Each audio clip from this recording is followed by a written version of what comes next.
Sup, my fellas. Don't forget to leave feedback, and enjoy the story. A notification appeared asking if they knew the end of this world. Petals fell to the ground. The crowd of creatures stood still. Putting his foot forward, the creature said that tearing off a petal, he added that he was going to. The demon's eyes lit up and he spoke frankly. Lowering his head, the monster said that they had taken the first step towards prosperity. The man was kneeling before him. The people opened their eyes in fear. Lowering her head, the girl said that she was grateful. A drop fell to the ground. Looking down, the lady said that in addition to them, there were 6 more cities that decided to support the uprising. His Majesty would need time and people to conquer them all. Looking at her, the demon asked, "What is understandable? She is so worried about their burden." "That is true, military campaigns are not cheap." Putting her hand on her chest, the girl said that then she could help. Her name was Christina. She was from a noble family and her word had a certain weight in the empire. With her influence they could make them lay down their arms without using force. Tearing off a petal, Dave replied that it was clear. Her words made sense. Grinning, Christina thought that yes, a little more, and she would be able to convince him. Closing her eyes, she said that later she could help in the negotiations. The last petal came off. It was heard that in other words the girl looked at him in fear, hearing that she had decided to sell her people. Dave raised himself and asked if he had understood correctly. Christina's eyes widened, saying no, to which he said that they should not have bargained for their lives. Looking at her, the guy said that they should not have begged for death. They should be ready to sacrifice themselves for the sake of protecting the people. The people opened their eyes in amazement, hearing that he was not right. With his hand outstretched, Dave addressed the townspeople and asked if they had heard her. The people froze, listening to how their leader had chosen to save her own skin instead of their lives and the lives of their children. The cloak fluttered in the wind, and it was heard that she was worthy of her title in this city. Christina looked in amazement, hearing that she was of this world. Clenching his fist, the guy shouted that he was not. He opened his mouth wide and added that he could not leave it as it was. Such a thing was unforgivable. With his hands outstretched to the sides, Dave said that he would confront this selfish woman who only thought of herself, and not only her. The townspeople widened their eyes in surprise, hearing that he would confront a world filled with such people. With his hand outstretched, the young man shouted that they should fight with him, destroy this rotten world. The man raised his hand up and exclaimed. The girl looked down in fear. The guillotine appeared. Christina began to cry and scream. People exclaimed joyfully. A torn flower lay on the ground. The man took a step forward. Dave smiled widely. The thought appeared that 72 demon kings ruling the world. He won the 71st place. This is the beginning of the Battle of Minds. Stalactites appeared in the cave. Lowering his head, the hero said that the devil, gritting his teeth, he thought that why was all this happening to him. The protagonist looked straight. He stood still. The thought appeared that he always hated his father. Smoke came from the ashes. It was said that he wished him death. A coffin appeared. The thought appeared that today the father died. Smoke came from the tower. It was said that the reason was a heart attack. The man closed his eyes, and the hero thought that he was a criminal. The girls looked at him. The father smiled widely. The thought appeared that he was greedy for money. The protagonist looked down and thought that he was like a dirty spot on his life, and his death was the best thing he had ever done for him. The garbage bags were on the ground. It was heard that the cleaning was finished. Looking down, Dave thought that maybe he guessed that he did not have long left. Pouring coffee, he said, "Well, okay, who cares?" The mug was on the table. The thought came that none of this mattered anymore. A bright beam appeared. It was heard that the sun was shining outside the window. People were walking along the street. It was said that office workers were going to their jobs to toil. Standing by the window, the hero said that he was watching this while drinking coffee. Clenching his fist, he shouted that long live. Raising his hands up, the protagonist added that life. Bundles of money appeared. The thought arose that who would have known that his dad hid his monetary assets from everyone. Houses in the basement. 500 million. Lying on the bed, Dave said that yes, that's true, he did him a favor. The house appeared. It was heard that with such money he could get everything his heart desired, a house, a car. The girls smiled happily. Money flew through the air, and the hero said that he only had to want it. Smiling, the hero thought that he didn't need any of it. Looking to the side, the protagonist shouted that yes, he was coming. Holding the phone in his hands, the man said that he should sign. Standing still, he added that he thanked him. Dave jumped on the bed and exclaimed. Lying on the bed, he thought that having the opportunity to buy everything he wanted, he decided to renovate his bedroom. Everything cost 30 million yen. Grinning, the hero thought that he had 3 vows: no job, no friends, no wedding. Job was crossed out. It was said that job was a pain in the ass and let them forgive him if he did not want to get involved with it. Friends were crossed out. The thought arose that friends, at most coworkers with whom he went to barbecue, and he was already annoyed by this eternal internal squabble of everyone with everyone. The protagonist thought about the wedding. The thought arose that the wedding, the other half with whom they swear to be together until death. The man looked away. The thought arose that his shitty, useless dad, in his life he got married 12 times, it was sickening. The wedding was broken off, and the hero thought that he was not going to go down the same path. Looking at the screen, Dave thought that he would sit at home, under the blanket and play games. This is the limit of his dreams, a Rio paradise. Lying under the blanket, the protagonist said that so, the game's loaded, it's time to beat them to platinum. 2 months passed, the ending of the game appeared. Closing his eyes, the hero said that dungeon attack was finished. Sitting on the bed, he added that it took longer than he expected. Smiling, the protagonist asked what they had next, maybe try VR. He looked away and exclaimed. A notification appeared on the screen. Looking at it, Dave asked again. Raising his eyebrows, the hero said that he had blocked the friend list. A notification appeared with gratitude for the passage, to which the protagonist asked that this was a message from the developers. Holding the joystick in his hands, the protagonist said that a simple act of politeness, the developers are also office workers. They were probably tasked with appeasing the players. Well, thanks for trying. Looking at the TV, Dave asked what the survey was. Putting his hand to his face, he added that why so suddenly? A notification with preferences appeared. Closing his eyes, the hero asked what kind of question it was. Taking the joystick in his hands, he said that he would choose this. Another message appeared, to which the protagonist said that another strange question. Looking straight ahead, he said that like this. Suddenly, Dave looked in amazement. Many notifications appeared. It was heard that this was nothing. He had a bad feeling. Frowning, Dave shouted that when would this end? A message appeared that he knew the end of this world. The hero looked in bewilderment. Looking straight ahead, he said that he had already cleared everything. The screen was on the table. A notification appeared that he wanted to change the outcome. Looking away, the protagonist said that seriously, what is this? Sitting at the table, he shouted that maybe this. Throwing away the joystick, Dave added that the invitation was fake, a message from scammers. They wanted to squeeze all the money out of him after this survey. That's no way. The cockroach was crawling on the floor. It seemed that he wouldn't be fooled that easily. It's good that he didn't have time to press the button. The hero clenched his teeth. He jumped up sharply and shouted about the cockroach. The protagonist looked down. He put the joystick on the table. A notification appeared asking if he wanted to change the outcome. Dave pressed the notification. A bright glow appeared from the screen. The hero squinted and asked what the... He covered his face with his hands. Suddenly the protagonist disappeared from the room. Looking at his hands, he asked what the... Just now, what kind of shit happened? Gritting his teeth, Dave said that these were not his hands. Suddenly, his eyes widened. Looking at him, the guy said that he should move and tell him where the treasure was. Smiling, he asked what or if he wanted them to hit him over the head again. The hero looked in amazement when he heard that the Demon King. Gritting his teeth, he thought that from now on. Sitting on the ground, the protagonist added that his terrible new life had begun. Stretching his hands forward, he asked again. Gritting his teeth, Dave thought that these were not his hands. Suddenly, he looked in amazement. The hero leaned on the ground and thought that what the hell, he was going to throw up. People were walking forward. Smiling broadly, the guy said that he should lay it out already. An idea appeared. Who it was? He opened his eyes wide and shouted that where he hid the treasure. The protagonist looked at him in bewilderment. Standing in front of him, the young man asked what or wanted them to beat him up some more. The hero's eyes lit up. It was heard that the Demon King. Kneeling, Dave thought that the treasure, the Demon King. A statue of a demon appeared. Stalactites hung in a cave, and the protagonist wondered what they were about. Sitting in the middle of the cave, the hero thought what kind of place this was. Frowning, he added, what the hell is going on here? People were smiling. An idea appeared, that he was at home, playing, and then can't remember. Looking away, the protagonist thought that this is not important now. First he needs to figure out the situation. Gritting his teeth, he added that his whole body was aching from pain. He wouldn't be able to run far with legs like that. Frowning, Dave thought, damn, it looks like they're going to finish him off here. No, he needs to collect his thoughts, calm down and think. Sitting in front of the people, he added that he needed a plan, and then asked them to stop. Looking up, the hero thought that maybe he could get some information from them, and then asked what kind of demon king this was. The man grabbed his horn. Smiling, the guy asked what he was doing. Had he completely lost his mind? His eyes widened. He added that he was a horned wimp. The protagonist's eyes widened. The characters appeared, and the thought arose that an RPG where the hero goes on adventures to defeat demon kings, dungeon attack. People looked ahead. The thought came that a fantasy game where you need to defeat all the demon kings and save the world. The game has a ridiculously high difficulty level, and the ending, where the world falls, brings players into deep depression.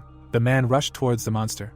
The hero was sitting in front of the TV. He was lying on the ground. It was said that Dave was ranked 71st among the 72 kings, a weakling and a scumbag, the weakest opponent, whom the hero defeated first. Memories appeared. The thought arose that yes, he was passing dungeon attack. Kneeling, the protagonist thought that here he is. So everything is right. This is the world of dungeon attack, and he is the weakest demon king.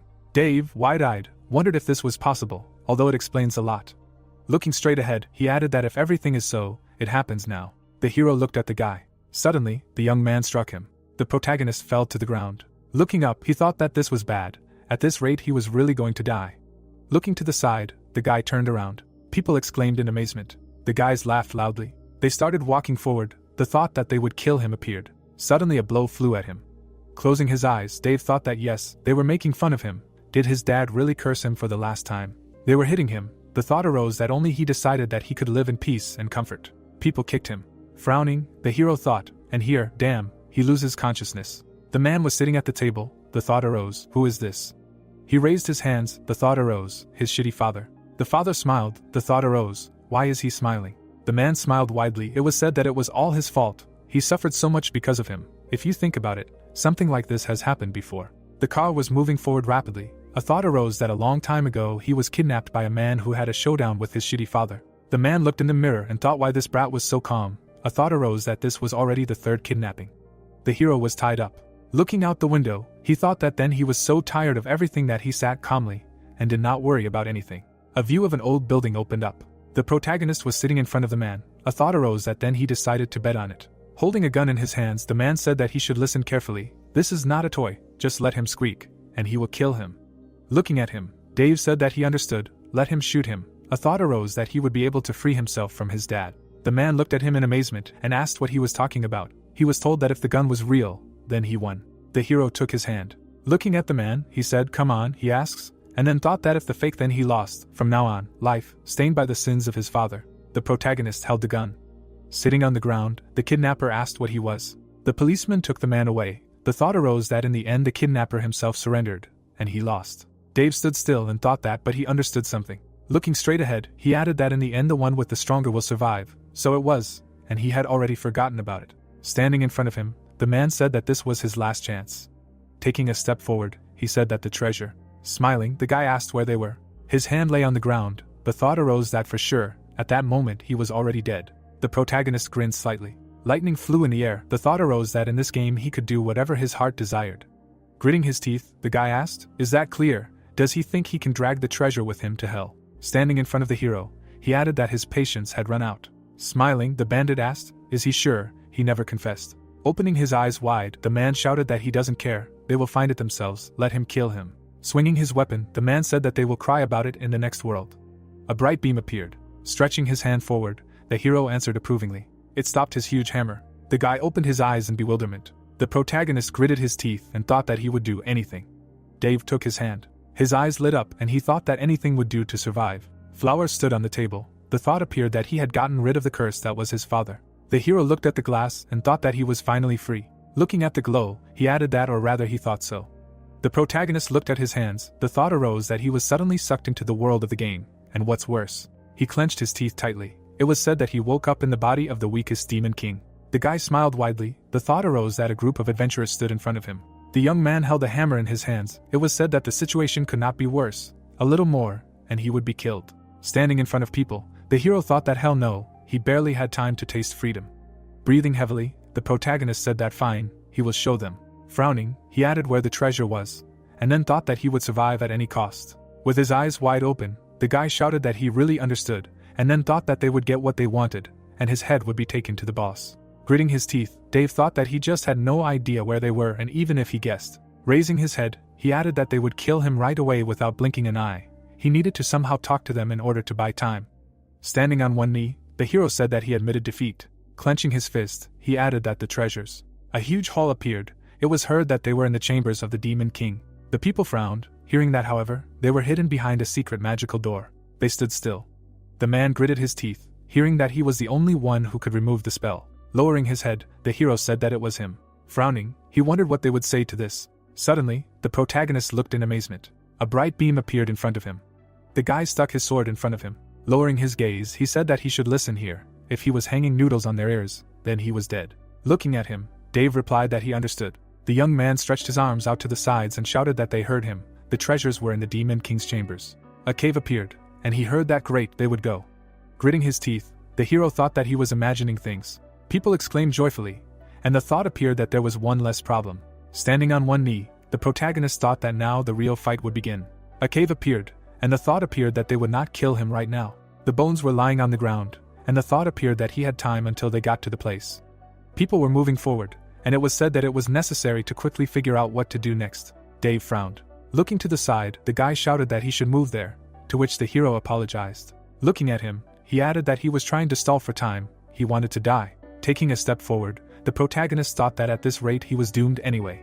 Breathing heavily, he added that before they finished him off, he had to find a way to kill them. Walking forward, Dave thought about how he could do that. There were 10 of them, and they were all armed. Looking around, he added that he might be able to use something. Right, this was a demon's castle. Frowning, the hero wondered if there really weren't any monsters left here. Smiling, the adventurer told him to get moving.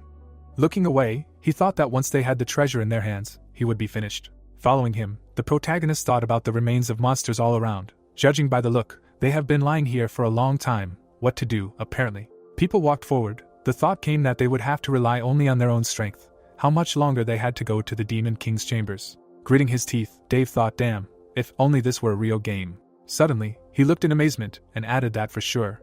Smiling widely, the hero said about the Eye of God. Lowering his head, he thought that if he really was in the game, this should work. Suddenly, a map appeared in front of him. The protagonist's eyes lit up. Standing in front of the notification, he thought, here are the skills. The man's eyes lit up. It said the Eye of God, one of the skills in dungeon attack, as the name suggests. A compass appeared. The dragon looked at the treasures. The thought occurred that it allows you to see your location on the dungeon map, the location of enemies, traps and items, a high-class skill that can only be obtained halfway through the game. A notification appeared. It was said that but in the game settings there is a loophole, thanks to which you can use this skill only in one place. A glow appeared around the demon. The thought occurred that it was true. It can be used in the very first dungeon, where they will teach all the intricacies of the game, and this place is Dave's castle. Looking at the map, the hero thought about what, and he was still thinking why this skill can only be used by him. He did not expect that it would help him out so much. He silently looked up.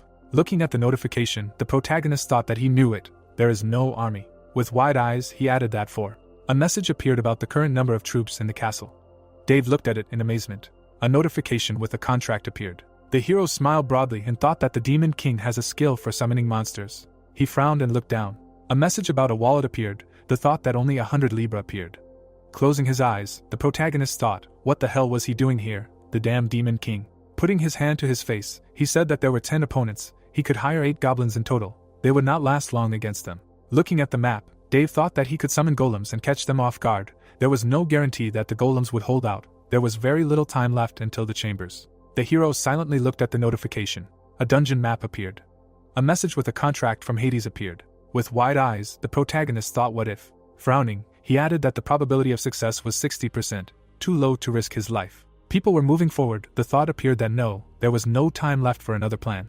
The guy smiled. The thought appeared that he would have to take a risk. Dave clenched his fist tightly. His eyes lit up, and he thought he was ready. Standing still, the hero thought that in order for everything to work out, he needed to gain their trust. Smiling, he added that he would first learn more about them. Looking straight ahead, the protagonist thought that he was an apostle of Aphrodite. Notifications appeared above the people's heads. Dave's eyes lit up, and he thought that he was an apostle of Aphrodite, a skill that allows you to see the characteristics of your opponents. The guy looked straight ahead. The thought appeared that he would look like this. That's it. The characteristics of the person appeared. The thought appeared that now he can see everything. The guy looked to the side in surprise. Stretching his weapon forward, he shouted that he should move his legs. Lowering his head, the hero said that he was asking for forgiveness. The man smiled widely. Stretching his hand forward, the protagonist thought that it was time to make the first move. Looking straight ahead, Dave wondered what he had found. Frowning, he added that now he knew how to destroy them. The guy smiled. The thought came, what to do first. People looked angrily, and Dave thought that he needed to gain their trust. Wide-eyed, the hero thought that it was time to make the first move. The girl closed her eyes. It was said that the Apostle of Aphrodite, one of the high-ranking skills in dungeon attack, which is available in this dungeon. A notification appeared. The thought came that with its help you can see the characteristics of other players, which are usually hidden from prying eyes. Frowning, the hero thought that he had all the necessary information in his hands. How should he play his cards? Turning around, the guy addressed. Pulling out his weapon forward, he shouted that he was talking to him. Stop slowing them down. Looking to the side, the protagonist said that he apologized, and then thought that the key to success. Larry clenched his teeth tightly. The thought came that to make their boss trust him more. Holding his hand, Dave thought that he would have to take a risk, but the game was worth the candle. A flame appeared behind him and he thought, well, it's time to get down to business. Stone columns appeared. People were walking forward. The hero looked at the skeleton. Looking down, he thought, so, the first step. Smiling, the protagonist shouted that he asked to stop. The man exclaimed in bewilderment. Frowning, Larry asked what he was talking about. Stretching his hand forward, Dave said that he should forgive me for interrupting. Looking straight ahead, he added that but in that passage there was a trap. The guy looked at him in amazement and asked again. The hero took a step forward and answered what exactly. Standing in front of Larry, he said that in a couple of meters the hidden device would release about a dozen arrows. He definitely could not avoid injury. Walking forward, the protagonist said that therefore he would go first. Looking to the side, he added that he would disarm the trap. Frowning, Larry shouted that why should they trust his word. Looking at the map, the guy said that according to the map, the passage would only get narrower, to which the young man replied that yes, it was so dark there that the devil would break his leg. A long tunnel appeared. Looking at the hero, Larry shouted that he should stop. Frowning, he added that he should not even think about running away from them. Dave silently walked forward. Suddenly he stopped and said that they should not worry. He himself understood that with such legs he would not run away. He just wanted to show him a sign of respect. Grinning, the hero said that they were different from other adventurers who came here. They did not try to kill him right away. The protagonist's eyes lit up and he added that if they did not trust him, they could follow him. But he could not guarantee their safety. Gritting his teeth, the adventurer asked again. Frowning, he shouted that he didn't care, and that everyone should follow him. Stretching his hand forward, the young man said that he should wait, that they would stand here. Opening his eyes wide, the adventurer said that yes, they almost fell into a trap at the entrance. Iron columns fell in front of the people. Larry looked angrily. Stretching his hand to the side, he shouted that they were men or something. Light appeared in the distance. Stalactites appeared in the cave. Looking to the side, the hero thought that he had gone far enough. Holding the arrows behind his back, he added that good, everything was going according to plan. Gritting his teeth, the protagonist thought about the arrows that he picked up from the corpses. Stretching his hand forward, he added that he managed to carry them unnoticed. Clenching his fist, Dave thought that now it was time to put them to use.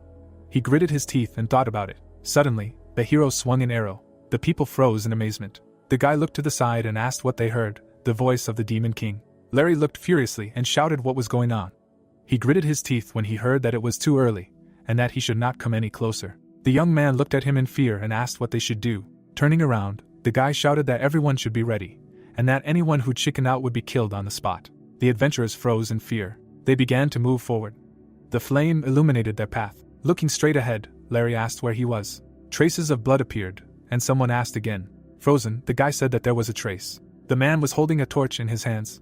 They were standing in front of a corpse. An arrow was stuck in the leg. They heard what happened. The hero gritted his teeth and wheezed. The protagonist began to rise and said that damn, I think he lost consciousness. Frowning, Larry asked what was wrong with the trap. Let him explain what happened here.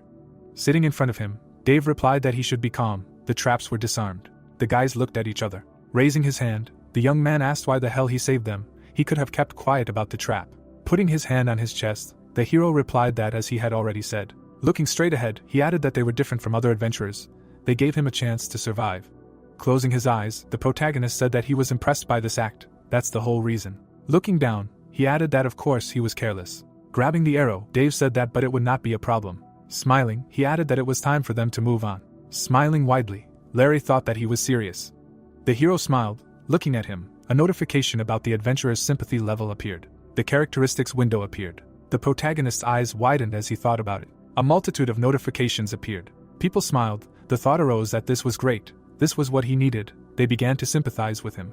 Dave's eyes lit up and he thought, but that's not enough. He needs more. That was just the first stage. It's time to move on. They're moving on to the second stage. Several notifications appeared. The hero grabbed the arrow and said, well, smiling, he added that it was time for them to move on. Smiling widely, Larry thought seriously, he really saved them. He can't believe it, but this might come in handy. A notification about the adventurer's sympathy level appeared. Grinning, the protagonist thought that this was what he needed. They started to sympathize with him.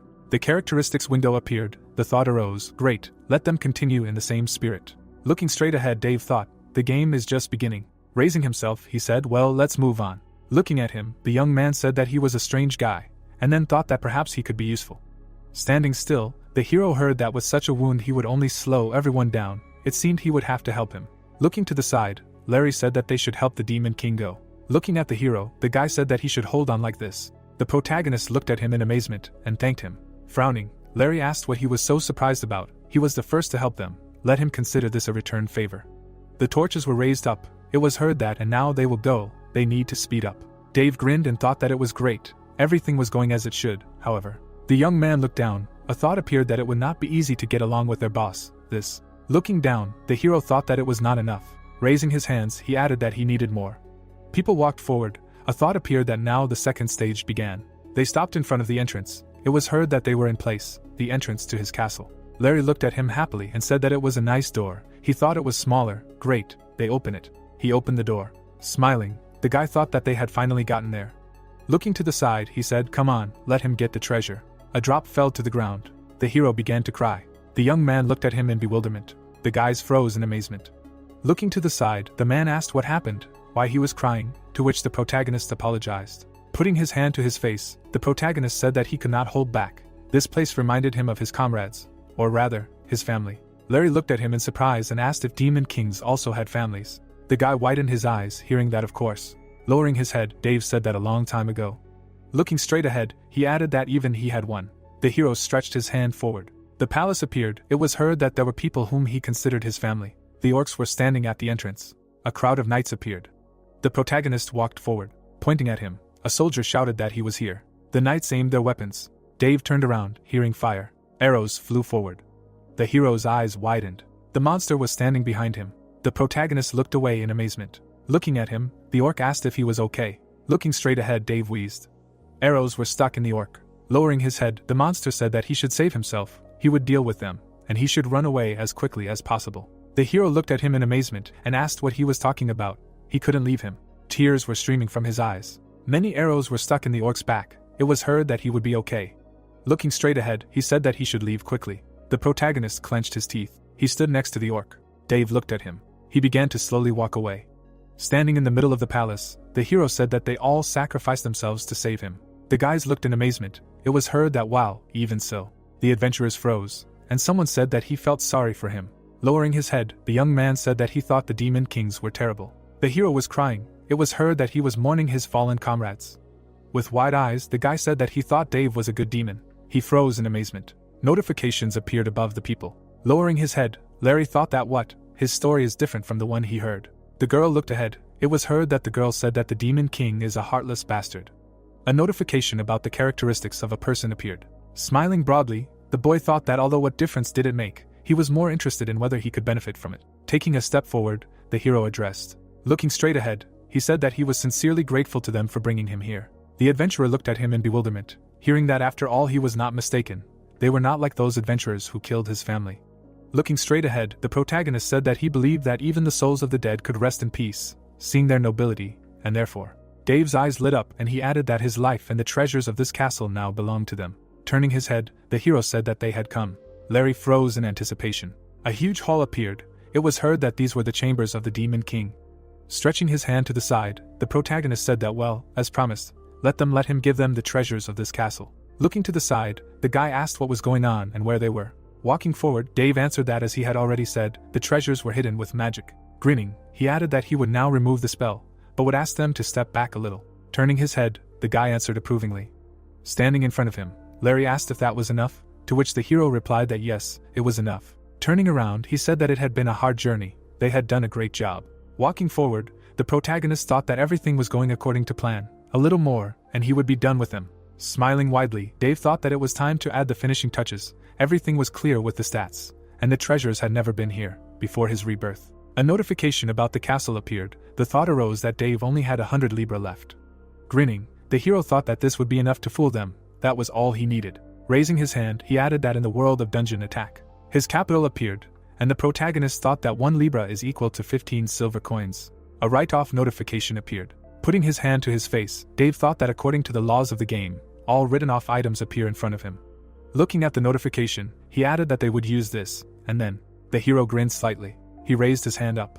The protagonist froze and shouted that he was the 71st Demon King, the ruler of these lands. Frowning, he added that on his own behalf he grants them these treasures. Dave stood in front of the people. Larry looked at him in amazement. The guys froze in surprise. The hero grinned slightly. The coins began to fall down. More and more coins fell. Several piles of silver coins appeared. The young man opened his eyes wide and said that it couldn't be. The adventurer froze and asked if this was a dream. Frowning, Larry laughed loudly. Coins fell from the air. Smiling, the guy said that it worked. It was all theirs. Smiling widely, the adventurer thought that they finally had them in their hands. He clenched his teeth and laughed loudly. The guy opened his eyes wide. A notification about the sympathy level appeared. Clenching his fists, Larry shouted that all the treasures were divided equally. If they understood, then they should quickly collect every last coin. Looking to the side, he thought that now he was sure that this Demon King would still be useful to them. It would be stupid to kill him now. The ceiling in the hall appeared. It was heard that they should listen to what he had to say. The hero stood still. Looking at him, the guy asked what was going on. He wanted to give them something else. Let him wait a little. They were busy now.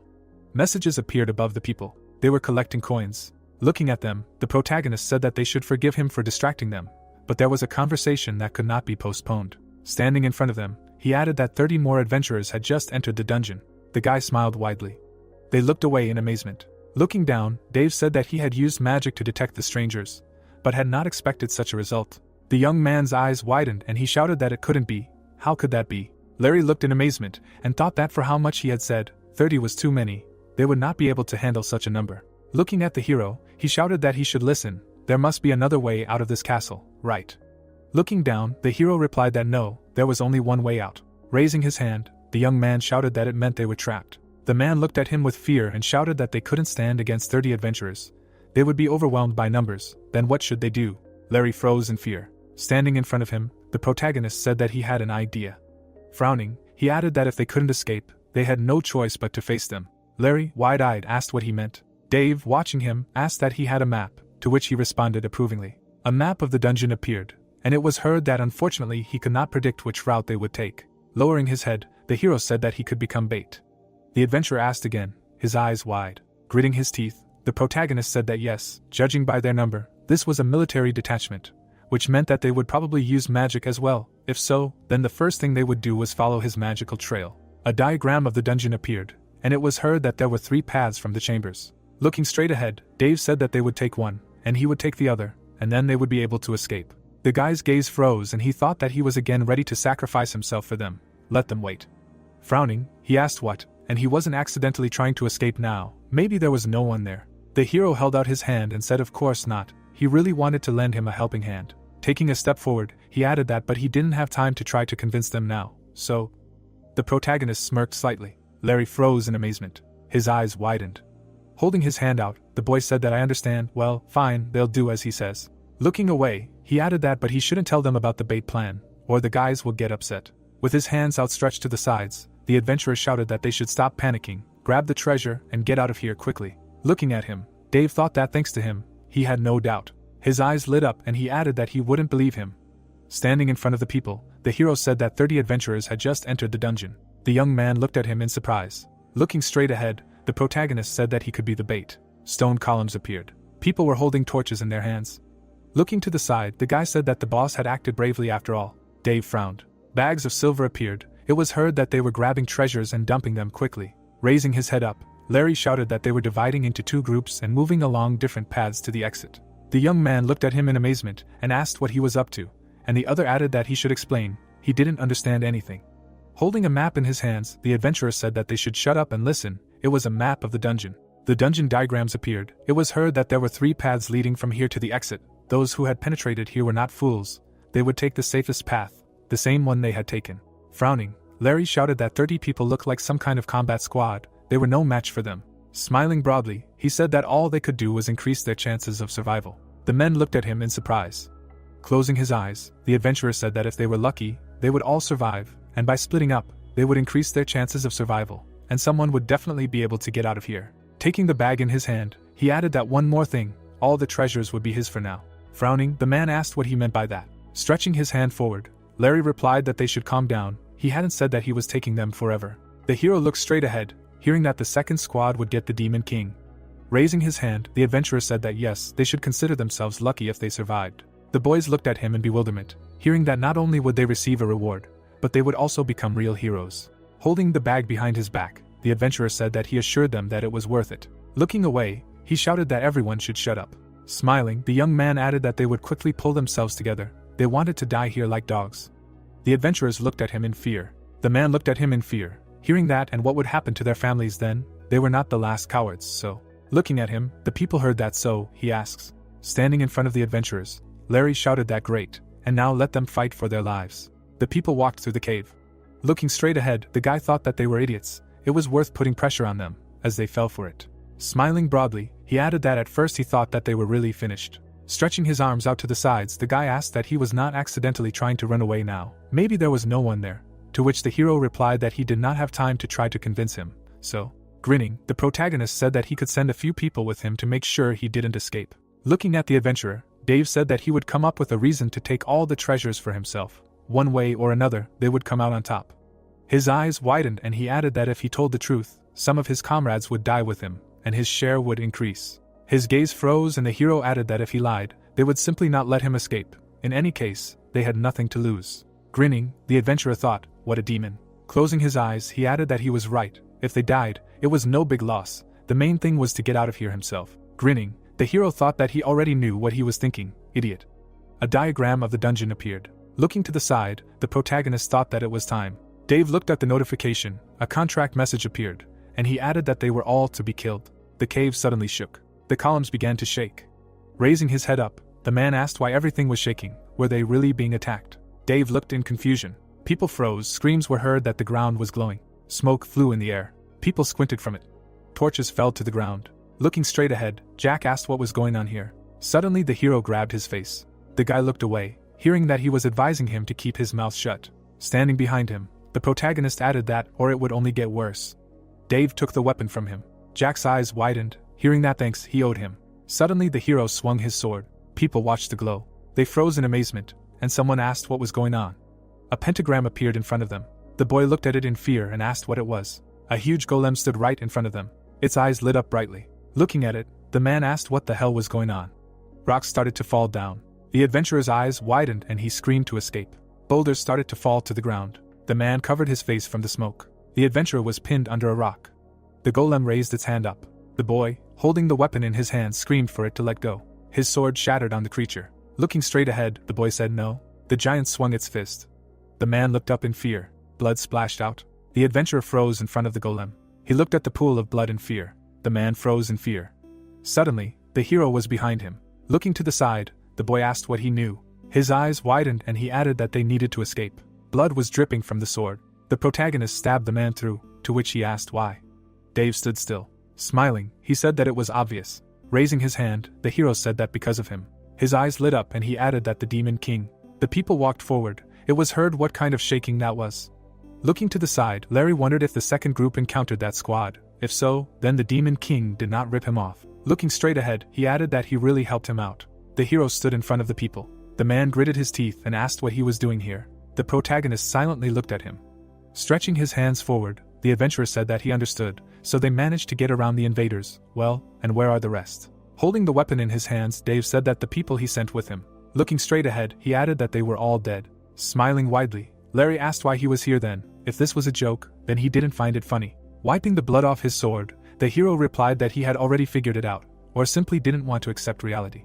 The protagonist's eyes lit up and he added that his guess was correct. He had killed them all. Standing in front of him, the guy shouted that he should repeat it. Broken columns appeared. It was heard that they were all complete idiots. People froze in front of the hero, listening to what they should have seen in their eyes, full of trust in him.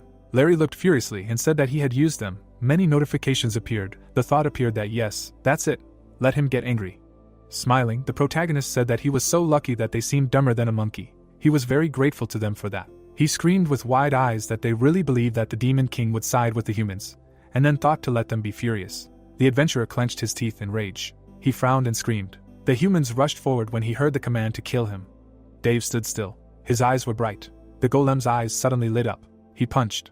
The humans were covered with rocks. The adventurers looked at the golem. The monster turned its head. It clenched its fist tightly. The boy screamed with wide eyes. Larry stood still in front of the golem. His gaze was frozen in place. The man swung his hammer. He struck the golem. The man crushed it. Looking away, he shouted that he had succeeded. Larry opened his eyes in bewilderment. The hero stabbed him in the back. Looking straight ahead, he said that thanks again, he had helped him a lot. Frowning, the guy shouted loudly. The protagonist stood next to the monster. The man asked again, his eyes wide open. Looking away, Dave said that the golem was easy to kill. It was enough to simply destroy the core. Putting his hand to the golem, he added that at least an experienced adventurer who knew about golems could easily deal with it. Grinning, the hero said that in other words, if they had not fallen for such a cheap provocation and had thought with their heads instead of muscles, they would have been able to defeat him. Suddenly his eyes lit up and he added that so, the situation had changed. What would he do? Gritting his teeth, the adventurer thought, damn, why did he change so much? The protagonist looked at him silently. The thought occurred to him that now in front of him was the real Dave. Frowning, the guy thought, damn, it's too early to give up. He won't die in this place. He will definitely survive. The adventurer stood still and thought that yes, he had gotten out of worse troubles, and this time he would get out. Smiling, he added that at any cost, and then turned, throwing the sword on the ground. Larry said that it was offensive to admit, but he accepted defeat. Kneeling, he added that he surrendered, let him kill him. Holding the sword in his hands, the hero replied that that's how it is. Well, okay. He walked towards the guy.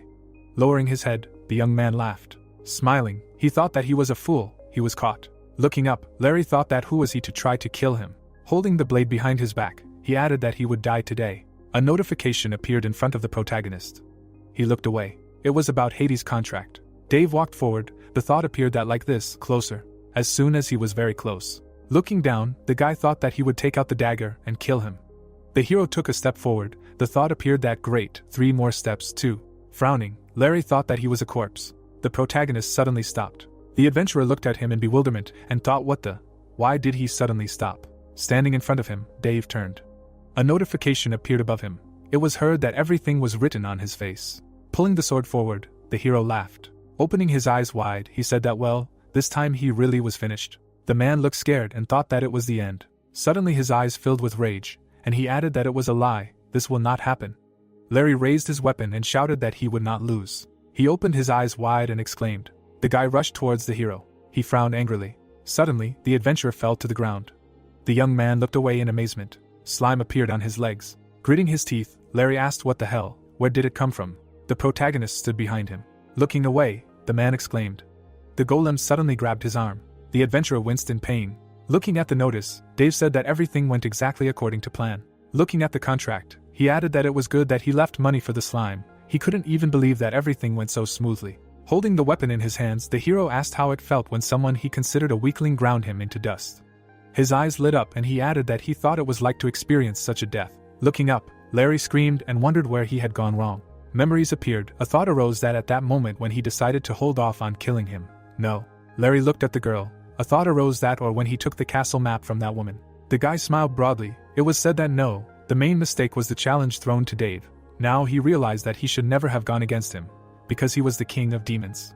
A bright glow appeared around the hero. Standing in the smoke, the man said that he should be ready. A thought arose that where is he, him again, what does he want? Let him get lost already to the next world. Smiling, the father added that no matter what decision he made next, his life would still be 100 times worse than his. Waving his hands, the hero thought that he should shut up. He was already annoying. Let him go and not come back. The protagonist suddenly woke up. Looking at him, the girl said that he woke up. Dave raised himself and asked who she was, to which the demon replied that no, he had not fully woken up yet. Raising his hand, Lala said that let's get straight to the point. The hero frowned, hearing that 2 months ago she had lent him 100 libra. In addition, the interest on the loan was currently 96 libra. Looking at the scroll, the girl said that the total was 196. Asking him to pay off the debt today. Gritting his teeth, the protagonist wondered what she was talking about. Memories appeared. It was said that it all began 3 weeks ago, when he was pulled into the world of dungeon attack into the body of one of the weakest demon kings, who occupies the penultimate place. The adventurer smiled. The thought appeared that when he opened his eyes, he saw a squad in front of him, thirsting for his death. The hero's eyes lit up. The thought arose that even then he had put his own life on the line for a chance to destroy them. The protagonist fell to the ground. The golem sat next to him. Looking straight ahead, Dave thought that it was all over. He began to slowly roll his eyes. The sword was stuck into the man. Several notifications appeared. Looking at them, the hero thought, what's what? It was training, choosing a skill, of course, and since the training was over, then his skills. Looking at the corpse, the protagonist thought about the fact that they were no longer available, but he could choose one first-level skill. Gritting his teeth, he added that it turned out that everything was just beginning. He didn't want to think about it, but, frowning, Dave wondered if he could survive in this body in that case. The corpses lay on the ground. The thought arose that damn, at the moment there was no guarantee that he would be able to return to his world, which meant all he could do was continue trying to survive here. The message appeared, and the hero thought that it was important to choose the skill correctly, which one would suit him best. The protagonist was sitting on the ground. The S-rank skill appeared. The thought arose that this skill would allow him to see the stats of opponents, and their level of sympathy for him, even have the ability to read their thoughts. Looking forward, Dave thought that a very convenient skill. Good, he will take it. Sitting on the ground, the hero thought that great, and now. The golem raised his hand and exclaimed. Closing one eye, the protagonist thought that he was tired. The sword was stuck in the guy. It sounded like he had not slept. The corpse was lying in a pool of blood. Limbs were sticking out of the cracks. It sounded like several days in a row. Looking at the golem, Dave said that let him lie like this for a little while, right now. Closing his eyes, he added that he wanted to sleep. The hero sat on the bed. The thought occurred that the next thing he remembered was how he ended up in bed. A view of the room opened up. Old equipment appeared. Looking at his hand, the protagonist thought that Dave's room. Probably the golem brought him here. He hoped that the recent events were just a dream. Standing by the window, the hero thought that, but he was still in the body of a demon and remembered perfectly well what happened. He covered his face from the light and added that he could survive in the body of the demon king. The girl entered the room. It was said that, ignoring his disturbing thoughts, immediately rushed in. The protagonist looked away, hearing the appeal. The demon took a step forward. The thought occurred that a new troublemaker, a girl with an icy look, and her name was Lala. Putting his hand to his face, Dave said that he was repeating. Sitting on the throne, he added that he did not borrow any money. Looking straight ahead, Lala said that, and yet let him forgive her for her rudeness, but she does not understand why he says that. Kneeling in front of him, she added that 2 months ago he took a loan from their trading company. She is absolutely sure of it. Looking at the IOU, the girl said that here is the proof. Rolling his eyes, the hero thought, damn, it doesn't work. They have been going around in circles with her for a whole week. Clenching his fist, he added that first they were thieves, and now collectors, the worst world you can imagine. The IOU appeared, and the thought arose that, and why he should clean up all this mess after him. The girl silently looked at him, and the protagonist thought that they would start with the fact that they were the first to be stupid, to lend money to such a blockhead. Suddenly, Dave's eyes widened. Looking at him, Lala heard that she could answer one question, to which she answered approvingly. Opening his mouth, the hero asked her what she knew would happen if he didn't pay his debts. Lowering her head, the girl replied that first, he would be declared bankrupt. Stretching his leg forward, the protagonist asked what would happen after he went bankrupt. Looking down, Lala said that then their trading company would receive all rights to the Demon King's castle. Looking straight ahead, she added that after that they would give him a few small tasks. The girl's gaze froze and she said that he would be obliged to obey their instructions without question. Looking at her, Dave replied that it was clear, then the last question. She looked at him in bewilderment when she heard that it was today. A glow appeared around the hero. Pursing her lips, Lala asked what he meant, to which he replied that he wanted to hear the exact date. Leaning her hand on the floor, the girl said that she was asking for forgiveness. Today is April 17, 1505. The protagonist opened his mouth wide and thought that 6 days had passed since the date of repayment of the principal debt. Too many, so the interest would only grow, and he would go bankrupt, and then said that it was clear. The girl looked at him in surprise when she heard that he had a counteroffer for her. Smiling, Dave said that he needed a loan, another 10,000 libra. Birds were flying in the air. The branch of the Kunst Trading Company appeared, April 20, 1505, according to the imperial calendar. A man was running down the corridor shouting, out of the way, what to do, and that he would not have time to do anything. Timmy was taking notes as he went. He rushed forward and said that great, let him give this document to Her Majesty Penelope, and that no later than 8 o'clock. He was answered positively, and Timmy asked what was wrong with the ships in the port of Batavia. He was told that there were no problems, to which he said that good, then they would sail on time. The head of the company looked at his watch, and said that things were bad. Gritting his teeth, he thought that it was so inopportune to decide to gather the entire management. What the hell happened? Apologies for the wait were heard from behind the door. Several people were sitting at the table, and someone told Timmy that he was late. The man crossed his arms and continued that for them, merchants, time is money, and so that he would sit down quickly, they were already late. Isaac looked up and said that they would now begin the meeting. The Kunst Trading Company is patronized by the Demon King, who ranks 5th, and Queen Penelope, who ranks 9th. In the entire demon world it is the best trading company, and at the head is one of the 3 true vampires, Isaac. The man at the head of the table said that today they were all gathered here for one reason, and asked Lala if she would tell. The girl stood up and said that she would. The creatures at the table raised their heads in surprise. They opened their mouths and exclaimed, isn't this that hybrid of a human and a succubus? The girl stood still and the voices said that she forgot at the management meeting. After all, this is a child of cursed blood, she is not even a manager, but an ordinary employee, so why? Isaac's eyes lit up and he exclaimed that there was silence. Timmy looked ahead in fear. He folded his arms and told Lala to continue, and she agreed. She looked up and said that recently the Demon King Dave, who was ranked 71st, had made a request for an additional loan. The head of the company thought angrily that they had been gathered for such a trifle. Opening his mouth, he exclaimed that he had stopped talking nonsense, and asked the chairman what he meant by that. Isaac smirked and answered to calm Timmy down. Then he looked at Lala and asked if she could tell him how much Dave had asked for. Frowning, she replied that yes, he had asked for 10,000 libra.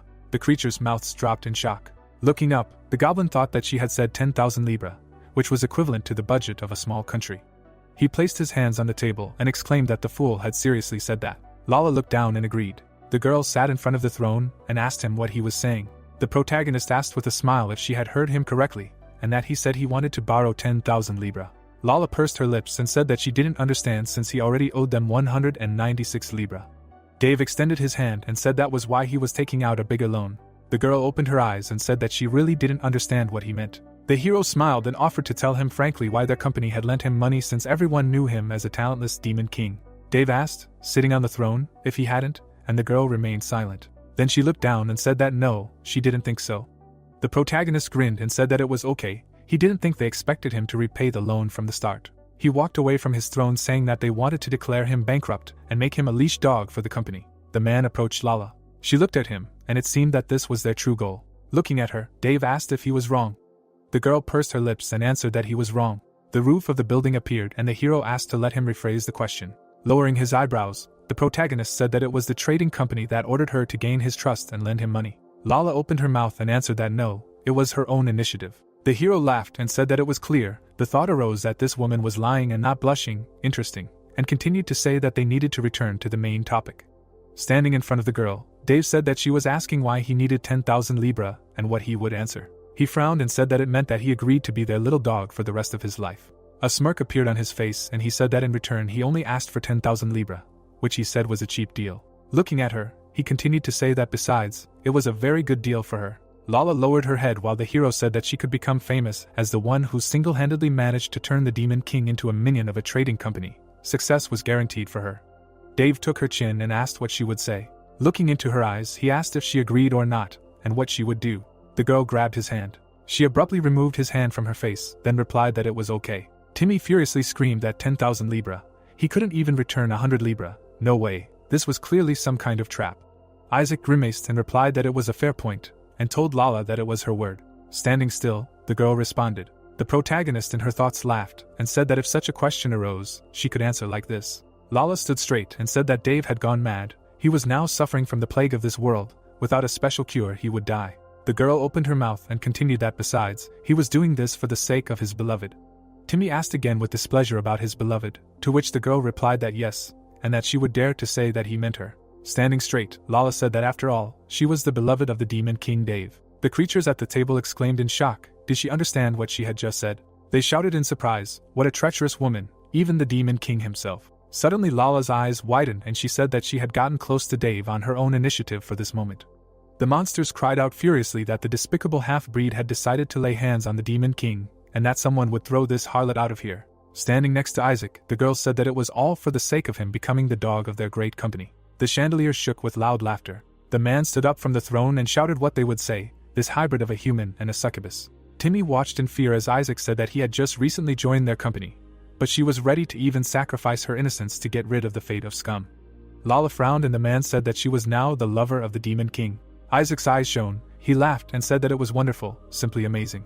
Then he bared his teeth fiercely and shouted that they in Kunsk valued the merits of their subordinates. At first he could not understand why she gave a loan to this talentless Dave. Lala looked in his direction when he said that they would allocate special funding and for Lala to return to the Demon King's castle and give it to him. He put his hand forward and shouted that they would give 10,000 libra, as he desired.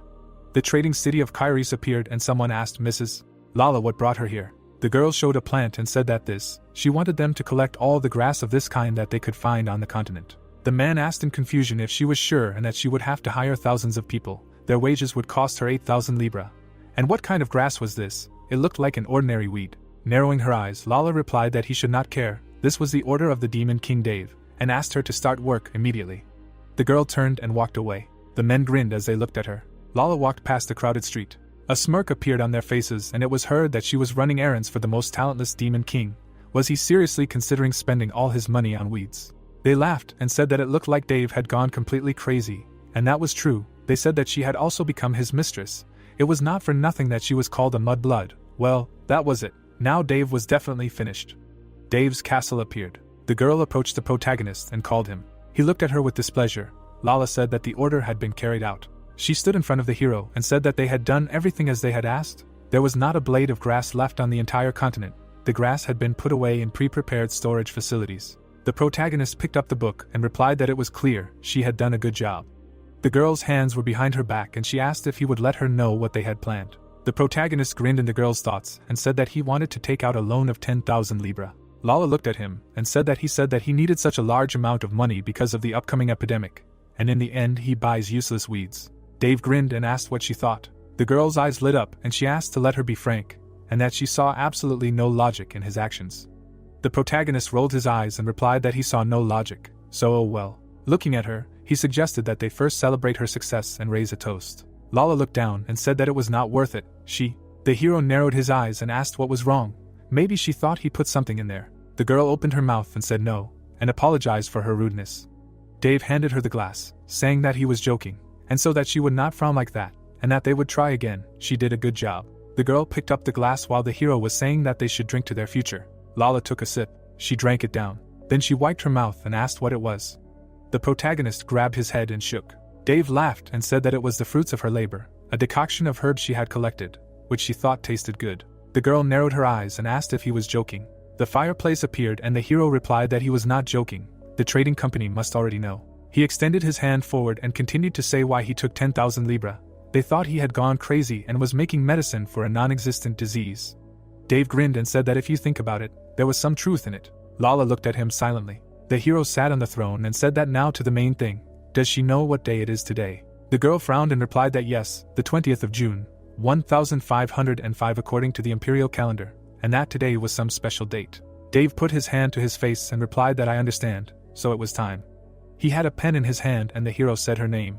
Then he began to write, saying that starting tomorrow he might not come to the castle. Dave handed her a piece of paper and said that instead he wanted her to look here and check how things were going there. Lala looked closely at the paper and asked why. What was the point of it? The protagonist laughed and replied that she should go and figure it out herself.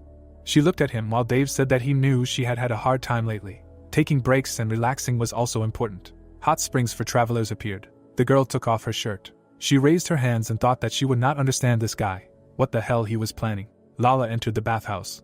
There were many girls around her, and the thought occurred to her that he might need it in such a place. Lala went into the water thinking that if the note was to be believed. Looking at it, she thought that this whole story with the epidemic was true. No. She dived deeper and continued the thought that it was impossible. He was not able to predict the future. Then why was she so worried? Suddenly, Lala turned around.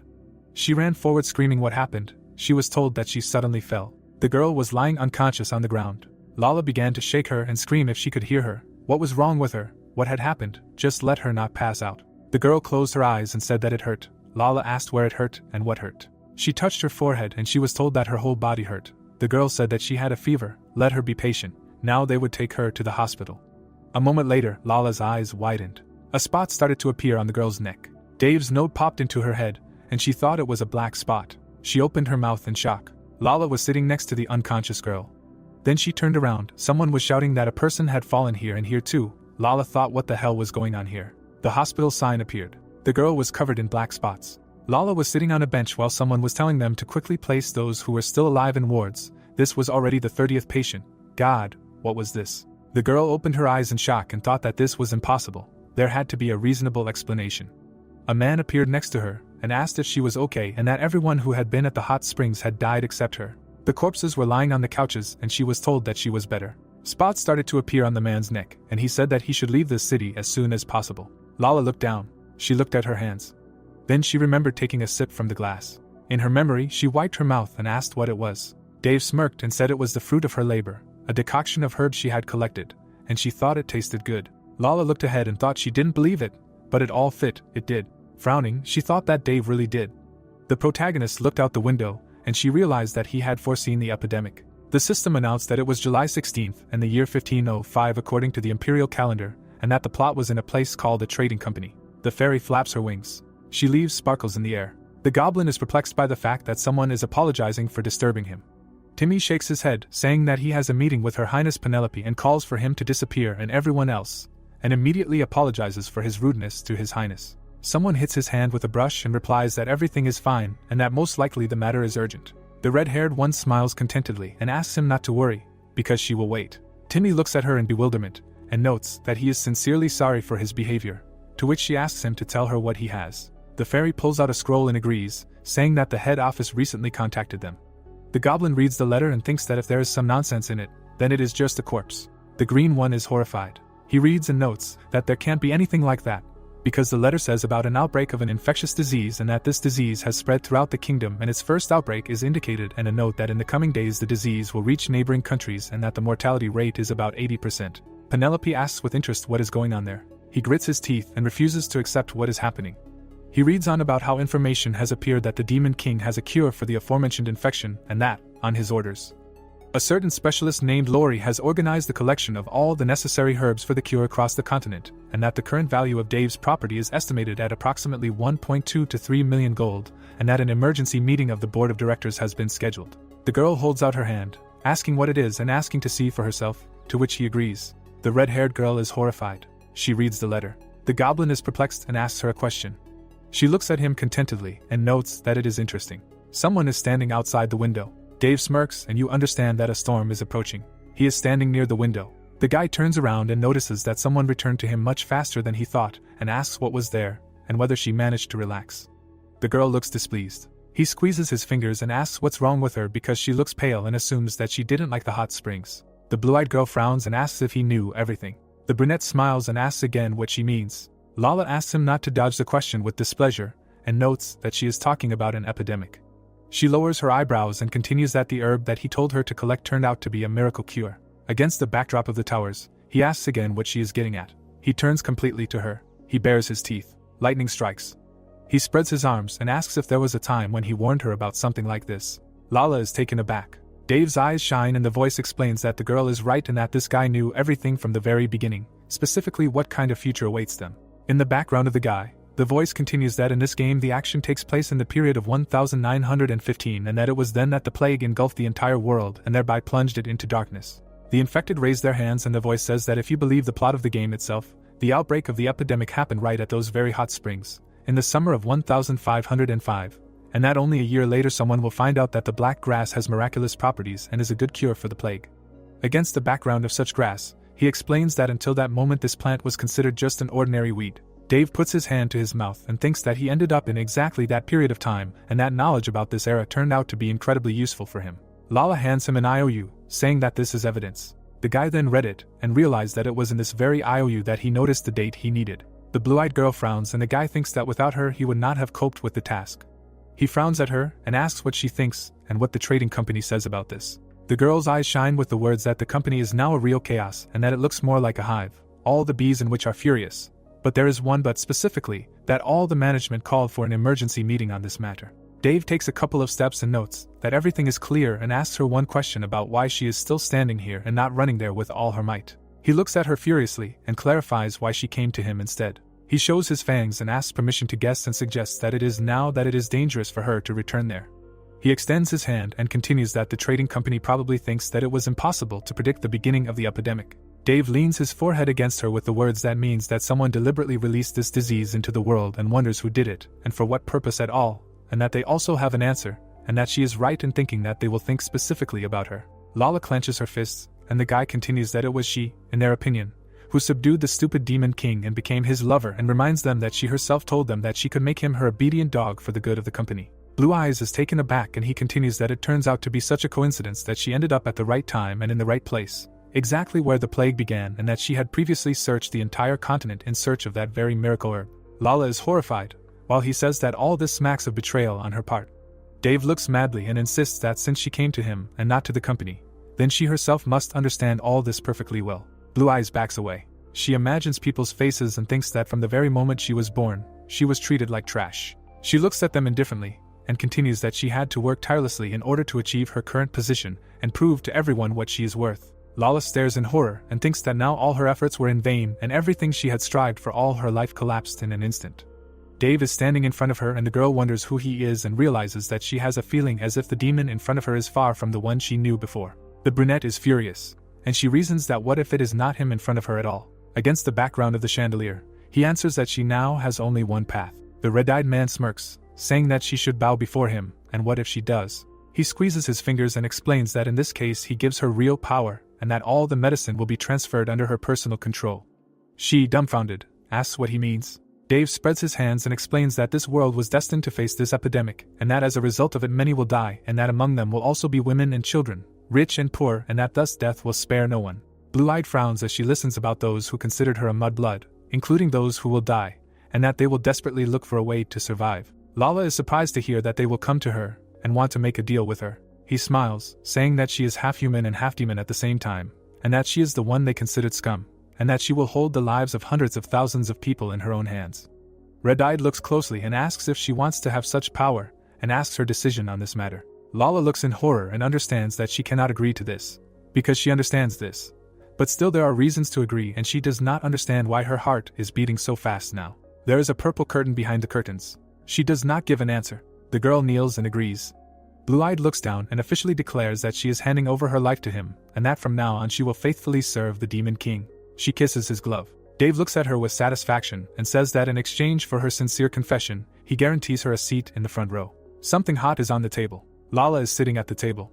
She is looking straight ahead. The girl remembers how she knelt down and promised to hand over her life to him, and that from now on she will faithfully serve the Demon King.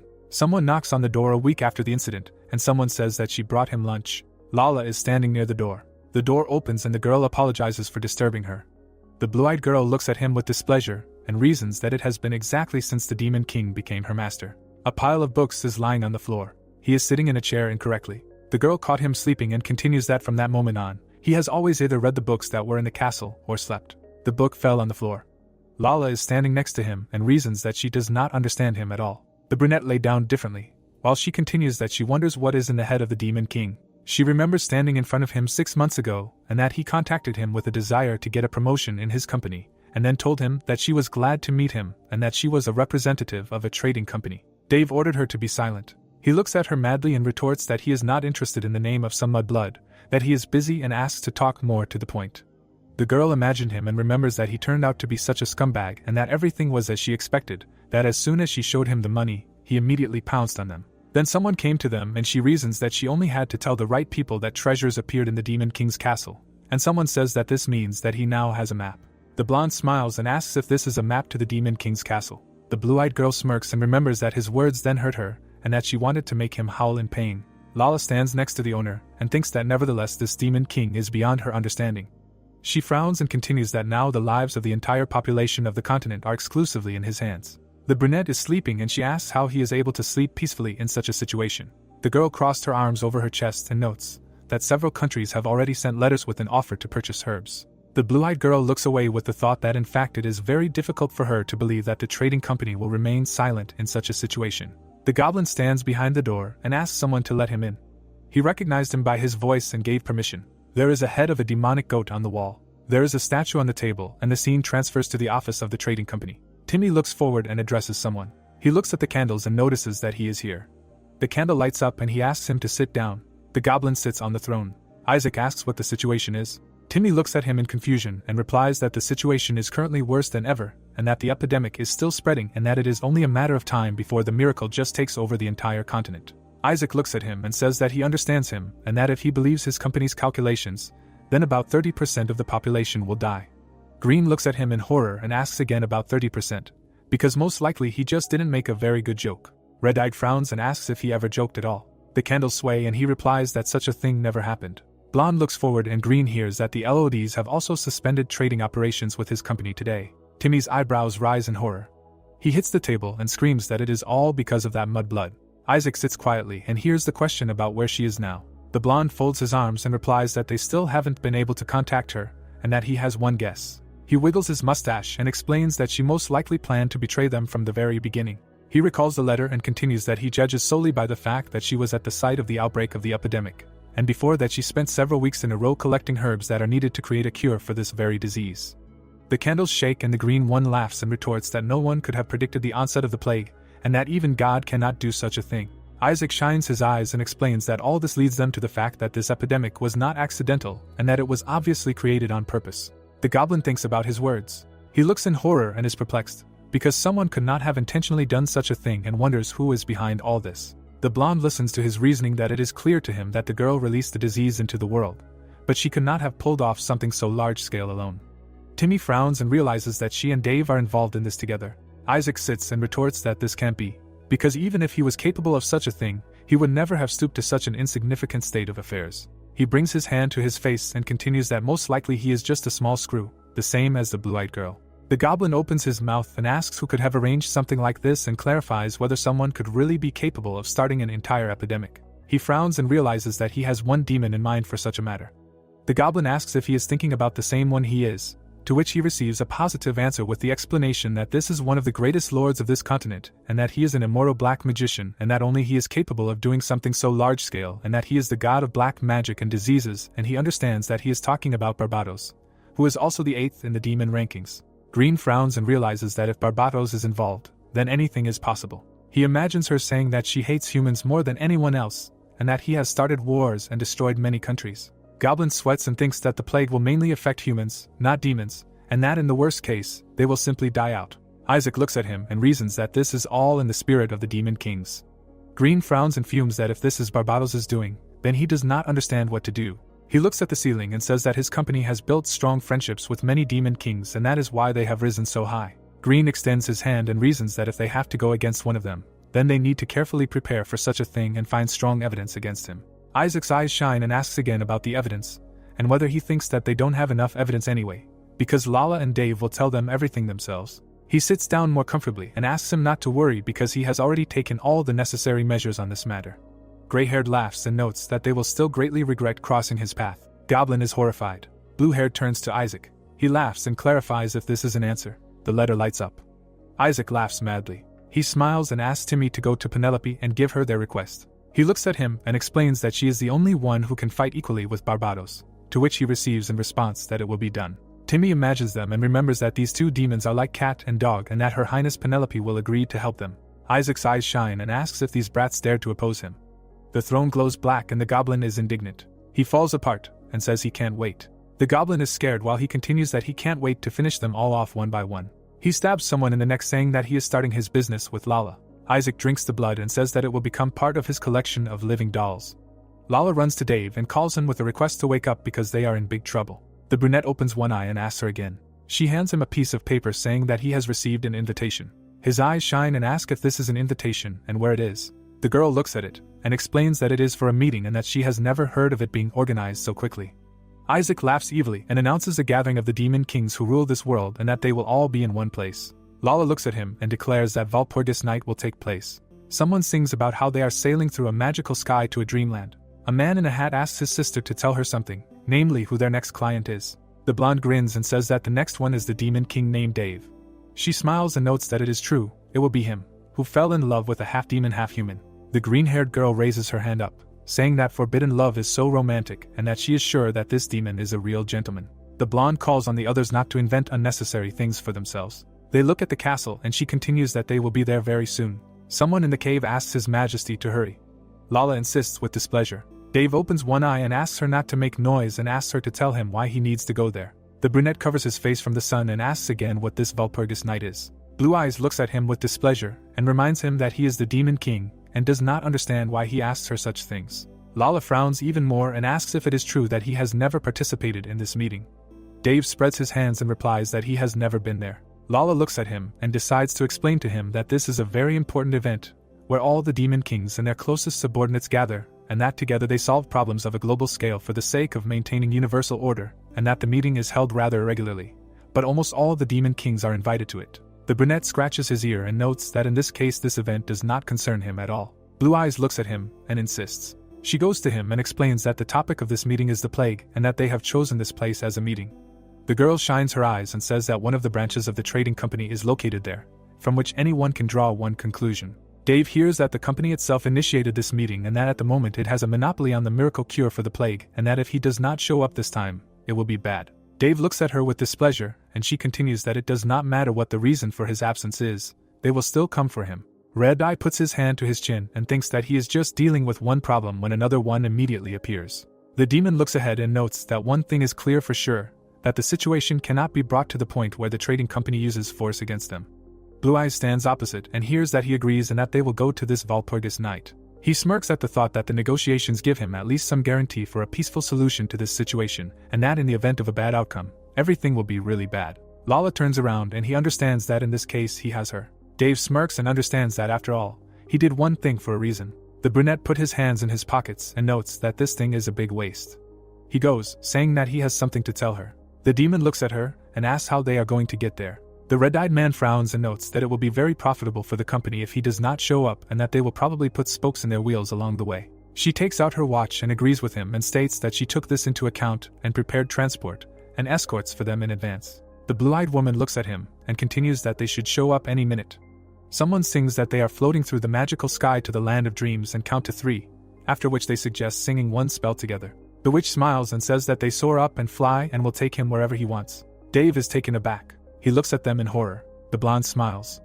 She comes down. Glitter falls from her boots. All 3 have arrived. The girl bows and thanks him for choosing their services and explains that they are the Berber sisters and that they have come to accompany His Majesty the Demon King named Dave on his journey. They all sit down and says that they are glad to meet you. Dave is indignant. The brunette whispers a question about whether they are children and whether she is sure that they can handle the task. The blue-eyed girl looks at him and asks her not to judge by appearances, because the witches' bodies stop aging the moment they make their first contract with the Demon King. They look at the witches and she continues that the fact that they look so young only proves their genius in their field. Dave is taken aback and hears that each of them is at least 200 years older than her.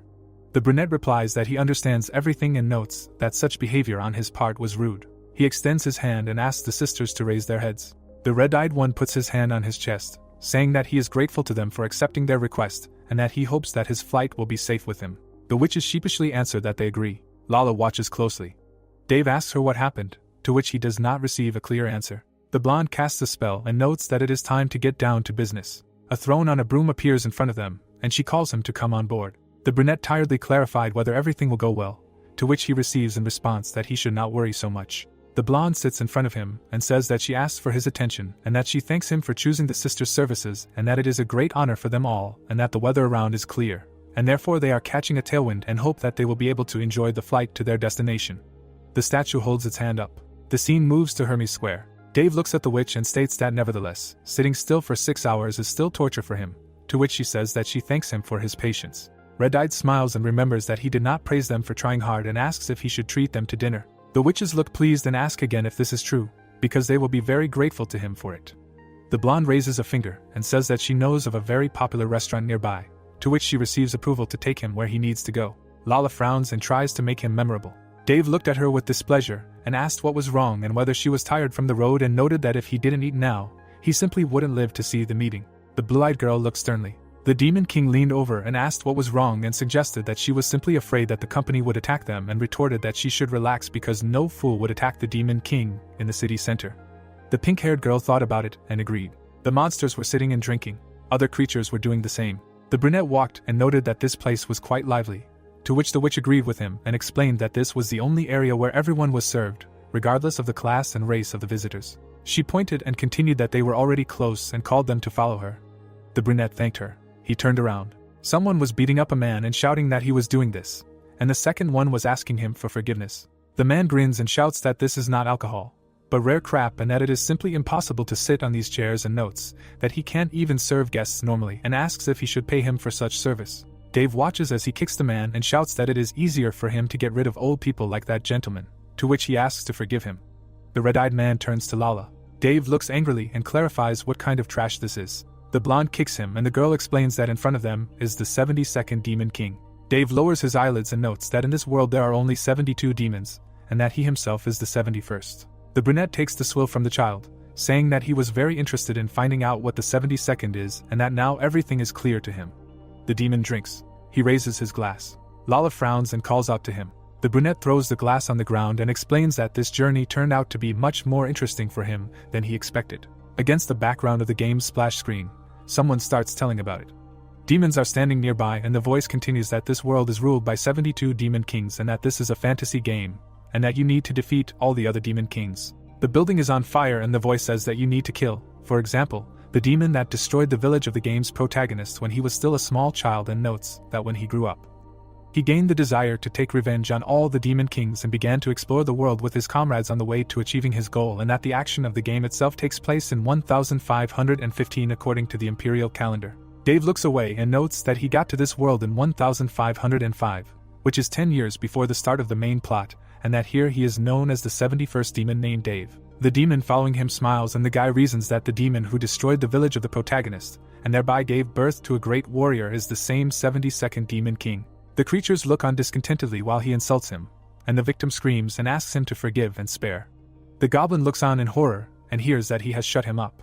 The light one kicks him, saying that he is so annoying.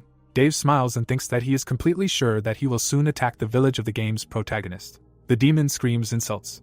The red-eyed one frowns and continues that events are moving much faster than he expected.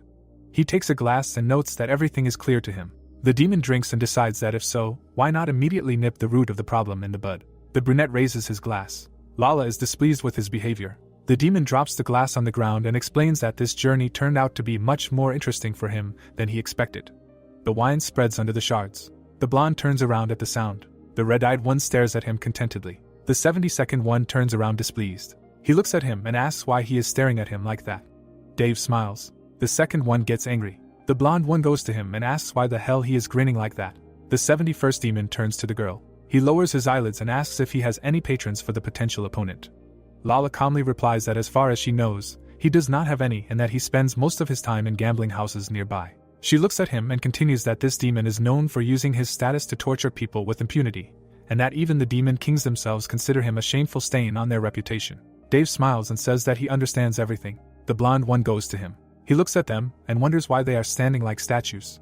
He lowers his eyelid and thinks about the brunette's horns. Dave stands opposite, and Larry thinks that the girl in front of him is most likely a succubus, and then decided that she looks more like a half-breed, and that it is about the guy in front of him that rumors are circulating everywhere. The blue-eyed girl frowns and turns to her master with a request that he refrain from rash actions, because the battle between the demon kings can cause a lot of problems. The brunette has already entered the excitement, and clarifies whether this is a general law. Lala looks at him and gives him a positive answer with an explanation that it is believed that the demon kings are higher in rank than any aristocrat, and that such possess incredible power that can destroy the entire world in 2 counts, and that there are only 72 kings.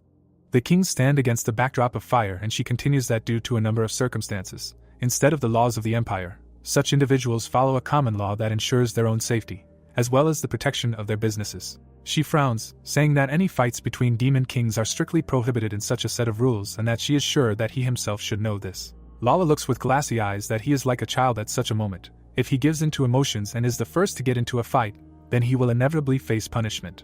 Dave stands still and decides to do something a little differently. The demons stand opposite each other. The 72nd looks displeased and asks if he knows who he is. Dave looks madly and replies that he simply does not care. He raises his eyebrows, saying that he stood there and watched him mock the weak and that the whole spectacle just makes him want to puke, and orders him to disappear from his sight. The blonde looks no less madly and asks again if he wanted to die with such statements. The red-eyed man smirks and asks him to try to kill him in that case, and asks if he is even capable of such a thing. The blonde man swings. Lala frowns. She runs to attack. Dave puts his hand in her way. He looks at the enraged opponent and notes that this is wonderful. The brunette smiles and waits for the moment when he will be hit. The blonde man stopped. The red-eyed man looks at the fist. The 72nd pokes his finger at it and notes that he heard a rumor. The brunette gets angry and listens to what he knows about the rumor that one demon king lost his memory and that he completely forgot what kind of blood flows through his veins and that he now runs around like a dog around a hybrid.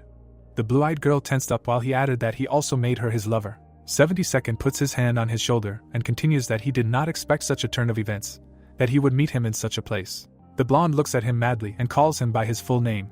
The brunette lowered his eyebrows and thinks that the demon turned out to be an ordinary blockhead and asks him how he should understand all this. The blonde smiles, saying that he almost hit him and that he almost broke the general law, and with a grin reminded him that demon kings are forbidden to attack each other. The brunette's opponent grins and continues that if he did not understand that a local celebrity was in front of him, he would have definitely gotten into trouble. Red-eyed looks at him with displeasure and notes that he provoked him on purpose and that he just wanted him to attack first. 72nd hysterically asks if he thought he would fall for his trick and explains that he just messed with the wrong person. Dave doesn't know what to answer. Lala looks at him and hears the question of who is with him and recognizes her. He looks at her with satisfaction and asks if she seduced the demon king and calls her a garbage rat. Her eyes glow with anger, while he notes that she has a pretty face. 72nd frowns and notes that all age hybrids smell disgusting. The blonde looks at her and asks what that idiot saw in her. Lala backs away and hears that he himself has become interested in trying her out. The girl calmly asks him to stop. The demon lowers his eyebrows and asks again what she said. He turns away and notes that he has something to tell Dave about the general law. The blonde drools, saying that their law only prohibits battles between demon kings. He swings. Lala is taken aback. He hits her with all his might. The witch sisters are horrified. The local visitors are also perplexed. 72nd looks pleased and shouts that he can hit anyone here except him and that nothing will happen to him for it. He goes into hysterics and continues that he will teach this girl manners, and then return her to him, and that he asks him not to be angry if he spoils her face a little. Dave looks displeased and hears the question of whether they had come to an agreement. The red-eyed man touches his chest. The guy with a crazy look shouted that he will teach this girl manners, and then return her to Dave. Only he should not be offended if her face is spoiled. The protagonist listened to this with a serious look. The guy spread his arms and began to laugh loudly. The wounded Lala lay on the ground. Nate frowned and asked if the stupid people could see, be they women or children, that he would spare no one who stood in his way. He cried out with satisfaction for them to bow down before him. The guy waved his hand, noting that otherwise they would share the fate of this hybrid and experience his power. The girls looked at him attentively. The people looked down. Nate watched them with a smile on his face. His gaze fell on Lala. He swung his foot. The guy stepped on it. The girl cried out in pain. The bandit with a satisfied look said that this felt better than anything. MC continued to watch this. The villain looked at him and asked how it felt. Standing under the bright moon, he said that he was beating Dave's woman right in front of him, and he couldn't move a finger. Raising his hands above his head, the demon asked who they thought he was, then asked to say his name, noting that he was the one who stood at the top of this world. With glowing eyes, he noted that his name was the Demon King Nate. Veins appeared on his face from anger. Dave laughed at him. The protagonist looked at him and said that he made such a pompous speech, he even became interested. Smiling widely, the main character clarified how many people there would listen to him. The dumbfounded Demon King asked if MC refused to admit defeat. Standing in front of Dave, he emphasized the fact that if they did not submit themselves, he would simply use force, as with the hybrid. A smile appeared on the protagonist's face. He looked at the enemy and asked to first ask himself if anyone there cared about his power. Nate was taken aback by what he heard and asked again. He turned his gaze with a serious expression. The girl rose to her feet. Lala wiped the blood from her face.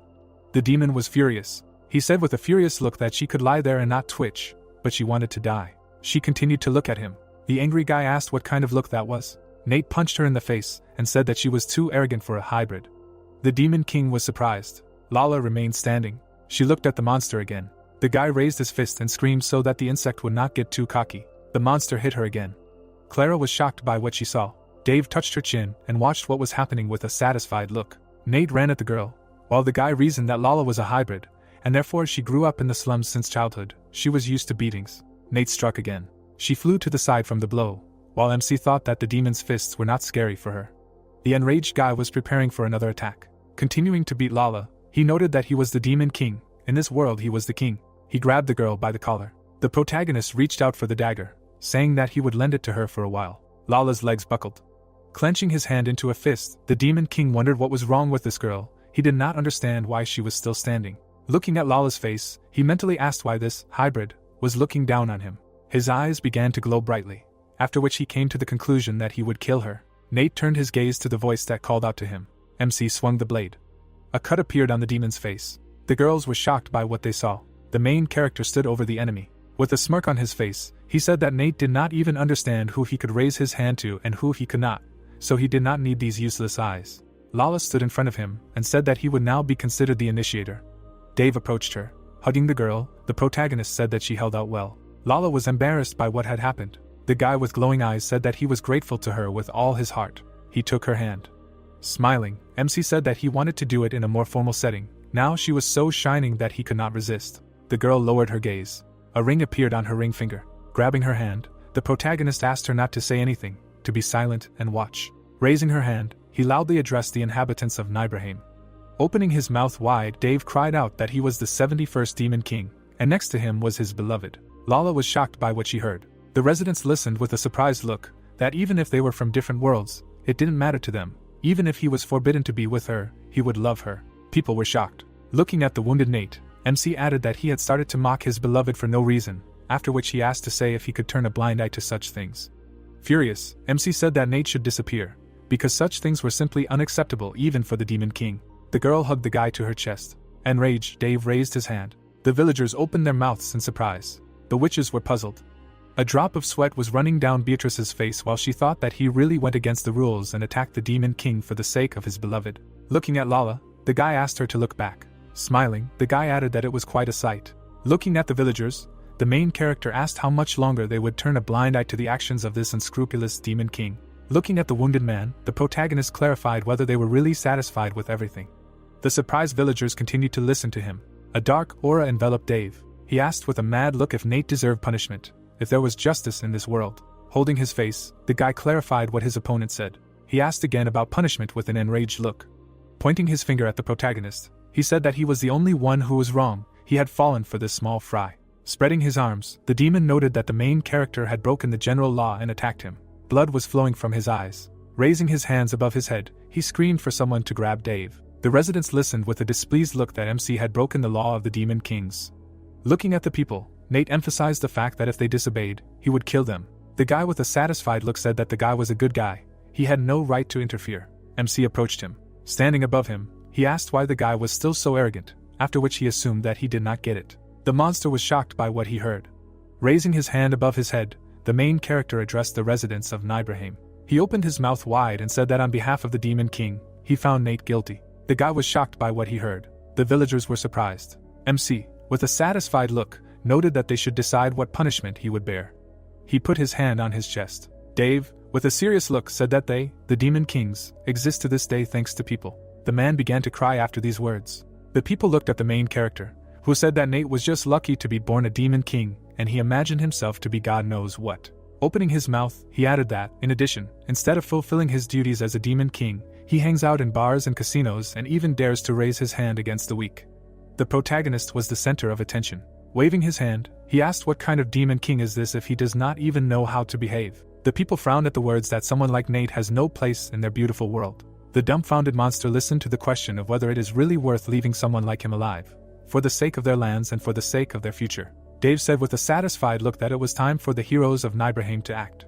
The villagers were inspired by these words. Nate looked away and shouted for the fool to shut up. Looking around, he continued to try to give the order to quickly grab this guy. The trash cannot disobey him. Smiling, the protagonist asked if the Demon King was panicking. Standing behind him, MC noted that the monster was afraid because he could no longer see.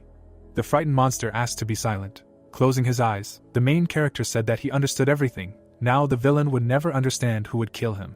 The embittered Demon King asked him to be silent. Someone stabbed him in the back. Wincing in pain, Nate asked who did it. The man stood behind him. The demon's eyes turned red from pain. Touching the guy's shoulder, the protagonist said that everything went exactly as he planned, for which he was grateful to the monster. The enraged Demon King asked what the guy was talking about. He was horrified by the terrible sounds. The frightened monster clarified who it was. The monster began to look around while they told him that they would kill him. The villagers stood behind him. Smiling, Nate asked them to wait and asked what they were planning. Dave approached Lala. Turning around, he said that what goes around comes around. Looking at the demon, he asked if he had heard of cause and effect. Leaving from there, the guy said that they were done there and could go. Lala and Clara looked at him. Blood splashed to the sides while Nate screamed that he was guilty and asked them to stop. The protagonist began to leave from there. The night sky enveloped the settlement. Turning around, he said that he was tired and suggested eating next time. Clara extended her hand and said that she agreed with him, he should rest today. Bowing her head, the girl added that they would take him to the hotel. Dave was surprised and said that one witch was missing. Clara turned around. She asked with a dumbfounded look if Beatrice had disappeared again, noting that she had a habit of wandering alone. The protagonist's face was irritated. He began to look around the city. MC raised his finger and said that there were more important things to do. He had one more request for them. The girl was surprised by what she heard. Beatrice smiled and said that she did not expect this. It was excellent. The witch was flying in the sky and assumed that the guy would still show himself. Light came from the windows of the houses. Streams of wind enveloped the estate. The goblin walked along the corridor and thought that tomorrow there would be Walpurgis night. He pointed out with a puzzled look that he had not heard from Mr. Isaac for a week. He stood in front of the gate and called out to the gentleman. He opened the gate slightly and asked if the man was there. There was no one in the room. Timmy was puzzled and wondered where the hell he was. He was suddenly taken aback. The girl was sitting on the window. Beatrice asked him with a crazy look if he had been looking after the company well. She jumped out of the window. The goblin frowned and asked where Mr. Isaac had been. The man in the form of a witch remembered how he had been following the protagonist and replied that he wanted to take a look at Lala and Dave himself. He began to laugh with a crazy look. Timmy was surprised and asked if he had found out anything. Isaac replied as he walked through the room that they had not said a word about the plague, but something interesting had happened in Hermes Square. There was a smirk on his face. The goblin listened to him attentively. The girl's cheeks turned red. She imagined the protagonist and assumed that she had underestimated this guy. But some things remained true. Isaac, in the form of a girl, imagined Dave hugging Lala and noted that he was head over heels in love, which meant that Lala was his weak spot. A girl with pink hair appeared in his imagination. Approaching the coffin, he asked if there was an answer from Her Highness Penelope. Looking at him, Timmy said that Her Highness had agreed to take their side, and she would do everything possible to ensure that they succeed. Opening the coffin, Isaac laughed. Closing it behind him, he replied that everything was clear to him. There was a smirk on his face. The girl closed the coffin. Streams of dark energy began to emanate from it. A powerful aura hovered around the coffin. Isaac began to open it. He returned to his true form and asked to listen to him carefully, and to convey his words to Her Highness Penelope. He said with a grin on his face that he had not felt such impatience in hundreds of years, waiting for tomorrow. The girls walked around the square. While the plot told us that 24 hours had passed since the encounter with Nate, the guards stood in one row. The moon illuminated the castle. The people were delighted by the cry that this was the first demon king to arrive. They should make way. The horse walked towards the castle. The carriage stopped. Its wheels began to creak. The guys on both sides of the red carpet began to bow. Penelope noted as she got out of the carriage that she was well received. She listened with a satisfied look as they said that they were waiting for her. The people bowed their heads. Covering her face with a fan, Penelope asked if the negotiations with Isaac were over, to which she received a positive answer. Smiling, she said that she understood everything. Looking at the people, the girl asked if she had arrived too early, since she did not see a single familiar face. The old man raised his hand and shouted for the citizens to move aside, since the demon king had arrived.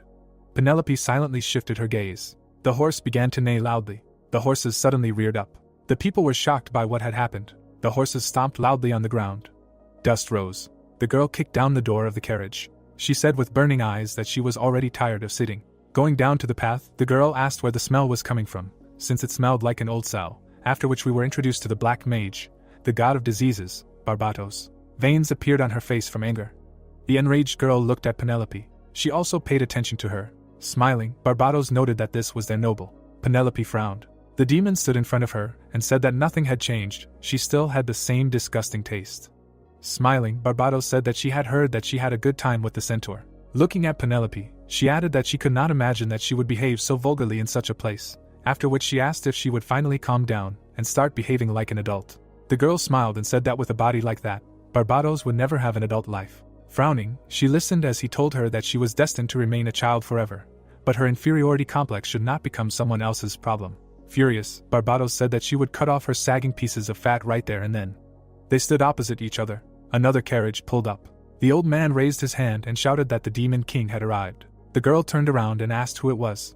Dave and Lala got out of the carriage. The surprised people said that it was the one. Lala's gaze was frightened. Barbatos clenched her teeth in anger. Lala looked at her. MC smirked and said that he knew who was in front of him.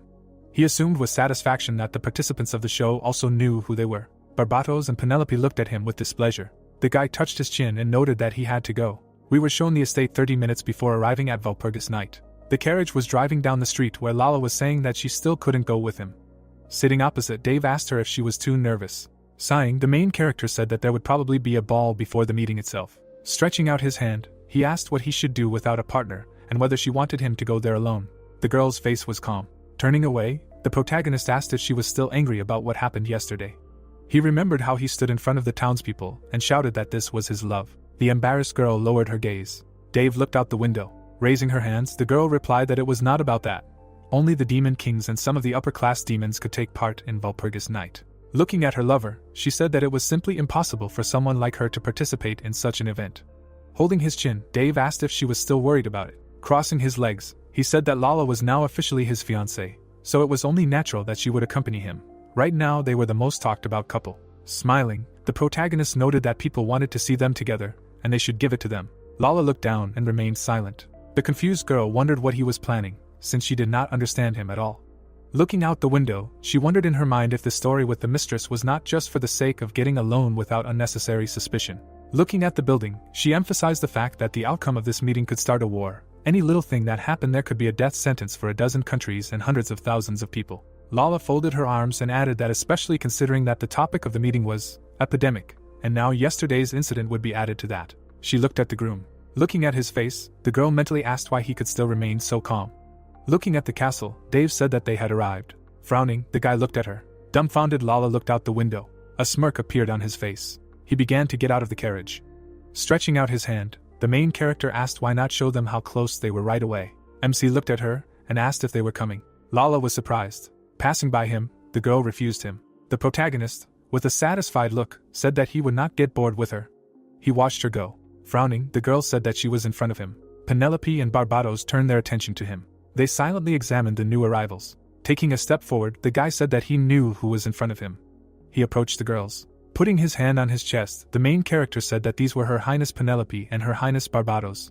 They had not met before. Smiling, the guy introduced himself as the 71st Demon King, Dave. Furious, Barbados said that no low-ranking demon king dared to talk to her frivolously. She was in a bad mood without him. Bowing his head, the protagonist said that he was sincerely sorry. He was still a rookie. The girl listened attentively to his speech, that such a powerful person appeared before his eyes that he could not resist the urge to talk to him. Frowning, MC asked to accept his sincere apology if he had offended her with his actions. Barbados raised one eyebrow. She clenched her teeth. Taking the bottle, the girl asked him to stop, noting that she was tired. Lala watched what was happening. An angry Dave looked after her. Leaving from there, Barbados reasoned that this low-ranking one ran into her and Penelope at once, and at the same time was not at all scared, quite the opposite. She smirked and mentally checked if his name was Dave. She passed Penelope. The girl was watching her. She looked at the guy and said that he was in trouble. Taking a step forward, Penelope asked him not to be angry. She had heard some rumors. The demon queen stood in front of him. The guy's face was serious. Covering her face with a fan, she began to talk about the girl behind his back. Kneeling down, Lala introduced herself as His Highness's servant. A smile appeared on Penelope's face. Approaching her, she said that she did not need to be so polite. Lala looked up. Penelope pulled out her fan. Touching Lala's face, she said that she had a beautiful and youthful face. The protagonist's eyes began to glow. Putting his hand on his chest, he said that Her Highness flattered her too much, after which he asked who could compete with her in beauty. Penelope smiled and replied that he knew how to flatter. Looking at the guy, she said that if you look closely, he was not bad either. Approaching him, Her Highness said that she would like to talk to him in a more relaxed atmosphere a little later. Leaving from there, Penelope emphasized that they would see each other again. Dave watched her go. Grinning, he came to the conclusion that it was an interesting show. He turned his gaze to the bride. Her face was dissatisfied. Looking around the castle, Lala noted that with him, even 9 lives would not be enough. The eyes of the demons were shining brightly. Looking around, the protagonist said that it was not so bad there. He suddenly frowned. Lala followed him while he asked if she felt it. Turning around, the girl answered that she did. The main character covered his face with his hand. He began to look at the guests of the event. The guys were in the center of attention. The night sky surrounded the castle. The chandeliers were shining brightly on the ceiling. People surrounded them. Looking at the people, he thought that everyone there was pretending not to care. People were chatting among themselves. MC stood still and thought that they had not taken their eyes off them the whole time. The monster's eyes were glowing. Watching them, Dave wondered in his mind if they were trying to say that they had nowhere to run. Smiling, he thought that he felt like a rare animal, put on display for everyone. The main character remained surrounded. Turning his attention to the people, he emphasized the fact that now they were all wondering if this rare animal was really worthy of their attention, or if it was nothing more than an appetizer for the evening. In his mind's eye, a picture appeared of a lion walking towards 2 rabbits. Looking at the bride, MC asked if any of the guests were directly connected to the trading company. Lala calmly stated that she did not know. Information about the client was available only to those who made the deal and the top management. She held the document in front of her. Looking at the girl, Lala said that according to the guest list, 40% of the guests belonged to the faction of Her Highness Penelope, whom they had met earlier. Introducing Barbados, the girl said that another 40% belonged to her. She turned her attention to the man and said that the remaining 20% belonged to His Highness Mike. He occupied the 5th place in the ranking. They held a neutral position. Dave noted with a serious expression that everything was clear to him. Looking at the demons, he wondered how many of them were dogs of the trading company. He began to reason with a smirk on his face that if he were a member of the company, he would not know what to do. He looked at the chandeliers. The candles suddenly went out. The room darkened. The protagonist calmly listened to the voices that said that they could not see anything. The torch lit up with a blue flame. They began to fly around the room. Dave looked up. Lala turned around. She looked at the empty arch. A man walked towards them, thanking them for attending Walpurgis night that evening, and asked to be allowed to greet them. Isaac put his hand on his chest and declared that he was the host of this meeting. He introduced himself with glowing eyes and added that he was the head of the Kunskis trading company. The main character's face was distraught. Standing next to the bride, he asked if this was Isaac. The girl's eyes began to glow as she said that it was. In the demon world he was considered the richest being, a true vampire and the owner of the Kunskis company. Watching him, the girl told him that thanks to Dave, he became her former boss, whom she had to betray. The boy smirked and thought he couldn't believe it. He covered his face with his hand and wondered if the man had already decided to show himself. Looking at the man, he noted that this was the appearance of the main boss. The old man's face was serious. He saw the protagonist among the crowd and thought that they had finally met. His gaze fell on his former subordinate. He imagined pink energy radiating from the skull. While he thought that this pathetic hybrid dared to outsmart him, and even became the lover of the Demon King, she was a scary woman. Standing in front of him, Isaac emphasized the fact that everything would end there for her, and he would sit and watch her fall from her pedestal. The vampire smiled widely and declared that he declared Walpurgis night open. Wine was dripping down Barbados' face. The protagonist's face was displeased. The old man looked at him. Wiping her mouth, The girl asked him if he knew how long it had been taking her to get there, and then asked him to let her rest properly. A stinking old man like him was just boring. She pointed out with a displeased look that she felt like throwing up. It would be better if Isaac brought some drinks. He was such a bore that you wanted to kill him.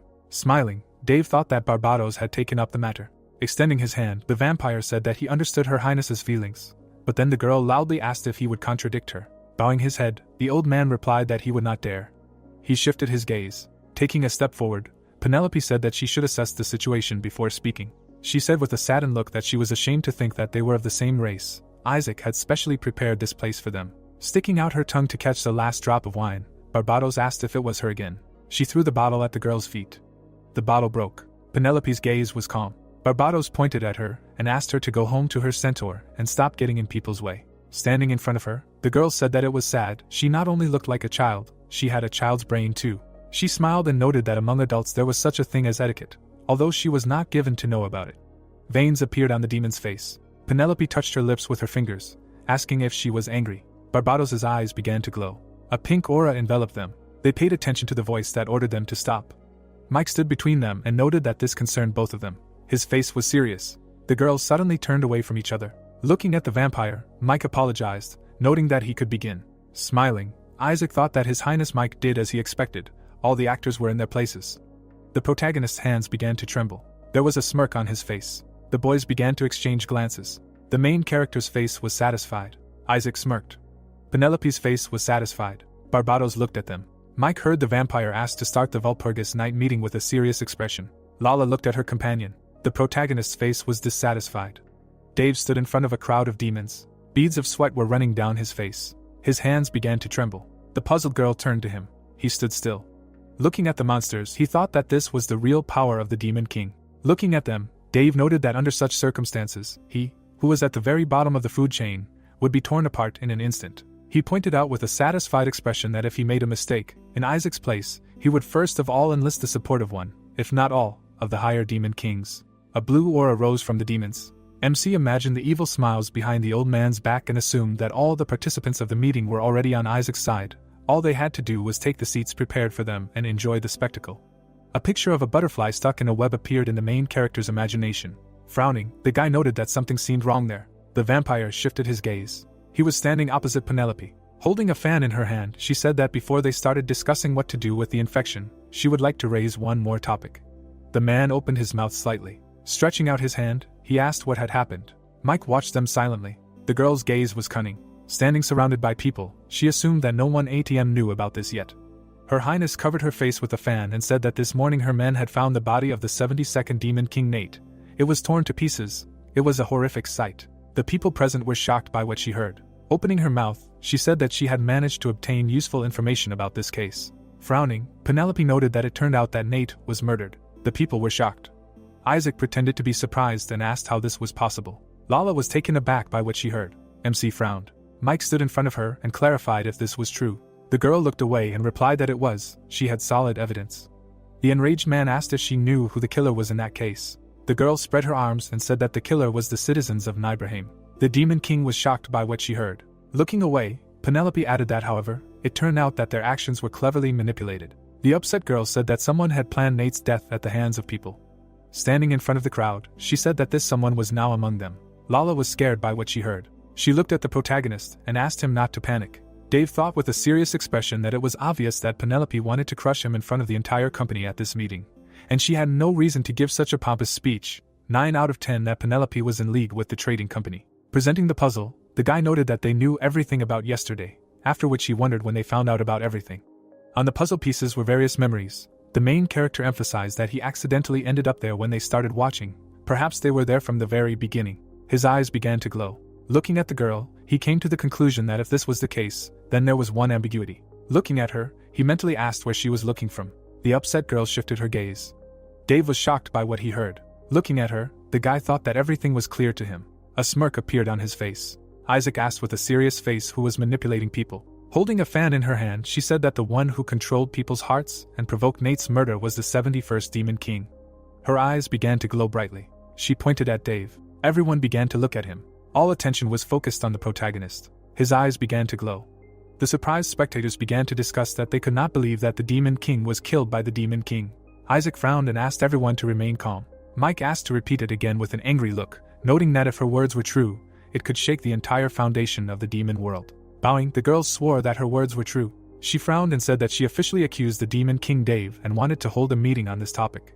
Grinning, the vampire thought that there were already prepared witnesses waiting outside. He would not be able to justify himself. Folding his arms, Isaac turned to the protagonist and clarified if he had anything to say in his defense. He stood in front of the rulers. The old man looked at him intently. Lala's face was puzzled. The main character, with a satisfied look, said that he had nothing to say in response. Everything was exactly as Her Highness said. The guys frowned at what they heard. Putting his hand on his chest, MC said that it was he who pushed the people to kill Nate. Isaac stood opposite and asked again what the guy said. Lala turned her attention to him. Penelope was furious. The protagonist put his hand on his chest. He told them with a smile on his face that he was the one who provoked the people to kill Nate. In his imagination, there were scattered pieces of a puzzle. He noted with satisfaction that they came together as one. Imagining Isaac and Her Highness, MC came to the conclusion that the motive of the trading company was clear. They wanted to strengthen their relationship with Penelope, using Nate's death as an excuse. He imagined his face falling apart into pieces and concluded that they would get rid of him and take all the black grass for themselves. He imagined a sprout. Dave remembered Nate's crazy face and noted that they knew all the details of the story. Remembering yesterday, the guy said that it was just a coincidence. He met Nate completely by chance.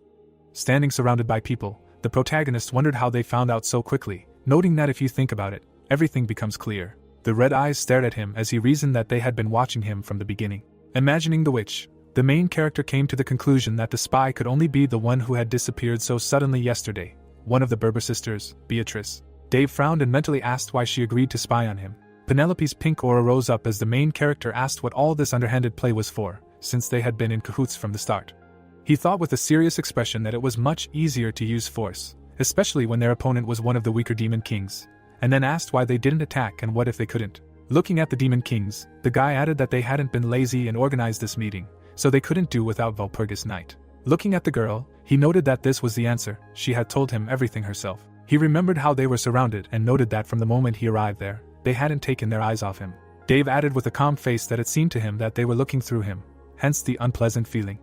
Looking at the intruders, he mentally asked who they were really looking at. He pictured the dying people and emphasized the fact that from their perspective, it was impossible to predict the plague. The man released streams of energy while the protagonist reasoned that it was natural for them to believe that someone had intentionally caused it. Turning his attention to Penelope, he said that the first person that came to mind was the one she had been focusing on all this time, the black mage and goddess of disease, the demon queen Barbatos. She had a smirk on her face.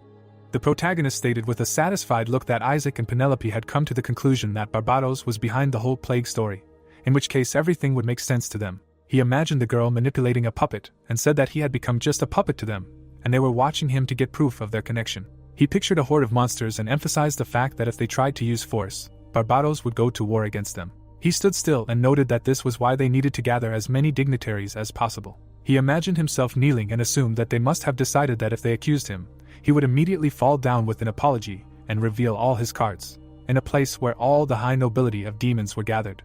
The girl spread her hands, while Dave reasoned that Barbatos could only deny that she had any connection with him, and therefore she could not help him. Blades were put to his throat, while he thought that all that remained was to admit that he was the instigator of the epidemic, after which they could take all his herbs with a clear conscience. Looking at the old man, MC thought that this was a clever idea and he even respected Isaac. There was a smile on the man's face. While the boy said that he was different from those he had encountered before, he was a head taller than all of them put together. The protagonist, looking mad, said that it pissed him off. Looking at the villains, the guy came to the conclusion that if their target was Barbatos, then she couldn't be in cahoots with them. He imagined Penelope pointing at him. Turning his attention to Mike, Dave added that he was a noble demon king who would not stoop to dirty intrigues, but would approach Barbatos directly to explain everything. Penelope bowed to him. Isaac had a smirk on his face. Looking at the guys, the main character noted that only these two were in cahoots. He seriously emphasized that they wanted to start a fight with him, two of whom he was able to defeat. The guy, covered in a powerful aura, said that they would see that not everyone agreed to dance to their tune. Stretching out his hand, Isaac asked if it was true that Dave acknowledged everything Her Highness said. The boy replied with a satisfied expression that it was. That's what he said, and then asked if he had a problem with it. The man answered in the negative, holding his cane in his hand. He wondered with glowing eyes what the protagonist was thinking. Standing under the burning torches, MC said that he had something to say about it, so if they would allow a hearing. The old man leaned on his cane and agreed. The protagonist raised a finger and said that there was one more thing. He thought with a satisfied expression that Isaac was acting like the very personification of honesty, and he settled down in a warm place and watched the farce unfold, and then asked if he should be thrown off his throne. Mike was surprised when the boy addressed him. He said with a serious expression that conflicts between demon kings should be resolved by another demon king. Dave bowed and said that he was the highest-ranked person present, and would like to ask him to act as a judge in this dispute. The man frowned. He looked at Isaac, who was standing next to him. He frowned and said that he was sure that this incident was a heavy burden for him, and asked if he would mind if he took it upon himself. The old man accepted the offer with his hand on his chest. He lowered his head. Mike looked at Penelope and asked if she had any objections. She closed her eye and said that she had no objections. He took a step forward. The man extended his hand and stated that as the 5th demon king, he took full responsibility for this matter. He glanced at the torches. Mike stood in front of the guy and said that as the accused, he had every right to try to prove his innocence. He could come forward. The protagonist smiled and said that things were moving. Lala was surprised when he asked her if she understood where this was going.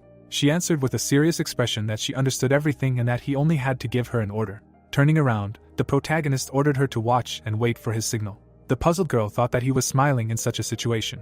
Looking at Penelope, the guy mentally offered her a dance. He was standing in front of her. Smiling, the girl said that she would like to take the opportunity to express her gratitude for his offer of a hearing. He was standing opposite her. Smiling, Dave replied that he himself was eager to talk to Her Majesty. His face was pleased. Imagining a gladiatorial fight, the protagonist came to the conclusion that this was starting to resemble a medieval duel. With a mad look, he asked the girl in his thoughts to fight until one of them died. Mike, with a serious expression, noted that they would begin the hearing. Both sides would express their point of view. Standing between them, he added that they would then hold a vote and decide whether the accused was guilty or not, and then asked if everyone agreed. The self-confident guy thought that voting was the thinking of powerful people. He began to look around those present. Standing in front of the girl, he thought that according to Lala, 40% of those present belonged to Penelope's faction. His face was thoughtful. Looking at his opponent, he emphasized the fact that, in truth, he was a weakling. In terms of physical strength, he was no match for this girl. Imagining a projection with the game, he added that his only weapon now was the knowledge gained from the game. Information about her sympathy for him appeared above the girl. Remembering moments from the game, the protagonist reasoned that in the dungeon he had already had to use this skill. But then he reached the maximum level, and after he completed the training, he slid down to the first. Standing in front of the judge, the guy added that now he only had information about the level of sympathy. But that was enough. MC smirked and said he would begin. Mike held out his hand and said they would start with Penelope. She could interrogate the accused. The girl looked at her opponent while thanking the judge. She held her fan in front of her. Penelope looked at him with a haughty look and asked him to clarify that he had been in Nibrahim Square yesterday, and even though he knew his opponent was the Demon King, he had still provoked people to kill him. The guy's eyes began to glow. Dave spread his arms and said she was absolutely right. He raised his finger. The girl listened attentively. That, to be precise, although she probably already knew this, before he had provoked people to kill, he had cut Nate's eyes. The main character remembered how he had struck. Mike was surprised by these words. The stunned listeners said they could not believe it. They asked with a frightened look if he had heard of the common law. MC extended his hand and added that even if humans couldn't finish him off, he would personally rip out the fool's heart and cut off his head. He emphasized the fact that he didn't care whether he was a demon king or not with a crazy look. Penelope frowned at these words. The people's mouths dropped in surprise. Lala was wary. Messages popped up that the people's affection levels had decreased. Isaac watched the trial from the sidelines. He concluded with satisfaction that the idiot was finished. A projection appeared, saying that the demon queen Penelope's affection level for Dave had dropped by 10 points. She asked with a sad look how the protagonist could call the demon king a fool, adding that he should be more careful with his words. Standing in front of her, the guy replied that unfortunately he was not going to take it back and would repeat it as many times as necessary. Smug MC said that Nate was a disgusting piece of trash. Raising his hand above his head, he screamed that this fool was bound to die sooner or later. The dumbfounded man clarified what the guy was talking about. The listeners asked with a puzzled look if he was crazy. The main character looked at the messages. The sympathy level had dropped even more. The furious girl said that he talked too much. Nate was one of them. Smiling, Chuck apologized, noting that he did not agree with her. Mike listened attentively. This bastard had nothing in common with them. He was a disgrace to their entire race. Penelope was furious. Waving his hand, the main character asked what difference it made whether he killed him or not. Because this fool was already waiting for the devils in hell, he just sent them their well-deserved prize. His eyes glowed brightly. Standing opposite, the guy added that seeing how she defended this trash, frankly, made him want to puke. He turned to Penelope with a serious expression. The girl was shocked by such impudence. A notification popped up that her sympathy level had dropped by 40 points. A vein of anger appeared on her face while she was saying that she demanded that he apologize to her immediately. The listeners were shocked by this. A huge number of notifications surrounded the protagonist. He read that the Demon King Mike's sympathy level towards him had dropped by 10 points. Taking a step forward, the man noted that the highest representatives of society had gathered there. Penelope was right. Frowning, he emphasized the fact that Dave should choose his words more carefully. MC had a smirk on her face. Bowing, he asked her to forgive him, because he could not hold back. With a satisfied look, he came to the conclusion that the first stage was passed. His goal was not them. Shifting his gaze, the protagonist mentally asked what she would say. Looking at the girl's furious face, he noticed that he managed to piss her off. Looking at the happy Barbados, above whom hung a message that her sympathy level had increased by 50 points, the protagonist emphasized the fact that she was his original target. Many notifications about changes in sympathy level appeared. The hero looked at the system windows. He thought that this was great and his target was not them. He smirked and thought about his target. The system window reported an increase in sympathy from the Demon Queen Barbados by 50 points. The guy thought that this was his true target. The demoness took a bottle in her hand. He thought about her. The protagonist frowned. He thought that in order to win, he needed to get a majority of votes. The characters were standing in the hall. The hero counted that 40% of the people here were from the Penelope faction, 20% from the Mike faction, and 40% from the Barbados faction. The Demon Queen bared her teeth. Dave thought that he needed to get Barbados on his side. He remembered his speech to Penelope and thought that this was the reason he was crucifying her so much. A vein swelled on the demoness' face. He thought that his answers were aimed at getting her mad. The hero looked at Barbados and thought about how to introduce herself to her. The Demon Queens stared at each other. The protagonist thought that Barbados wanted to hurt Penelope's feelings the most. He chuckled and decided that he would help her with this. His eye was shining. He thought that the time had come to move on to the decisive battle with the demoness. Dave put his hand to his heart and offered his deepest apologies to Her Majesty Penelope. The woman grimaced. He bowed down and asked for forgiveness for his rudeness and stated that he would like to ask for forgiveness from everyone present. The demons opened their mouths. They were perplexed. The hero put his hand to his face and said that he was not trying to show disrespect to them with his words. He said that as they could see, his inexperience was showing and he had no self-control at all. A shadow hid his eyes. He said that among the kings, he was ranked last, 71st, and he had no achievements or titles, and was like a baby compared to them. Mike frowned. The protagonist stood in the middle of the hall and admitted that even someone like him knew that it was wrong to mock the elderly and the infirm, and he had never killed a child for not showing him respect. His hand clutched his shirt. The demon's eyes widened. Mike looked at him and asked what Dave was trying to say. The guy bared his teeth. He looked over his hand and asked that they didn't know that Andromarius killed about 54 civilians in Nibelheim.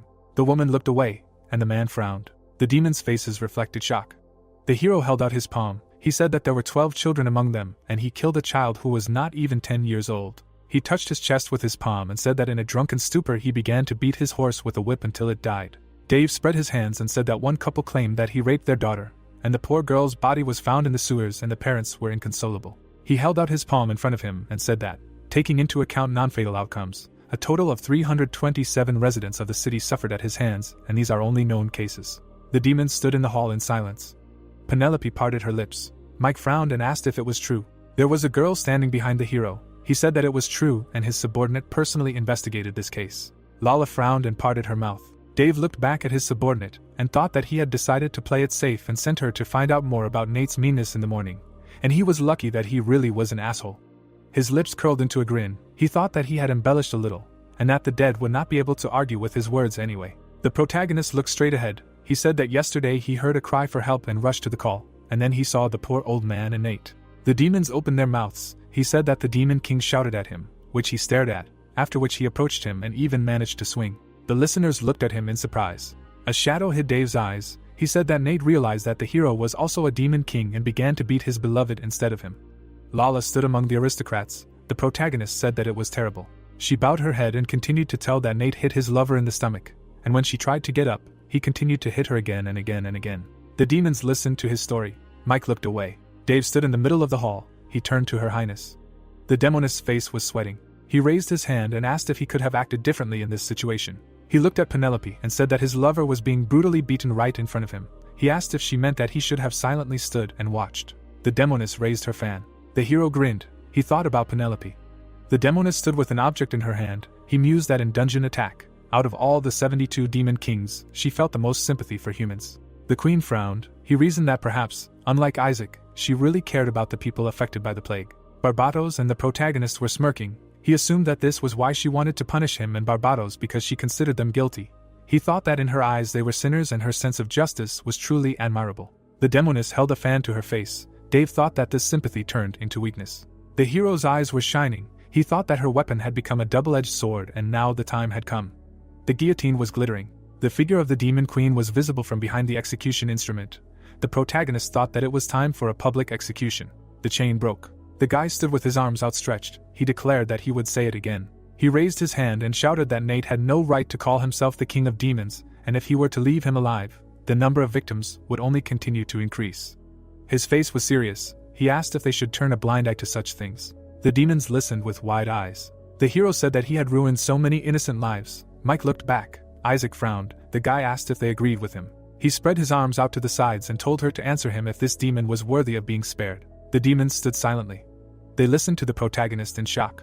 His foot left the floor. Dave turned to Her Majesty and asked if such a piece of trash was worthy of being considered their kin. The demoness was dejected. He said that just one piece of trash could ruin the entire reputation of the demon kings with his behavior, and clarified if she intended to protect him with all this. He extended his palm towards her and said that here and now he was asking her to answer his question.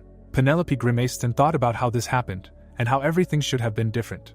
Her face was covered in sweat, and she was thinking about not letting Dave tarnish her reputation.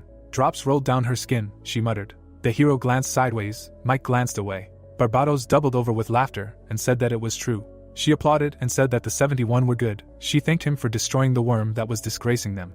She laughed and asked if they agreed with her. The demons looked at her in shock. She stood at a distance and laughed.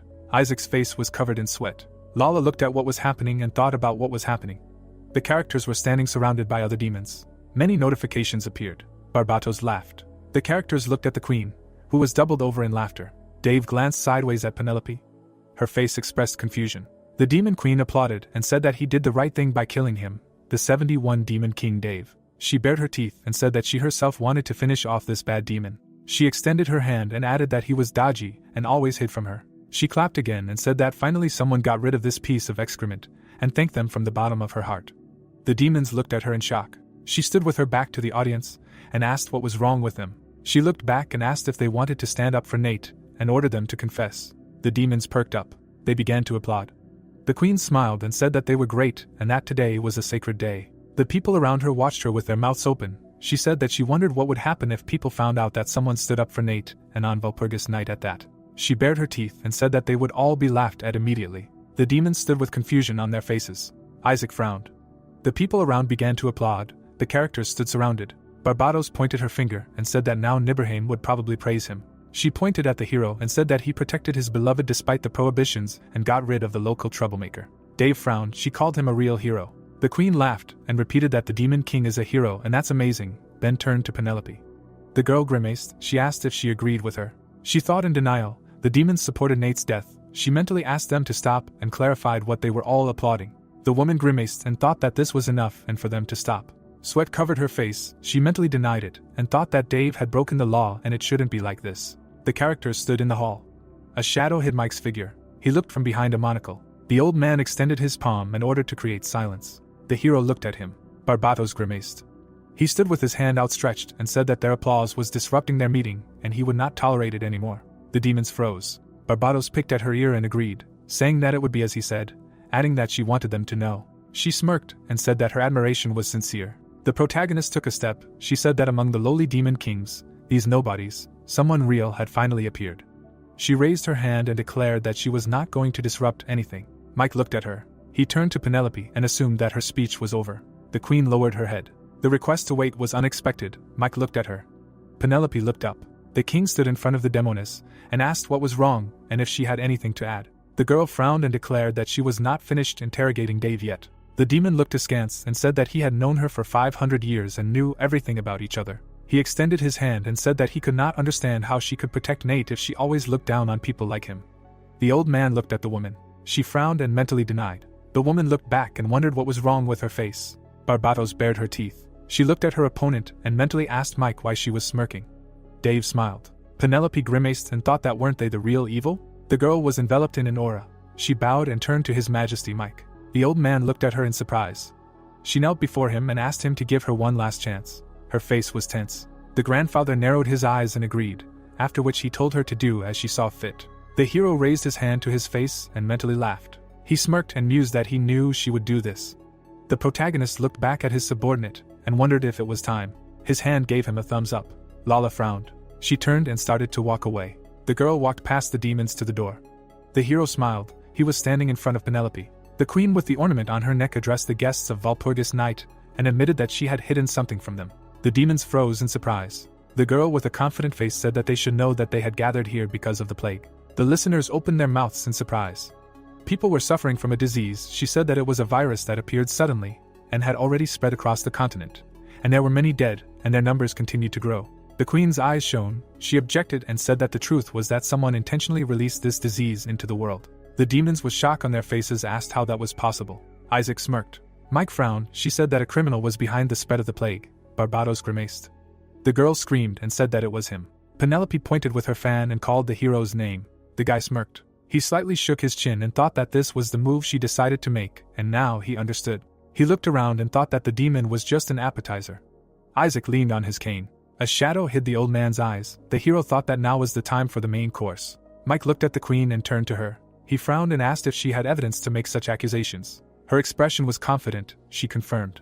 Her fingers tapped her palm. The old man thought that Penelope was good and seemed to have regained her composure and keep it up. Isaac grinned and thought that victory would be theirs. The girl turned her head and addressed those around her. People were dying from the disease. She said that this plague had already taken many lives of both humans and demons, but they should not lose hope. The characters were standing in the hall. She said that a cure existed. The hero brought his hand to his mouth. The grass grew on the ground. She said that this plant was called black grass. She stretched out her palm and said that it had a miraculous effect and was able to instantly suppress the disease and asked to guess who was the first to discover this grass. The protagonist stood thoughtfully. She said that they thought correctly and it was Dave. The heel was on the floor. She said that, strangely enough.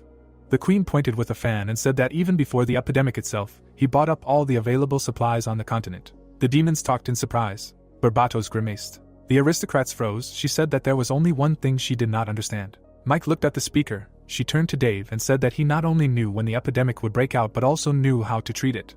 The demoness covered her face with a fan and said that he was prepared. The cloak lay on her shoulders. She said that in the history of the continent, such an epidemic was happening for the first time and the black herb was not used as a medicine. She stretched out her hand and asked if there was a logical explanation for this, after which she said that the answer was obvious. The hero frowned. The girl turned to him and said that he was the creator of the plague. The demons in shock asked if this was possible. They froze in surprise. Mike frowned. Penelope said that like her, Dave used the services of a consultant from the Kunsk Trading Company. She brought the fan to her face and said that he was the one he instructed to buy up all the medicine.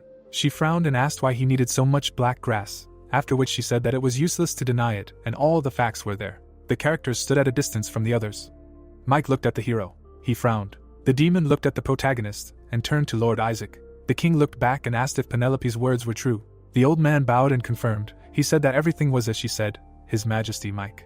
His hand was pressed to his heart. He said that with his permission he would show where the truth is and where the lie. The old man looked askance and said that he did not dare to doubt his judgment, but if such was his will, he would immediately provide all the necessary evidence. The king turned around and asked if they wanted to say that they were already ready. Isaac frowned and confirmed. The hero smiled.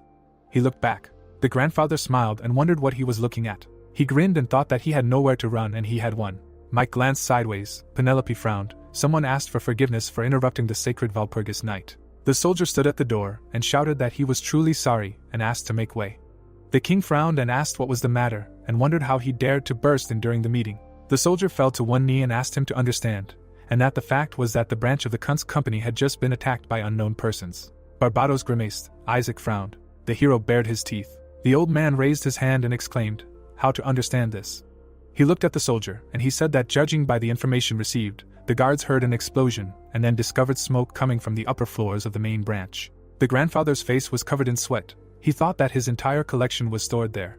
Isaac bowed and turned to His Majesty Mike and asked for forgiveness, after which he said that he would have to leave. The king frowned and asked him to raise his head. He looked down at him and said that he understood his situation but could only give him 15 minutes, and even taking into account all the circumstances, this meeting was sacred. He asked if he understood him. The old man bowed his head and confirmed, after which he thanked him for his generosity. He started to get up. Isaac pushed the demons away, shouting for them to move aside and out of the way. Barbatos laughed and asked if they saw it. She said that he made a face as if he saw a ghost. The demoness grimaced. Dave started to leave. She exclaimed for him to stop. Penelope looked at him and asked where he was going. The hero smirked and thought that she should not panic and that there is a time for everything. The protagonist looked back and said that he was going to get some fresh air, and that he was not going to run away. He turned away and said that she could rest easy. Dave touched the girl and asked for forgiveness for it. The queen grimaced in rage. She growled. The candlesticks illuminated the corridor. Timmy was called and asked where he was. The goblin ran out and called Isaac. He pounced on his interlocutor and asked what the hell was going on here and what had happened, to which he received the answer that he himself did not understand anything. The demon turned away and said that now was not the time to sort this out. He ordered to immediately gather everyone who was free and send them to the headquarters. The goblin said that everything would be done. The palace stood in the night. Timmy asked where Isaac went. He answered that he would go to the observation deck from where you can see the headquarters. The old man frowned and cursed. He thought about who could be brave enough for such a thing. He looked out the window and thought that they took advantage of Walpurgis night, and also found a weak spot in their defense. He remembered the coffins and thought what he should do if his collection was damaged. The old man climbed the steps and thought how difficult it was to climb the stairs in this form, and as soon as the meeting ended, he would move into a doll. He almost climbed to the observation deck and thought that this was outrageous, and whoever it was would make him pay, that he would find him and have a bloody feast. Smoke was rising from the tower. The old man said it was true. Dave said he knew he would come. Isaac broke out in a sweat and asked who it was. He saw the protagonist. The protagonist began to turn around and said that he thought with his efforts he would be able to see his chambers from such a distance without any problems. Clouds were running across the moon.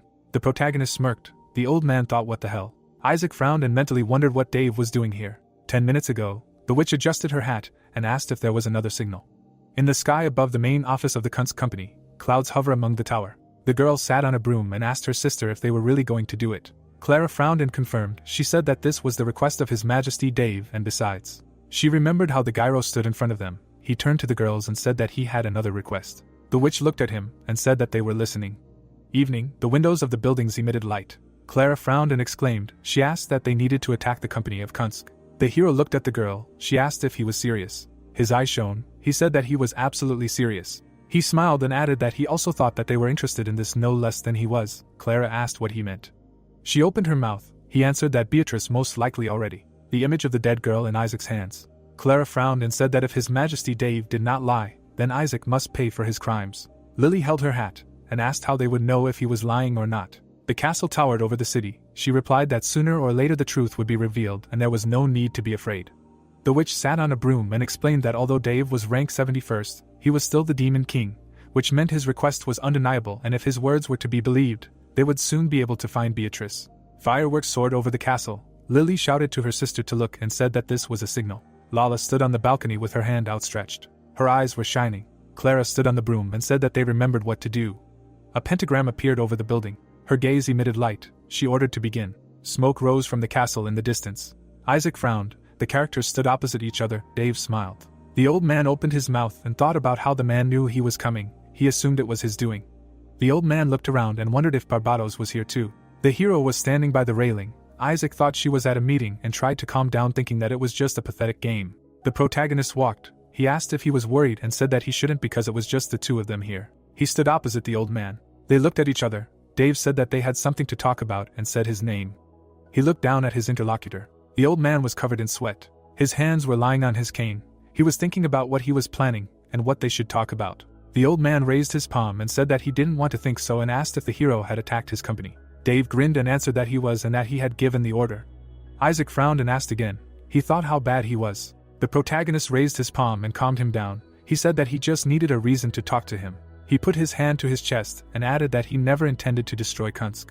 He moved his palm to the side and said that if he hadn't made a fuss, he wouldn't have had the opportunity to be alone with him. Dave grinned and added that for this reason he had to do a little mischief and apologized. The old man grimaced and thought about what he was talking about. The veins bulged on his face. He thought that pathetic little rat took him for an idiot. His face relaxed and he thought that let the hero say what he wanted and he would be finished anyway. The old man frowned and thought damn him, and he would leave no trace of him. Grandpa looked at Dave and turned to him. He said that it didn't matter what he said. He bowed and said that everything would remain as it was, and all he needed was to provide evidence to His Majesty Mike and the members of the assembly. Isaac stood before the protagonist in a bow. The hero added that this was their first meeting and he was sorry that they were on different sides of the barricades. The shadow hid the old man's eyes. The old man replied that he agreed with him and he was also very sorry. Dave grinned and asked again. He said that it was clear to him. The guy looked at him from behind his hand and asked if he understood what he felt. Isaac grimaced and thought about what kind of nonsense this impudent brat was talking. He pulled his hand away and said that he was afraid that he would not understand what thoughts were visiting His Majesty. The hero's eye smoldered. He asked again and replied that he knew better. Isaac looked up. Clouds covered the moon. The protagonist turned to the interlocutor. He pulled his hand away and offered the old man to become his subordinate. Veins appeared on the grandfather's face. He thought about what the guy had blurted out. The old man grinned and thought that even if he was the Demon King, he should serve the one who occupied the 71st place. Isaac looked at the guy from under his brows and asked if this was a joke. Dave laughed and replied that it was not so and that he was completely serious. Isaac stood in a bow. The protagonist said that he would say it again, and the one who addressed the interlocutor by name offered him to become his subordinate. The old man covered his face with his hand and laughed. There was a grin on the hero's face. Dave laughed in front of the interlocutor. Isaac laughed with madness on his face. Dave echoed him. Veins swelled on the vampire's face. He asked if the hero was making fun of him. The aura of the undead burst out. The protagonist said that he seemed to have finally shown his true nature. He grinned and asked if that was true. The old man's eye was shining. He told the hero to stop clowning around. The castle was drowning in the night. The protagonist stood in front of his grandfather. He raised his palm and said that in that case it was time to finally settle all the issues between them. He looked back and said that this was enough and she could leave. Her feet stepped on the stone. Isaac frowned. Lala was approaching them. The old man shouted her name. The guy smiled and asked if they were finally happy to meet. The old man covered in aura shouted that he had been waiting for this, and said that she had broken the rules of their company. His eyes were covered in darkness. He said that in the name of Kunsk he must punish the traitor. The girl stood next to the hero. Isaac shouted that she would regret setting him up. A shadow hid her eyes. She replied that the end justifies the means and that's what he taught her. The protagonist looked at her. The girl said that His Majesty Dave promised her that he would provide her with a seat in the front row. The corners of the guy's lips rose. The heel stepped on the floor. She said that she was sure that thanks to him, she would have a stunning view. She stopped next to the hero. Dave glanced at Isaac. Lala said that she betrayed the trading company for this reason and did not regret it one bit. The guy smiled and said that that's how things are and turned to the interlocutor. The old man grimaced and exhaled. His palm was shaking. He repeated Lala's words and said that it was just a joke and that they were all over. He raised his palm and said that after the meeting they would lose everything and that the black grass would be his main evidence. Dave smiled. The old man frowned. He pulled his hand away and asked what was so funny, then asked if he understood the situation he was in. The hero opened his eyes and apologized for being distracted and added that he was very worried about him. Isaac looked at him and asked what he was talking about. The hand reached into his pocket. The hero turned to his interlocutor and asked if he knew what it was. His fingers were holding hair. Isaac grimaced. Lala looked at the thing and wondered what those glowing threads were and assumed what it was. The hero held the hair and laughed. He said that he was worried about his body. He grinned and added that he was not worried about the one he was in now, but about the one stored far away in the cold northern lands. A blizzard swirled among the mountains. There was a girl in the sarcophagus. The protagonist said that in the depths of the ice cave. The girl pressed her knees. Dave said that he was talking about his real body. He grinned and said that nothing would happen to him. Lala glanced at the hero. The cane fell to the floor. The old man asked again. Isaac reached out to him with his hands. He thought about how Dave knew about him. He shook in front of the hero holding his hair. The protagonist grinned and thought that he still knew the true identity of this old man. He remembered the menu of the game Dungeon Attack. The vampire threw back her cloak. He thought that in the game Isaac Lodbrok is a vampire princess in love with the protagonist. He imagined a picture of a sealed girl and thought that according to the plot, the Demon King betrayed her, after which she sealed her real body in an ice coffin so that no one else would dare to use her. The figures of various creatures appeared before him. He explained that she moved her soul between them. He remembered their first meeting and thought that he was so surprised by this, because in the game her character looked completely different. The hero held the hair and said that how could he not worry, because that place was teeming with dangerous monsters and how could they bite off the sleeping beauty's arm or leg. Isaac's face was covered in sweat. The protagonist grinned and added that, for example, someone could give a special signal and the poor thing would be overtaken by disaster. The old man's eyes rolled back. She thought about how he could find out about her real body, because she had not told anyone about it. His fingers were holding a strand. She assumed that in his hand was her hair. The hero smiled and thought that he had come across the hair that was just what he needed. He remembered how he ran into the lady and thought that it was good that he decided to play it safe and pulled out a couple of her hairs. The old man was shaking. Dave thought that even he hadn't expected such an effect. He bared his teeth and decided that there was one last touch left. Lala looked at the hero and thought about what he was talking about. She glanced at the old man and reasoned that judging by her reaction, he wasn't bluffing. The moon was covered by clouds. The protagonist called Isaac and said that he would repeat the offer. The old man was depressed. The hero smiled and said for him to give up and join him. The vampire recoiled. He was shaking and thinking about how and why everything turned out this way. Dave's image was devilish. Isaac thought that she would never serve him for anything in the world. He was breathing heavily and mentally denying all this. She thought that it was impossible, and she would not bear it. The aura hid the old man's figure. Madness covered him. The protagonist frowned. Isaac attacked the interlocutors with a shadow. Dave covered himself with his hands. He narrowed his eyes. His palm was at Lala's neck. The old man told the hero to stand still. The vampire stood behind the girl. His claws touched her skin. He held the girl hostage and threatened the protagonist that if he made even a step, he would kill her. Dave frowned. He stood in front of his opponent. The castle was still smoking. The protagonist raised his hand and turned to Isaac. He asked what he was trying to do. Saliva flew from the vampire's mouth. He screamed at the hero to shut up and not move. The guy's eyes were smoldering. The old man broke out in a sweat and said that he was serious, and added that if he moved, he would cut her. The protagonist looked at the vampire. Isaac held the girl and shouted that he was offering a deal. He looked at the hero and told him to immediately call his men off his body, and only then would he release Lala. The old man smiled. He thought about what Dave would do, because his beloved's life was in his hands. Isaac remembered what had happened earlier, and thought that this was his weak point, and that for her sake he even went against another demon king. He imagined pictures of the past, and thought that he had no choice but to agree to his conditions.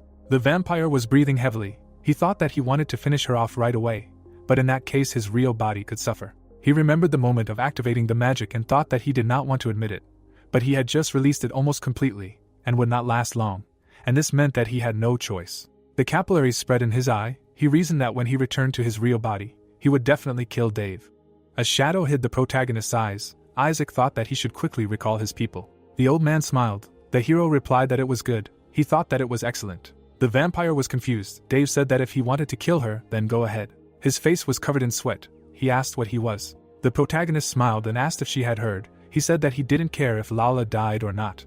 The old man was holding the hostage in a daze. His eyes rolled back. He mentally asked again, and wondered what he was talking about and whether it seemed to him. The hero grinned and asked if he called it a deal. He presented a scale and said that deals are made between equal parties. One scale was outweighed. He explained that the second option is when one of the parties is many times stronger than the other.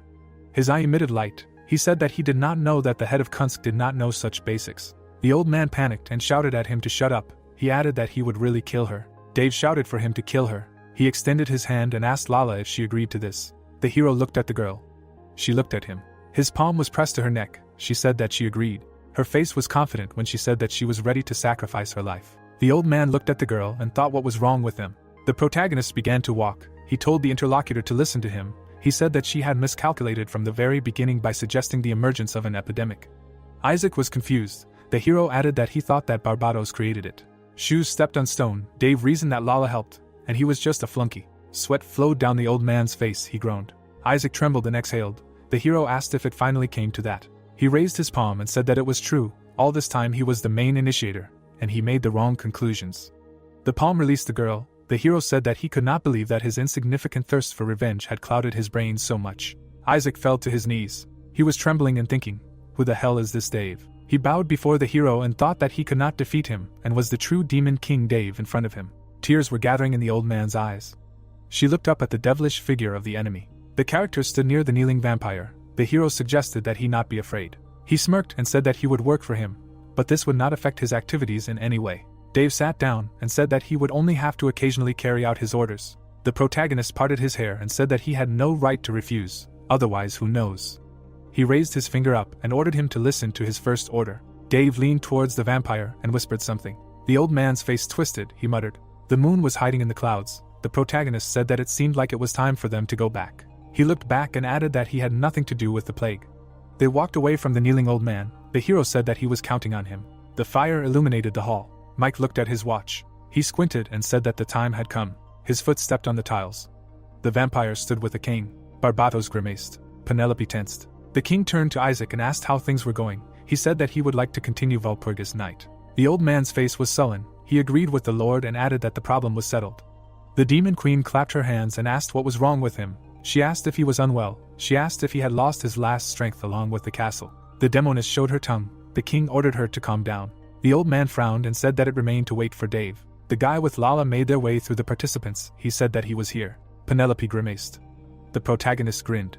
Mike raised his hand and said that since everyone was gathered, it was time to resume Walpurgis night. The demoness looked at the hero and said that he had not run away after all. The guy looked at her and replied that he said that he just wanted to get some air. The queen's eyes darkened and she replied that this was complete nonsense. She pointed at the vampire and told him to show everyone present the evidence quickly. The old man stood surrounded by the participants. The girl frowned and asked why he froze, after which she ordered him to be faster. The vampire leaned on his cane and replied that he had no evidence. Penelope's pupil trembled.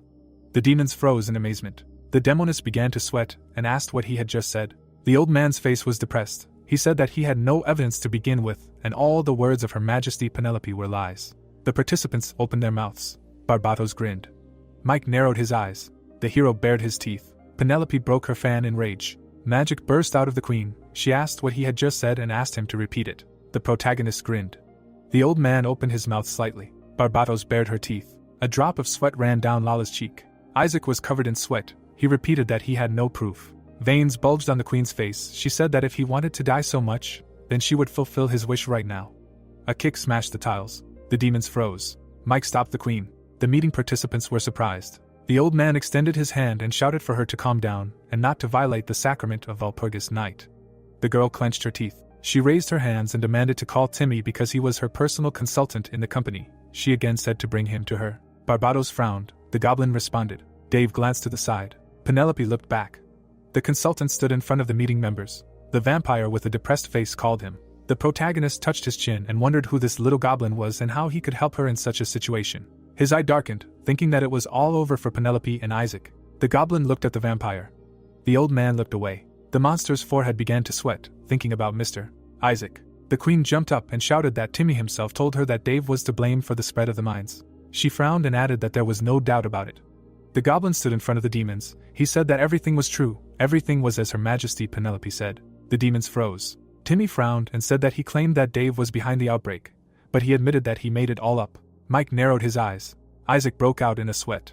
The hero frowned. Penelope clenched her fist and asked what he was talking about. She asked if someone ordered him to say that. She clarified if it was Isaac. Sweat was running down the goblin's face. He replied that no such orders had been received and that he was the only one to blame. Penelope's eyes turned black. She asked again and ordered Timmy to tell the truth. She added that he could not have made such a stupid mistake. She spread her arms and asked how long they had known each other. She said that she knew him inside out. The demoness frowned and said that she was asking him not as a client, but as an old friend. She clarified who had set it all up. The goblin frowned and replied that he was the only one to blame. The monster with a monocle said that he wanted to get the black herb that His Majesty Dave owned. He raised his hands and added that he could not have pulled off such a thing alone, so he used Her Majesty Penelope and Mr. Isaac to achieve his goal. The image of the girl covers herself with a fan, while the vampire smiles. The queen's face was covered in sweat, and she asked what kind of nonsense this was. The protagonist looked at the goblin, who said that he took advantage of Her Majesty's favor and also the power of Lord Isaac. Timmy's face was tense. Dave frowned and wondered if it was him. Mike frowned and said that it turned out that he was pursuing his own selfish goals and for this he deceived the Demon King. He narrowed his eyes and asked if the goblin realized the gravity of his crime. Timmy clenched his fists and replied that when his plan went wrong, he knew what awaited him. He put his hand under his cloak and said that if Her Majesty Penelope was guilty, it was only that she believed the words of an old fool. He pulled out a blade and thought, everything else is up to Lord Isaac and this is the last thing he can do for him.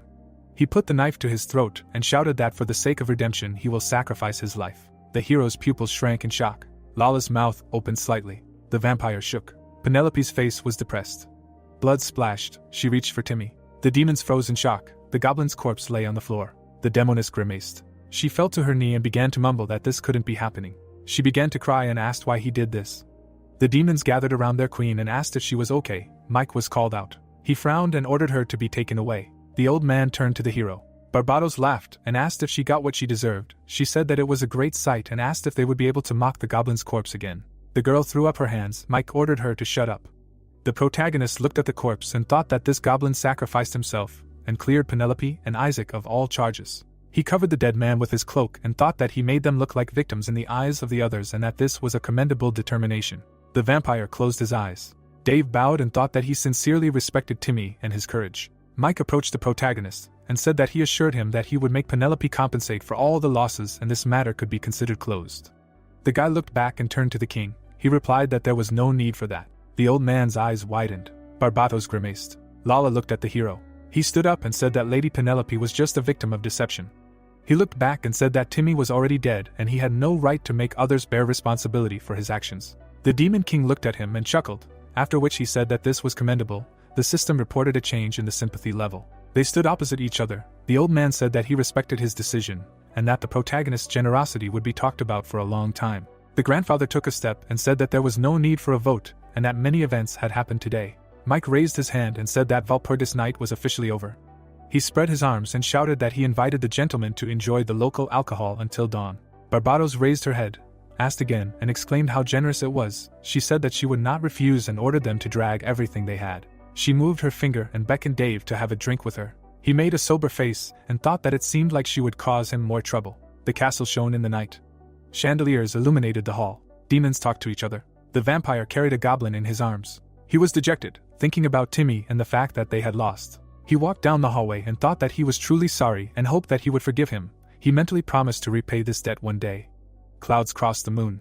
The hero stood by the railing. Barbados was sitting on the protagonist's hands and shouting that he should not be shy and drink heartily, after which she asked if she was getting into him already. Dave covered his mouth with his hand and thought about Barbados and how she was the only one who drank so much alcohol. He assumed that all demon kings were like that. The protagonist leaned against the railing and mentally cursed, noting that it seemed to have gone to his head after all.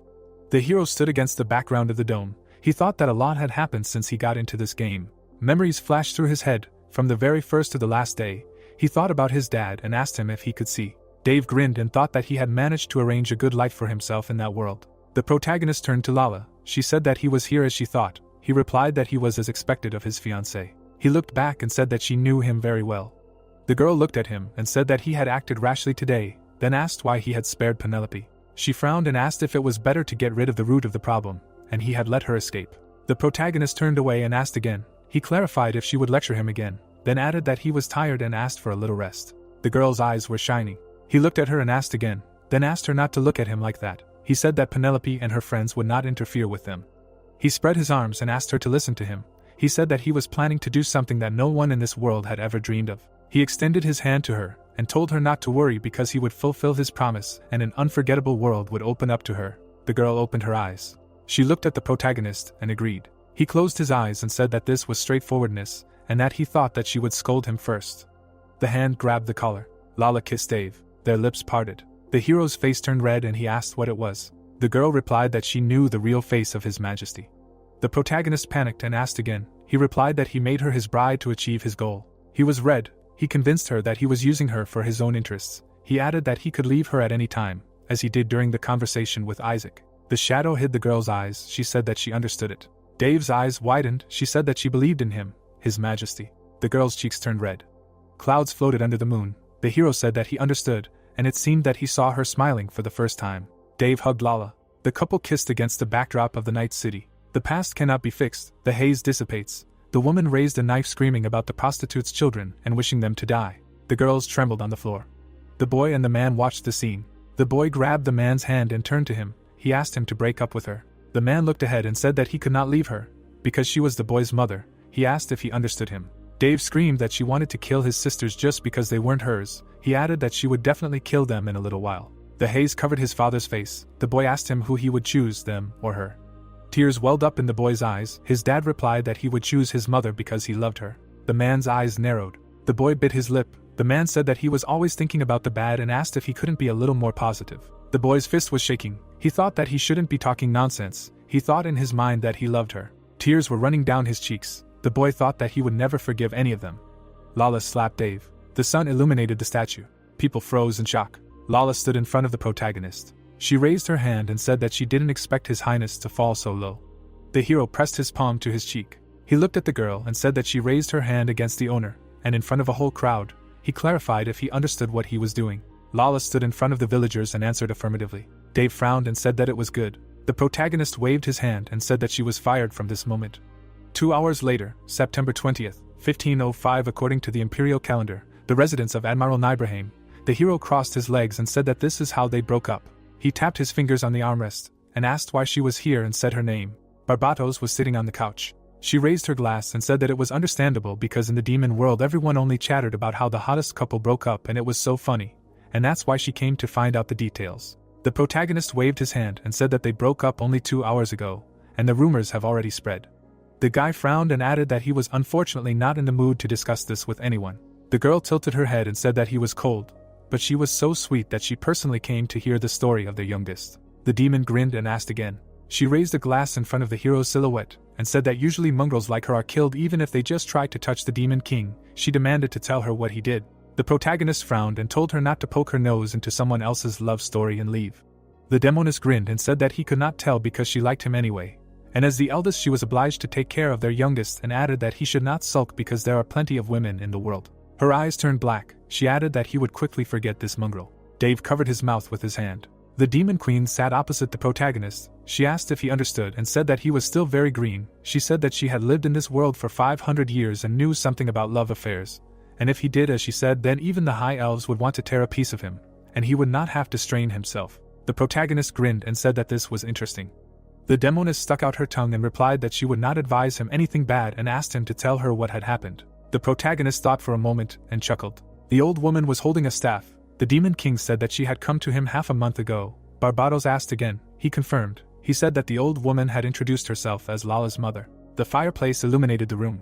The protagonist touched his chin and said that he had heard that Lala had been an orphan all her life. He asked if she had abandoned her and run away.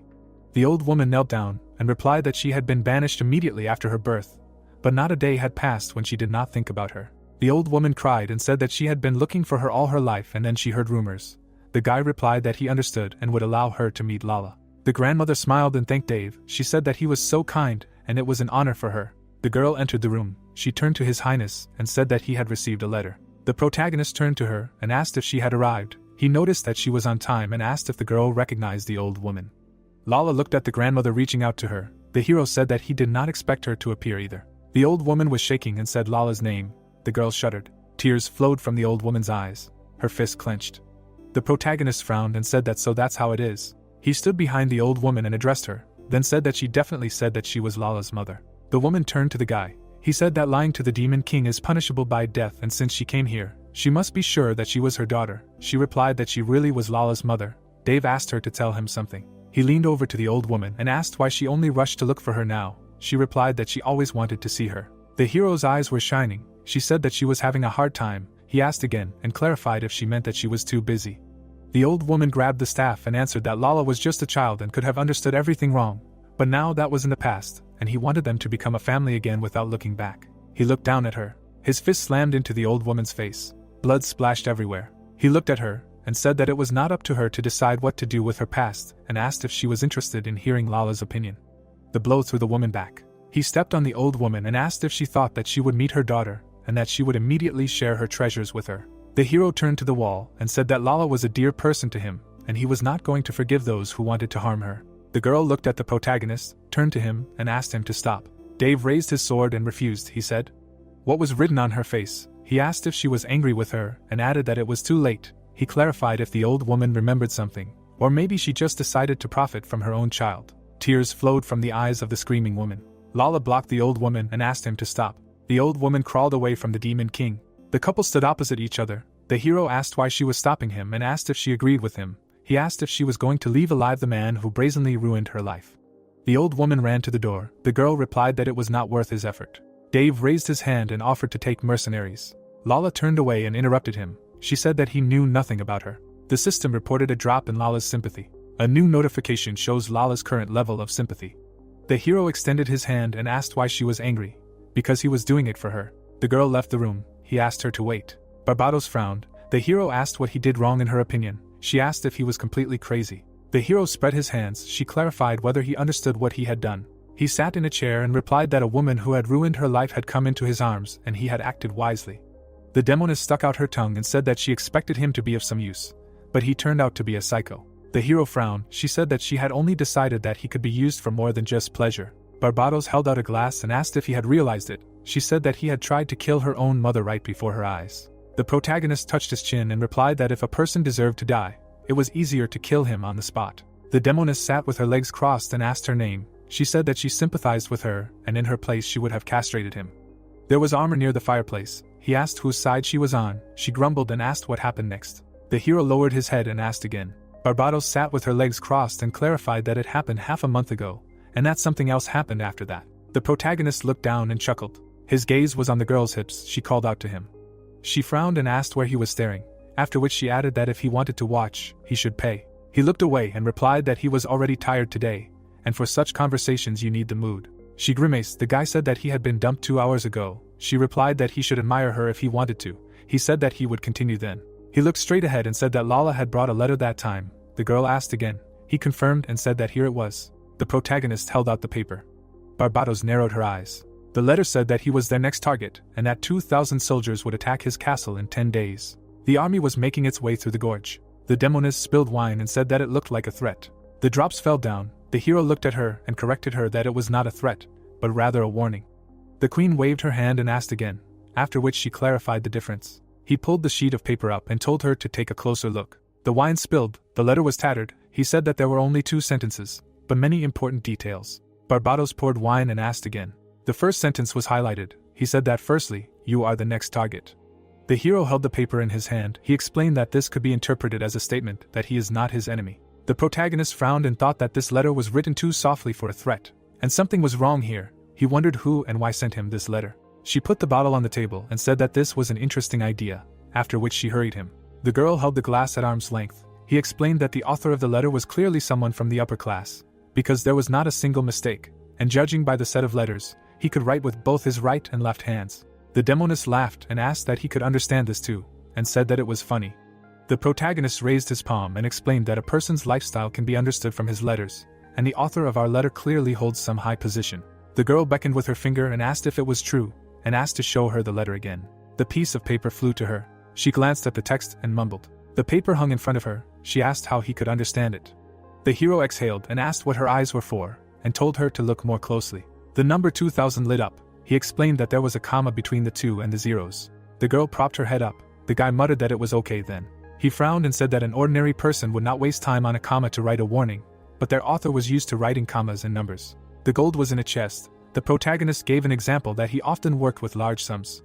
The man leaned over the table. The hero explained that he had to communicate with a large number of people every day and was probably engaged in accounting.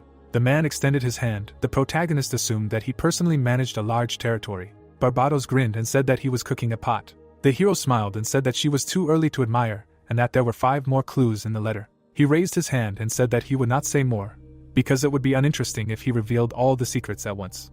She narrowed her eyes and asked if he was teasing her, and then insulted him. She looked at the glass and asked that in any case, their sender was a merchant. Dave clasped his fingers and said that he had come to such a conclusion. She grinned and offered to dot the i's. He looked at her. She looked at the protagonist, and said that she would find the one who wrote this letter. The hero frowned and asked that she could do that too. The demon queen released magic and asked who he thought she was. She bit her finger. Magic flew out of her wound. Dave's eyes widened. She touched the sheet. There was a smile on her lips. She used the regret of Thanatos. Blood stained the sheet. It became written that the demon king Barbados ordered him to fly to the author of the letter. The paper began to burn. The magic twisted into a spiral. The hero frowned. A bat appeared in the room. The demon queen raised her hand.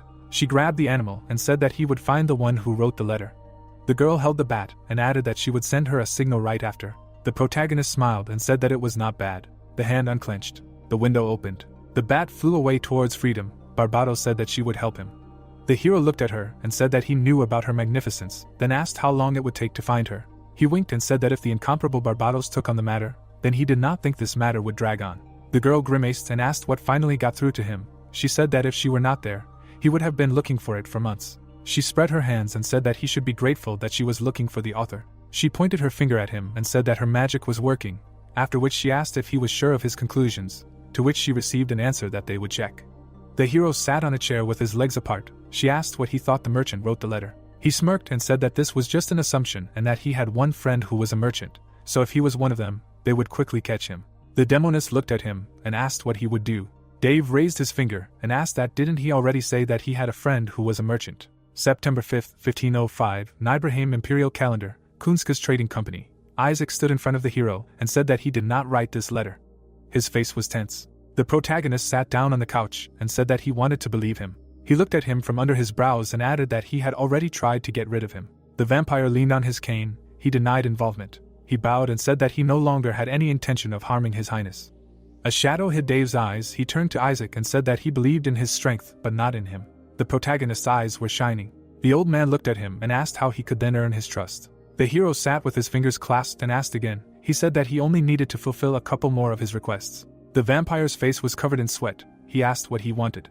The guy grinned and asked to let him think first. He frowned and said that he wanted to hire mercenaries. A male silhouette of an orc attack. The hero added that he only needed high-ranking mercenaries. He smiled and said that in 2 days he should have 3,000 men. The vampire clenched his teeth. He stood in front of the Demon King and asked again. He looked at him and clarified that he only had 2 days. The hero frowned and asked if he meant to say that he couldn't handle it. Isaac extended his hand and said that he could gather an army, but 2 days was too little. The hero listened to his interlocutor. He explained that if he needed high-ranking mercenaries, then he could do it in half a month.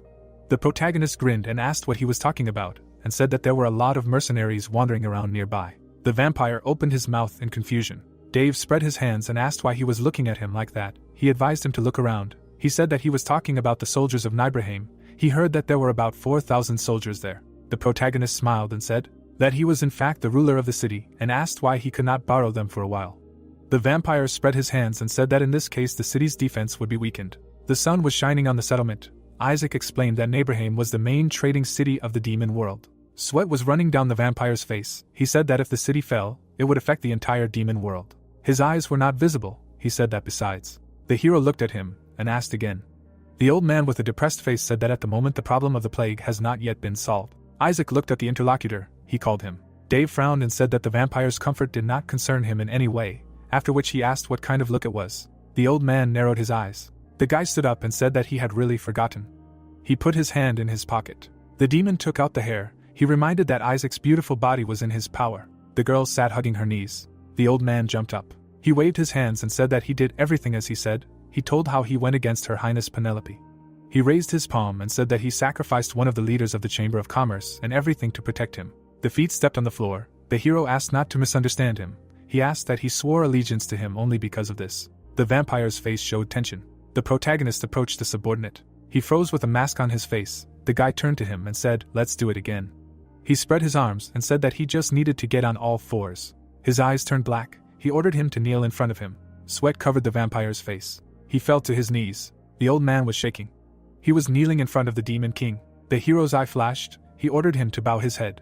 Isaac was breathing heavily. He put his palms on the floor. The old man bowed to the floor. The boot was rushing. The protagonist put his foot on the vampire's head. He stood on his head and praised him, after which he said that their relationship was very simple. Dave's eyes turned black. He moved his boot on his head and muttered. Isaac's face twisted. The hero demanded complete obedience from him. The guy looked at his subordinate and asked if he understood everything. He said that in exactly 2 days he needed 3,000 soldiers. The vampire was pinned to the floor and said that he would do everything. The Demon King touched his face and praised him. He said that he had one more request for him. The vampire looked up. The girl was standing in front of the castle. The hero said that he wanted him to know about one person. Barbados threw her hand back and said that he was a sadist. She said that she could just see how this old man was writhing in pain. The girl raised her hand and asked what about searching for the author of the letter. Dave waved her hand and asked not to rush things. He winked and said that he did not have much time before the attack, and they would come back to this later, and asked that she was more interested in what happened between him and Lala. Barbatos smirked. September 7, 1505 Imperial Calendar. Governor of Nibelheim Castle. Light was coming through the window. The protagonist was lying in bed. He turned around and asked why it was so noisy. Lala turned around and said that it was not morning anymore. She was naked reading a letter. The protagonist grinned and asked if it was from Isaac. Her thighs were covered. She answered in the affirmative. The girl was putting on a shirt. He hurried her. She said that the quality of the information was good. She was buttoning up her clothes and telling that there were 13 slave markets in the kingdom of Sardinia, and among them, 4 were used by aristocrats. The image of slaves in shackles. Lala said that the slave he was looking for was spotted at the Papia market. Dave smiled and said that he understood. The girl stood up in one shirt. She said her name, Laura. The aristocrats in the photo. She said that the child of the Marquis of Parnes and the maid was a stranger from birth. Rats ran along the foundation. The girl was sitting in the basement. Lala explained that she was kept in the dungeon for many years, hiding the very fact of her existence, and it was not the happiest childhood. The girl grimaced and asked why His Highness was interested in a human child. He smiled and asked if she was jealous. Lala looked at him and answered negatively. She said that she did not expect that His Highness was interested in little girls. The protagonist jumped up and asked what she was imagining. He asked her to finish and said that he was never attracted to children's bodies. She looked at him. Dave covered his eyes with his hand and said okay. He glanced sideways and said that he was really interested in that girl. The paper was lying on the table. He said that she might have what they needed. The girl had a calm face. The hero said that Laura hated people more than anyone. Lala turned to Dave and asked with interest why he was so interested in her, and the hero mysteriously whispered Laura's name. The hero grinned maliciously. An image of a blonde girl appeared, and the protagonist seriously stated that she hated people more than anyone. Lala looked ahead in surprise and remained silent. Lala looked at the interlocutor with interest and curiously asked if she hated people and why. Dave sneered contemptuously in cruel irony, and cynically advised her friend to put herself in her place. The girl with blonde hair sat on her knees, and the protagonist sorrowfully explained that her family denied the fact of her existence. She spent her entire life in prison, and she was constantly mocked and despised. An image of a dilapidated estate appeared, and Dave hopelessly concluded that after the fall of the Parnes house, the guy threw his hand up and angrily declared that as a result, she became a slave. Dave philosophically stuck his finger up and wisely asked what she thought Laura was dreaming about. The girl looked angrily ahead, and the protagonist maliciously added that Lala could try to imagine it, and she could understand her. Dave looked meaningfully into the frame and shrewdly concluded that the answer was simple. Under the dark figure of the girl, the earth collapsed. People cruelly twisted their faces from their pain, and the protagonist categorically declared that she wanted to take revenge on all the people in this world. The protagonist, sitting in his bed, declared that a person like her was always needed. The pink-haired girl looked ahead in confusion. The protagonist looked at his friend and asked what happened, because did he really disappoint her? The girl, standing in front of Dave's bed, affirmatively stated that he had disappointed her. Lala frankly lowered her gaze to the floor and honestly admitted that she was sure that he simply wanted to get a sex slave with noble blood. Dave indignantly threw up his hands and offendedly exclaimed that no, and what was her opinion of him anyway? Lala disappointedly dropped her shoulders and sighed practically that it was a pity, and that she hoped that Laura would finally relieve her of the burden of satisfying his needs. Dave offendedly covered his face with his hand and apologetically objected that it was she who climbed on him first, and that she apparently did not like sleeping with him. Lala tiredly closed her eyes from exhaustion and explained that at that moment she did not yet know about his endurance in bed, and that it took too much time and effort. The protagonist frowned his thin eyebrows, and the girl complained with overload that she could not work, since she spent all day pleasing him in bed, and the hero angrily whispered under his breath that this much had accumulated. The maid politely knocked on the door. The hero looked at the front door in confusion, and the maid respectfully informed him that their dinner was ready. Dave looked calmly at his friend. The girl calmly looked at the door, and the protagonist ordered the maids to enter and serve them. The maids bowed gratefully in the doorway, and the protagonist thanked them. The maid curiously looked up from the floor. The ceiling of the room was well lit. The protagonist and his pink-haired friend calmly looked at the maid girls. The pink-haired girl was not wearing pants. Her breasts were covered by a white shirt. The protagonist sat in his bed in a confident pose. The maid bowed apologetically and said guiltily that she apologized for interrupting them. Dave waved his hand indifferently, and replied that he didn't care, because he himself told them to come in, and that they should do what they came for. The maid obediently nodded her head and humbly agreed that his demand would be fulfilled. The dishes were placed on trays. The girls laid out the dishes on the table. The maid looked at her friend. The pink-haired girl quickly put on her pants. She briskly threw on a black jacket. The maid languidly bowed her head. The protagonist's eyes lit up angrily. The protagonist threw his hand on the blanket. The protagonist sharply turned his head to his friend. The girl worriedly adjusted her hair. The head maid respectfully bowed her head and politely asked if they could leave, adding that dinner was served, and the protagonist commanded them to stand. Dave sternly threw off the blanket and categorically added that everyone should stay in their seats. The pink-haired girl turned around worriedly. The maid nervously looked around and asked again if she had done something wrong, and the protagonist cautiously asked who had just clicked his tongue. Dave confidently looked at the maids and accurately stated that someone had just clicked his tongue. The maid's eyes widened in shock. The maid fearfully stepped back and asked in confusion what he was even talking about now, and Dave sarcastically remarked that she had really decided to play the fool. Dave confidently stood with his feet on the floor, categorically stating that he knew exactly what he had heard. Dave menacingly threw his shirt over himself and accused the maid girls who had clicked their tongues. The maid was tremblingly silent. The protagonist took a step forward. The maids panicked from the growing tension and trembled helplessly. The guy confidently walked forward towards the girls. Dave looked decisively at the culprit and asked directly if it was her, and accusedly asked again if she had clicked her tongue. The protagonist demandingly approached the trembling maid and interrogated her as to why she had done it. Dave irritably inclined his head directly to the girl and impatiently asked if she had not heard him, and what should he do now, and harshly repeated that he was asking why she had clicked her tongue, to which the girl begged pleadingly, asking her to forgive her for her immense stupidity.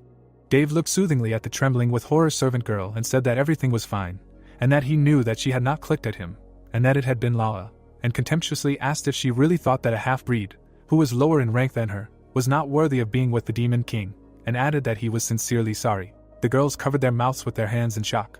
Dave resolutely grabbed a sharp knife from the table and imperiously declared that Lala was his fiancée first and foremost. Dave menacingly squeezed the blades in anger and categorically continued that even if she was his servant 3 times over, she was not allowed to despise his beloved. The servant's face was filled with tears and the girl began to whine, asking for forgiveness.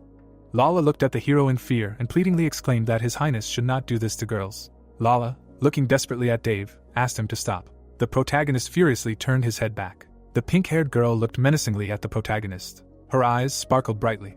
Dave widened his eyes in shock. An image of an old woman appeared, and the hero shamefully admitted that he had succumbed to his emotions again. Dave desperately hit the old woman.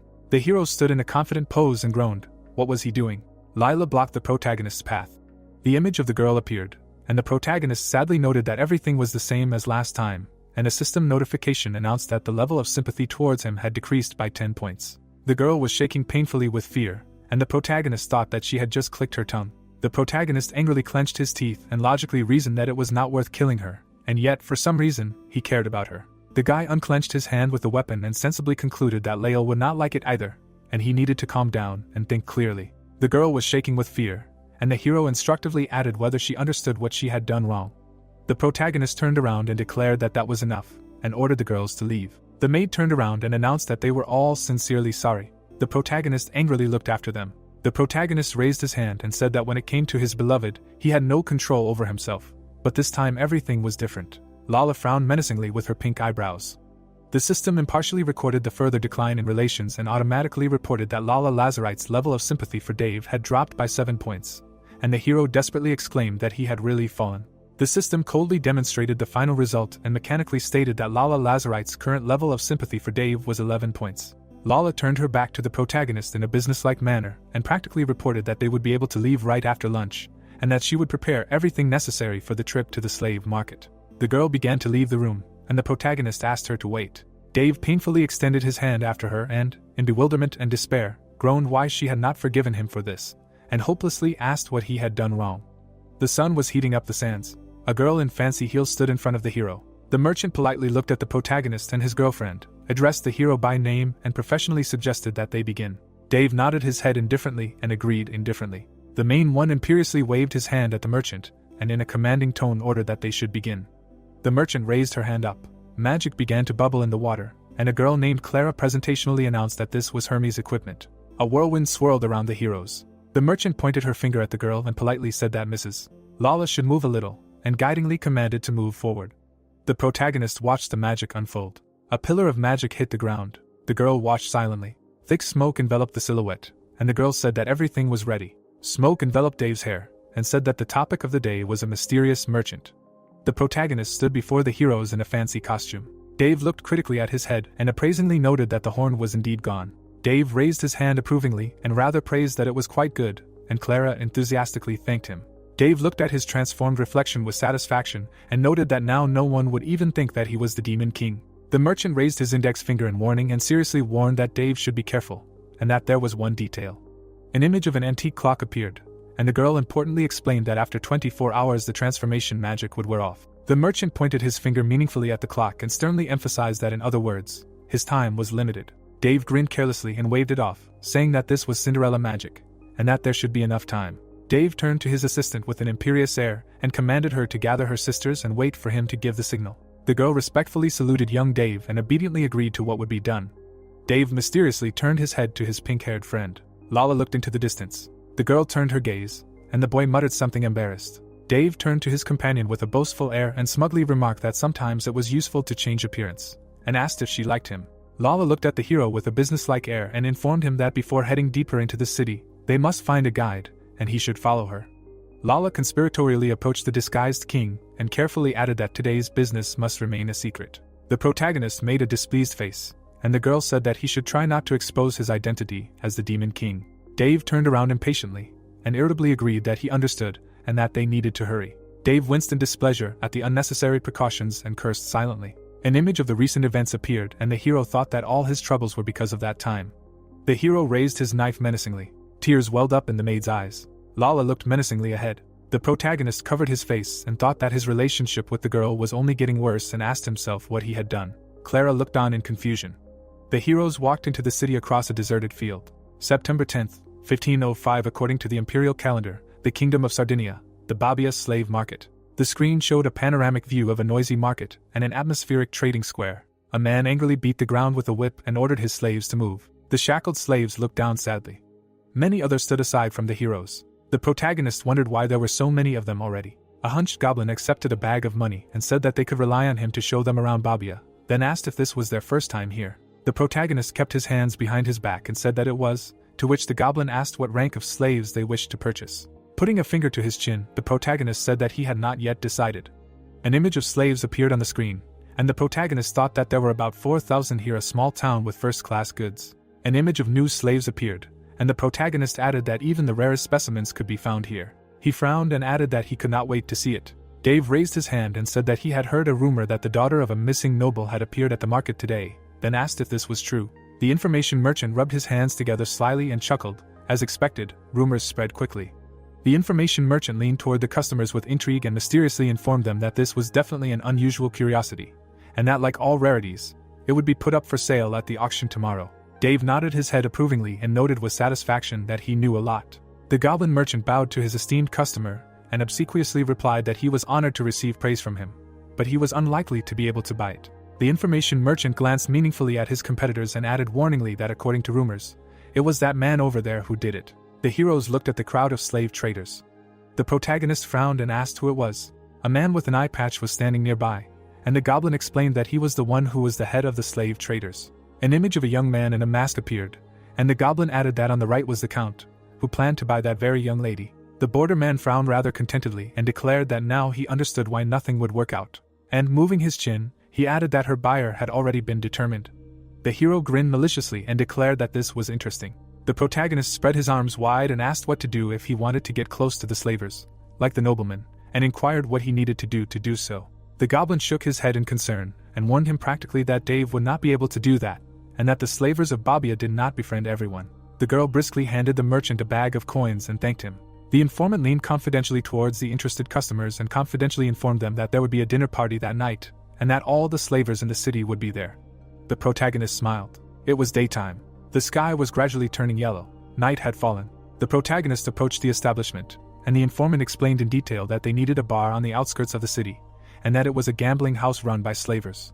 The protagonist slid open the door of the establishment. The men turned to look at him, puzzled. The hero walked forward on the stone floor. The men kept turning around when they saw him. The protagonist pointed at the bartender and ordered a glass of wine. The protagonist turned around and one of the players shouted that he had lost again. The protagonist stood in front of the goblin and said that he wanted to know the name of the slave trader who owned the young lady. The men were sitting cheerfully at the table, and the goblin explained that it was a young guy named Jimmy. The guy threw a card on the table and shouted that he needed a little more. The red-haired Jimmy tiredly suggested playing one more time. The clock on the wall showed 10 o'clock. The protagonist's eyes flashed and said that he had found the one he was looking for. The hero looked menacingly ahead. The man with the scar on his face looked at Jimmy and asked if he was okay, explaining that for some reason he had gotten carried away today. Jimmy began to sip the drink from the glass and said that he was fine. The guy slammed his mug on the table and suggested that they begin. The heroes were playing in the gambling hall. The gambling men were throwing dice. Shouts could be heard from all around. The men looked at their cards with excitement and said that they were playing well. One of them threw the dice on the table and said that this had not happened for a long time. The man with the mustache scooped up all the chips and declared that he had won, explaining that today was really his day. The man patted Jimmy on the shoulder and philosophically noted that such things happen, and that he should not be sad, and that he had got the girl from the Parn's house. Jimmy nodded encouragingly and agreed, right, after all, he could get a lot of money for her. The croupier sighed enviously at someone else's luck and jealously admitted that he was even a little envious that the count would buy her out. The man threw his hands up and practically added that the count would definitely not be stingy. The man with the mustache licked his lips lustfully and giggled lecherously that Count Roselle was known for his amorousness, and that the girl would live happily ever after as his slave. Jimmy clenched his teeth angrily. The man rolled his eyes dreamily and lustfully admitted that he would also like to try such a beauty, at least once. Jimmy clenched his fist furiously from what he heard and hissed that that was enough. An image of a guy and a captive girl appeared, and the hero said that she was not like that. The guy looked at the frame with disappointment. The croupier squinted suspiciously at the unusual behavior and asked what was wrong with him, and that he rarely objected to them, and that it was impossible that he would become attached to the goods. The red-haired guy nervously waved his hands in denial and hastily justified himself that this was not true, of course, and that let's play already, and what next? The dealer grinned at the entertainment that was coming up and noted with anticipation that they had the whole night ahead of them. The dealer happily pulled out an extra card and thought maliciously that it was his turn now, and look how this stupid guy got excited. The man contemptuously reached for the cards and cynically thought that they were both slave traders. But Jimmy was such a good-natured guy that it was infuriating, and desperately prayed for his luck to be good again. Dave came up menacingly from behind and noted with interest that he looked very funny. The guy stuck a knife into the man's hand. The guy winked cheerfully at the players and declared that it was disgusting. The players looked at the protagonist in bewilderment. The man screamed in pain in a desperate voice. Dave leaned gloomily towards the players and sadly thought that here he was, a real slave trader, and that he did not even think of perceiving people as equals. The guy leaned closer to the crook, asked suspiciously, "Did he cheat?" Jimmy recoiled in confusion from the unexpected accusation and asked again, "Did he cheat?" Dave raised the man's hand up. The guy looked at the red-haired player and asked, did his name really mean Jimmy, and added that the man had fooled him. The guy opened his eyes in shock and wondered, did he really cheat? The protagonist grinned sarcastically and said that it was not worth talking about now. The main character looked at the opponent and asked, did he really not feel confident in his decision to sell Laura to the Count? Jimmy opened his eyes in shock and babbled in shock, saying that no one knew her name, and why did Dave know his? The protagonist stepped decisively towards his interlocutor and answered in a businesslike manner that they could discuss this later, and that he had little time, to which the guy stated that he was not interested in Laura becoming a slave. Dave looked at the interlocutor with disdain, and asked if he really wanted that too.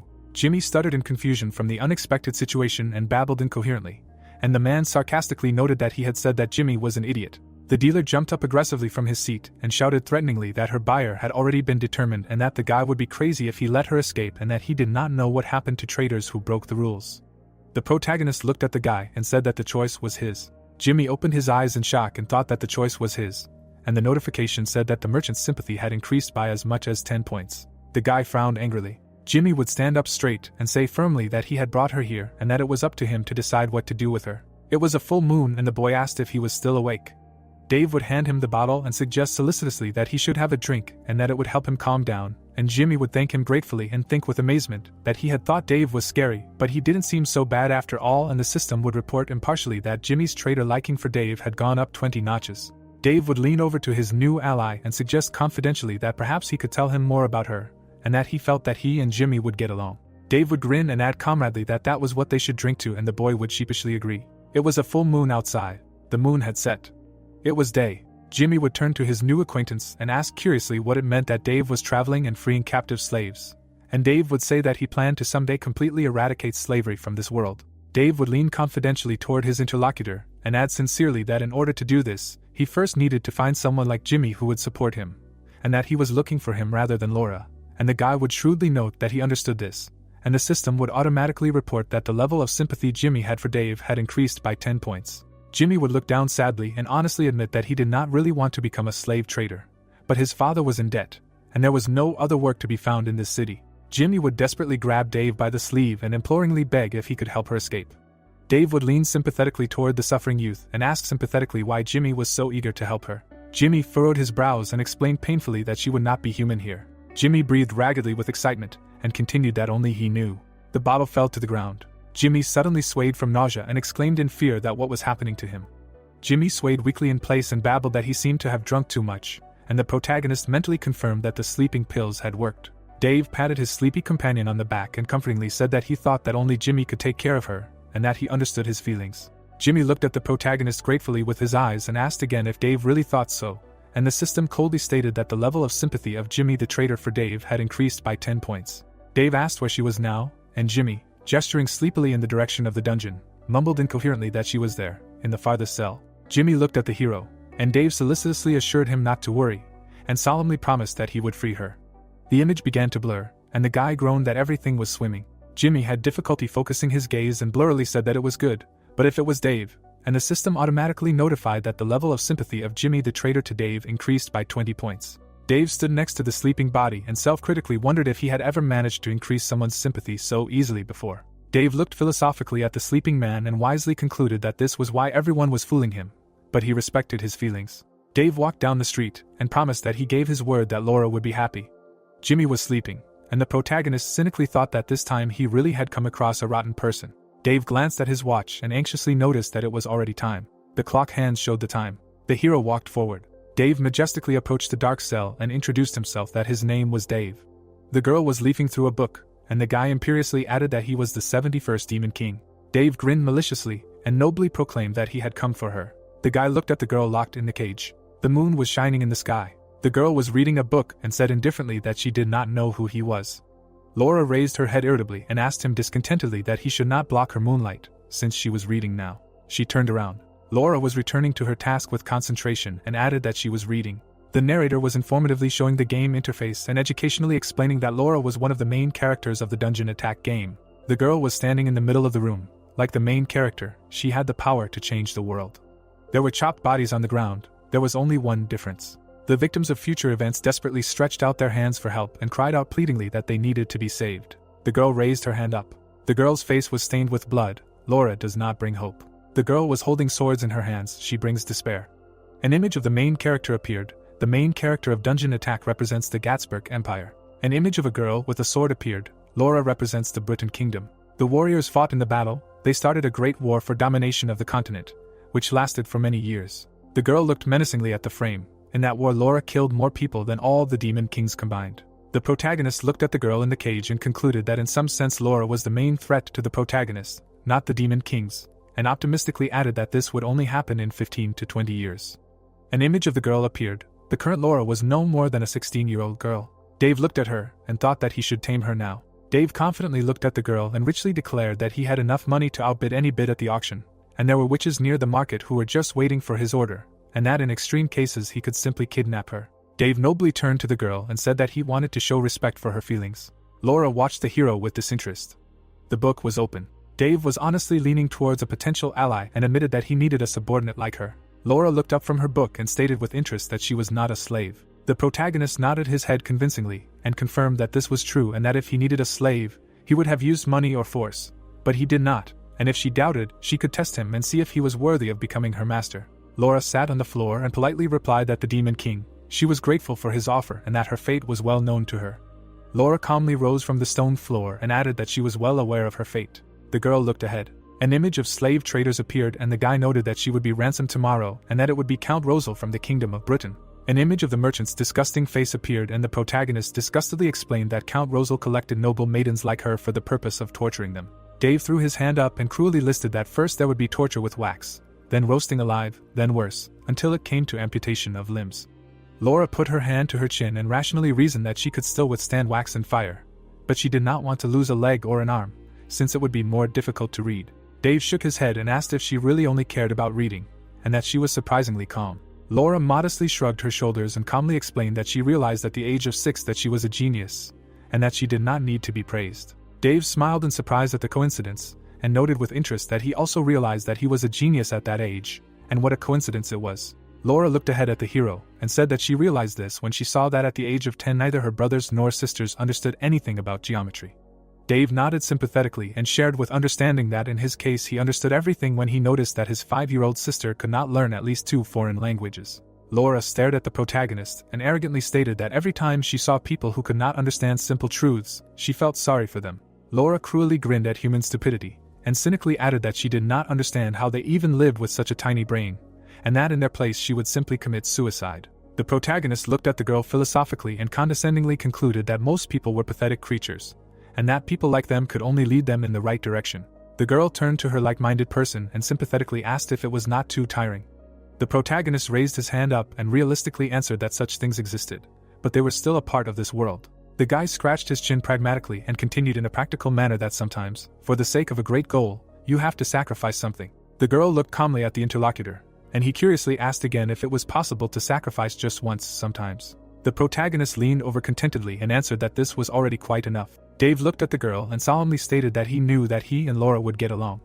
Laura stood up meaningfully and noted with interest that this was such a coincidence, and that in fact she thought so too. The girl stood in front of the protagonist. Dave turned to the potential ally and asked testingly that, then she should tell him who the smartest person in this world is, and the girl answered categorically that, of course, she is. There was a moon in the sky, and the protagonist methodically asked her what she would do with an irresponsible man who ignored everyone but himself. And Laura mercilessly replied that she would immediately cut off his limbs and hang him from the nearest branch. Dave threw his hand forward and asked her how she felt about innocent people.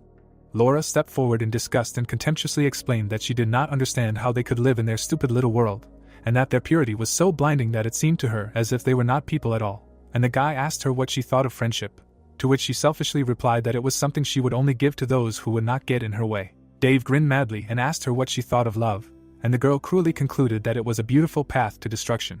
The protagonist grinned madly and asked her what she thought of suicide. The girl smiled enthusiastically and exclaimed that it was perfect. The system automatically recorded the growth of mutual understanding and mechanically reported that the level of sympathy between Laura Deparnes and Dave had increased by 30 points. It was getting dark outside. Time was passing. The heroes were standing in front of the cage. Laura, freed, exited the cage and stated with relief that it was better this way. Dave, extending his hand to the freed girl in a friendly manner, asked how she felt about the feeling of freedom. Laura tilted her head to the side and answered with satisfaction that it was very convenient. Dave smiled mysteriously at the upcoming surprise and intriguingly said that then she should accept the first gift from him. A beam of energy hit the scroll. The girls on brooms flew towards the heroes. The girls flew over the city. Laura watched what was happening and asked with interest what it was. Columns of energy hit the city. Houses exploded. Fire blazed from the windows of buildings. The boy turned to the fire and ordered his girlfriend to watch more closely. Dave raised his hands to the sky in a solemn gesture and majestically proclaimed that this city would be cleansed today. The fire was blazing. The girls were flying on broomsticks. The fire was blazing in the sky. The girl on the broomstick snapped her fingers. The fire caught fire. The castle opened. The slaves stood in their cages, enchanted. The fire was blazing everywhere. The slave trader panicked at the sudden fire and screamed desperately what was happening, and anxiously commanded that the fire must be put out quickly, and that the goods were burning. The slave trader recoiled in horror from the attacking figure, and exclaimed in shock. The slave attacked him. Blood splattered on the ground, and he asked in horror who she was. The count covered his face from pain and arrogantly introduced himself as Rosal of Brutani, and that he should let the enemy know who he was. The girl stepped closer and the count warned her sternly that she would not get away with this, and that she would regret it. Lala stood before the enemy. Count Rosal desperately extended his hands in supplication and babbled pleadingly that he understood everything and that he needed to say what he wanted and that he would pay whatever he asked. Count Rosal covered his bloody face, trying to bargain for his life, and stuttered pitifully that if he needed money, he could buy his life, and that no, he was asking for mercy. The drunk guy groaned. The guy held his head. The whole city was ablaze. The guy panicked from what was happening and asked fearfully what was going on. The guy remembered how the protagonist said that he wanted to save Laura from slavery. The protagonist raised his hand to Jimmy and ordered him to pluck up courage because he would succeed. An image of a guy with a bottle appeared on the screen. The protagonist was smiling cheerfully. The bottle suddenly fell to the ground. The red-haired guy opened his eyes and wondered where Laura was. He rushed forward, thinking that he had to save her. The hero stood in the middle of a burning city. Witches were flying menacingly across the sky. The townspeople were running away from the slaves in panic. Armed slaves were running through the fiery streets. Fire was blazing everywhere. The protagonist pointed his finger up and asked if Laura could hear it after all. These were the dying cries of her tormentors. The girl smiled happily. The protagonist put his finger to his temple and thought that this was where her new life began. Then he raised his hands to the burning city and declared that this prelude was dedicated to her. The man stands in front of the fire. The girl looks at the demon king. Laura knelt down and said that she would henceforth acknowledge Dave as her master. The girl looked up and said that the life they had given her would be dedicated to serving him. The building is engulfed in flames, and Laura adds that she will obey any order from the hero until he betrays her. Demons kill people. The monster runs after the man, and the girl adds that her soul will be in his hands. The young man turns around and replies that he swears to always protect Laura's dignity. The guy walks forward and says that he, as the 71st Demon King, promises that the girl's loyalty will be rewarded. The guy stands in front of the girl. Dave looks down. Laura looks forward. Against the backdrop of the burning city, the Demon King puts his hand on the girl. The young man looks forward and asks to wait. The guy stands and asks what is happening here, and what Laura is doing. The hero silently looks away. The protagonist raised his head and said that Jimmy should have continued to sleep peacefully, and added that he was happier not knowing anything. The guy lowered his hands and wanted to know how the hero knew his name. An image of the standing protagonist appeared. The young man opened his eyes wide and said that he did not believe it. Jimmy extended his hand and suggested that Dave was the Demon King. The protagonist raised his head and clarified that he was the 71st Demon King Dave. The boy raised his head and asked if he was that Dave. A bead of sweat ran down the boy's face, realizing that everything he had told him was a lie, and suggested that the hero had intended to deceive him from the start. The protagonist bowed his head and said that he was grateful to Jimmy and that he was sorry that he had to deceive him. Dave raised his hands and noted that he had freed Laura and all the slaves. The people were walking in shackles. The demon was swinging an axe. The man was running away from the monster. The boy clenched his fist and asked what he was going to do with her. Dave stood next to the girl and said that he was not going to force her to do anything, and added that Laura was leaving with him of her own free will. The boy's mouth opened wide in surprise. An aura enveloped the hero, who told Jimmy to listen to him carefully, because he was not going to repeat himself, and ordered him to quickly return to his hometown before he was killed. The young man fell to the ground. The hero looks at the man in front of him and says that this will be a lesson to him, because he should not trust everyone so easily. The protagonist raised his hand and said that it was time for him and Laura to go. The girl looked back. The boy clenched his teeth. Dave, walking away from the boy with Laura, put his hand in his pocket. Clouds float across the night sky. The moon lights up the sky. Smoke rises. Flames envelop the building. An unknown person walks down the street. A shadow falls on the girl's face. The boy looks ahead. The hero raised his head and asked if she was finished. The girl raised her head and replied that the slave traders would not leave this city. The boy began to smile and said that she had done a great job. Lala looked behind the hero and asked who it was. The protagonist raised his hand and said that it was that same Laura. The girl looked ahead and asked who the man was. Dave turned around. Jimmy was wiping sweat from his face. The protagonist put his hand on his face and thought that he had just threatened to kill him, and then suggested that he had serious feelings for Laura. Lala grabbed her sword. The hero waved his hand and ordered her to stop. The protagonist turned and said that in their world it was rare to meet such naive and pure people, and then added that people like him should not be killed. The girl raised her head and asked what she meant by that. His foot stepped on the ground. Jimmy grabbed Laura's hand and asked her to stop. The guy looks at the girl and asks if she is sure about this, because that man is the Demon King. Laura turned and said that she knew everything perfectly well, but she decided that she would serve him.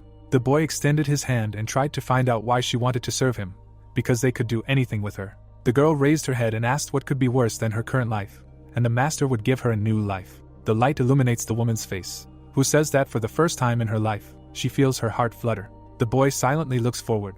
The hand dropped down. People are standing in the street. The girl raised her head and turned to the protagonist. The hero bowed his head and told her not to pay attention, because for her this is goodbye to her old life. Lala looks forward.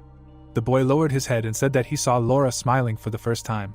The boy closed his eyes and realized that he had caused her so much pain all the time and apologized. Jimmy raised his head and thought that it was too late to ask for forgiveness. The man opened his mouth wide. The boy stands in front of the girl and thinks about what he wants to tell her.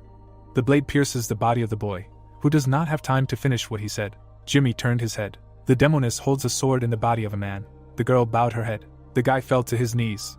The hero looks away in shock. The protagonist spread his hands and asked what Lala was doing and asks if she understands what she did.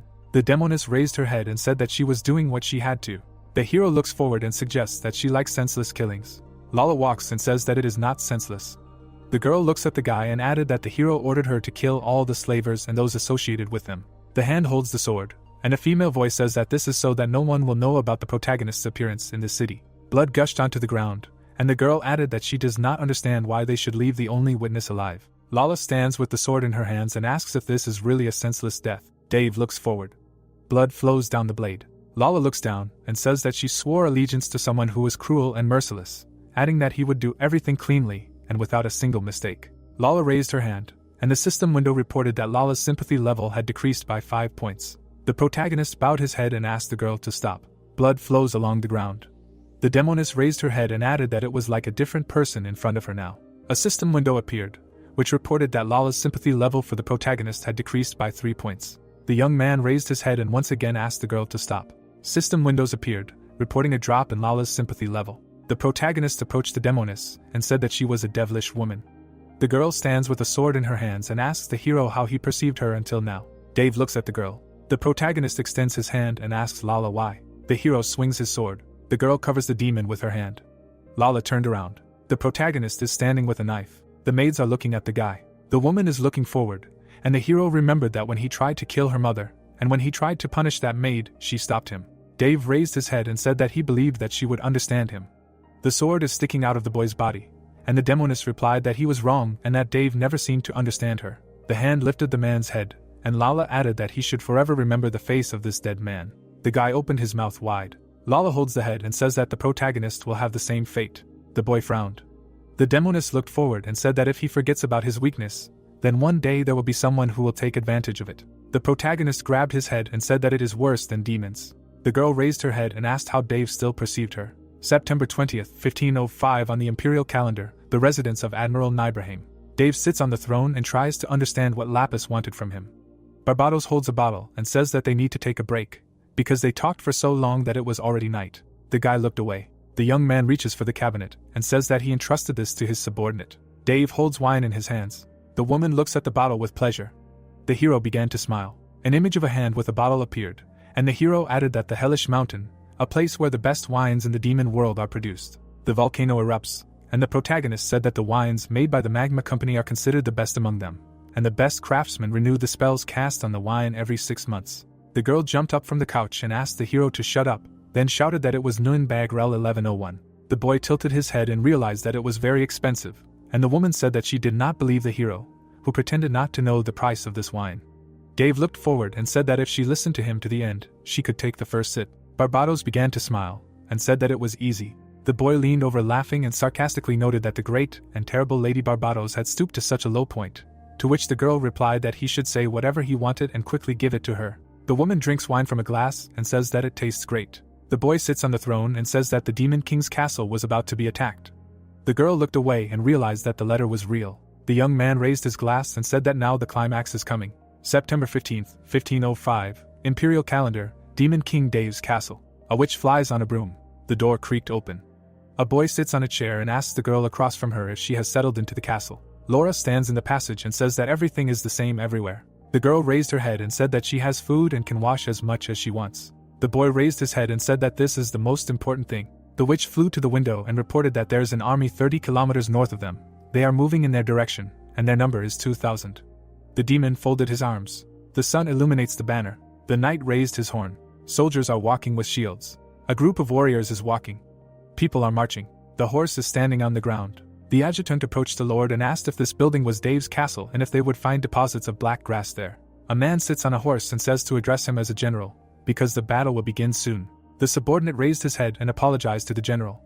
An old man sits on a horse, the guardian of the north, Cole. The general raised his head. The old man looks ahead and says that whether the rumors are true or not, it does not matter. The problem is that these rumors have spread to his land, and added that now people will be consumed by panic and fear. An image of peasants appeared, and a male voice summarized that if they do nothing, they will finally lose the trust of the people. The man turned and said that the people must see that they are doing everything in their power. The old man looks ahead and says that whether there is black grass in the castle is unimportant, because it is more important to show the people that they are doing something for them. The man raised his head to the general and said that this is all politics. The old man looks ahead and says that their enemy, the 71st Demon King, added that he is a weak king who does not even have allies. The army of people moved forward, and the general said that by defeating Dave, they could easily restore people's faith in them. An image of the terrain appeared, and the commander added that their lands were relatively close to the protagonist's castle and realized that if they found a cure for the plague there, it would be incredible luck. The soldier knelt down and began to report. An old man sits on a horse, and a male voice says that no enemy structures were spotted ahead. The commander looked ahead and said that the goddess herself favors them. Cole raised his sword and said that they are not afraid of the Demon King Dave and added that together, their army will defeat him. Clouds float across the sky. The sun illuminates the fortress. The protagonist sits at the table. The guy raised his hand and said that Laura's first battle has finally begun. Women's feet step on the floor. The girl approached the hero and said that she will give him advice for the last time. The subordinate looked away and said that all her knowledge came from books and that she had no experience in real battles, adding that she could kill all of his mercenaries. Laura stood in front of the protagonist and asked if these conditions were acceptable to him. The young man crossed his arms and said that she shouldn't worry about it. The protagonist spread his arms and said that they were mercenaries and that she could kill as many of them as she wanted. The guy started to smile and said that he could always just hire more people since he had plenty of money. Someone waved. The girl looked down. The guy touched the girl's collar and said that no one could replace her. Laura looked up. The protagonist spread his arms and told her to think of it not as a battlefield, but as a child's game. The piece moved across the board, and Dave added that she had 3,000 toys she could play with. The hero holds the piece. The girl bowed her head. Laura pushed back her chair. The woman's hand touched the black figure, and the girl said that she would follow his order. An image of soldiers appeared. Laura picked up the figure. The guy is sitting on the throne. The young man raised his hand. An army of people is approaching the enemy. The girl sits in front of the figures and remembers the hero's words that this is not a battlefield. The knights are moving forward. The girl touched her face. The hand moves the figure. Laura raised her head and said that she would follow his advice and play with soldiers. The protagonist looked up at the girl. The mercenaries raised their weapons. The woman looks at the map and says that it is time to begin. The enemy army is approaching the people. The scout sits in front of the general and says that they have returned from reconnaissance. The mercenaries are standing with weapons, and a male voice reported that armed troops are blocking their path about 3 kilometers away, presumably the enemy forces. The old man raised his head and realized that Dave had an army. The general lowered his head and asked to describe them. The scout kneels and says that judging by everything, this is a mercenary squad. The knight lowered his head and when asked about the enemy's numbers said that there were probably 200 people. The old man lowered his head and said that this was a battlefield, and inaccurate information could be fatal for them. The scout raised his head and asked him to forgive him. The general looked away and told the adjutant that they would see for themselves and asked him to follow him. The commander rides a horse. The sun illuminates the battlefield. The old man looks ahead and thinks that he was right, because there are about 200 mercenaries here, and this is not so many. The man looked away and did not understand why they were located here. The general looks ahead and realizes that the Demon King already knew about their arrival, which means that this information somehow leaked to him. Cole turned his head and decided that now the priority was to defeat the enemy in front of him. An image of mercenaries appeared, and a male voice said that the decision to invade was made half a month ago. Even if he knew about it 2 weeks ago, he would not be able to gather many mercenaries. The old man turned to the adjutant and told him to listen to his order. The general extended his hand and said to mobilize the archers and attack from both flanks at once. The soldiers blew the bugle. The soldier began to shout. The knights on horseback moved into battle. The sun illuminates the fortress. The protagonist crossed his arms, realizing that it had all begun. The figures stand on the map. A purple aura enveloped the horses. The girl bowed her head. The pawn stands in front of 2 horses. The troops look at each other. The soldiers raise their bows. The mercenaries raise their heads. The man looks up. Arrows fly at the enemy. Shells pierce the air. Smoke surrounds the enemy army. The old man sits on his horse and asks the adjutant to report the situation. The man frowned. The general looked up and realized that the enemy was not counterattacking. The knights were blocking the arrows with their shields, and the commander thought that the enemy was planning something and realized that there could be no support from the rear, because there was nowhere to hide, because they would have already seen the arrival of reinforcements.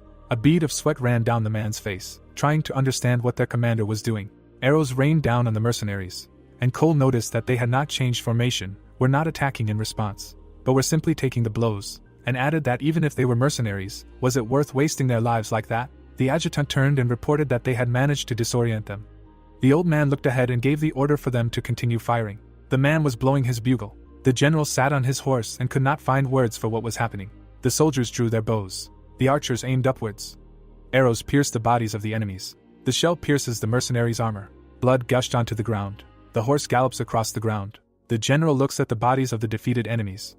An arrow is sticking out of the mercenary's body. Blood is spreading on the ground. Cole frowned and tried to understand what the Demon King was planning. The guy looks ahead.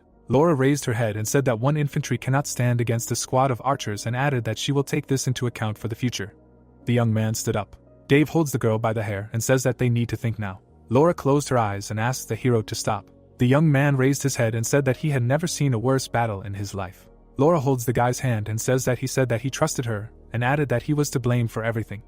The protagonist let go of the girl and asked what she was hinting at. Laura holds her head and says that she only read books on military strategy, and just wanted to test her knowledge and practice. The young man raised his head and asked what she was really planning. The girl looks at the hero and says that she just wanted to check how well they obey orders. The young man grabbed the girl by the hair. Laura is lying on the table. The hero bowed his head and said that the goddess of victory smiles only at the brave, those who are ready to take risks, and added that she will never win if she delays making decisions. The girl opened her eyes and repeated the hero's words. The guy raised his hands and said that reckless courage can break any obstacles. The girl raised her hand and repeated the words about recklessness and courage and said that she understood. The hero silently looks forward. The girl sits on a chair and says that she behaved too passively and added that although she is a genius, when it comes to war she is still a child and realized that her pride will not help here. Dave is standing behind Laura, who said that she will fix everything. The young man began to smile and told her to do as she wishes, because she has complete freedom of action, and asked to take away all the glory and victory from them. The girl raised her head and said that everything will be done. The old man moves with his army, and the hero asks Laura what she will do next. The girl looked ahead and said that she needs time to think. The general looks ahead. There was a blue sky above the desert land. The army of horsemen moved forward.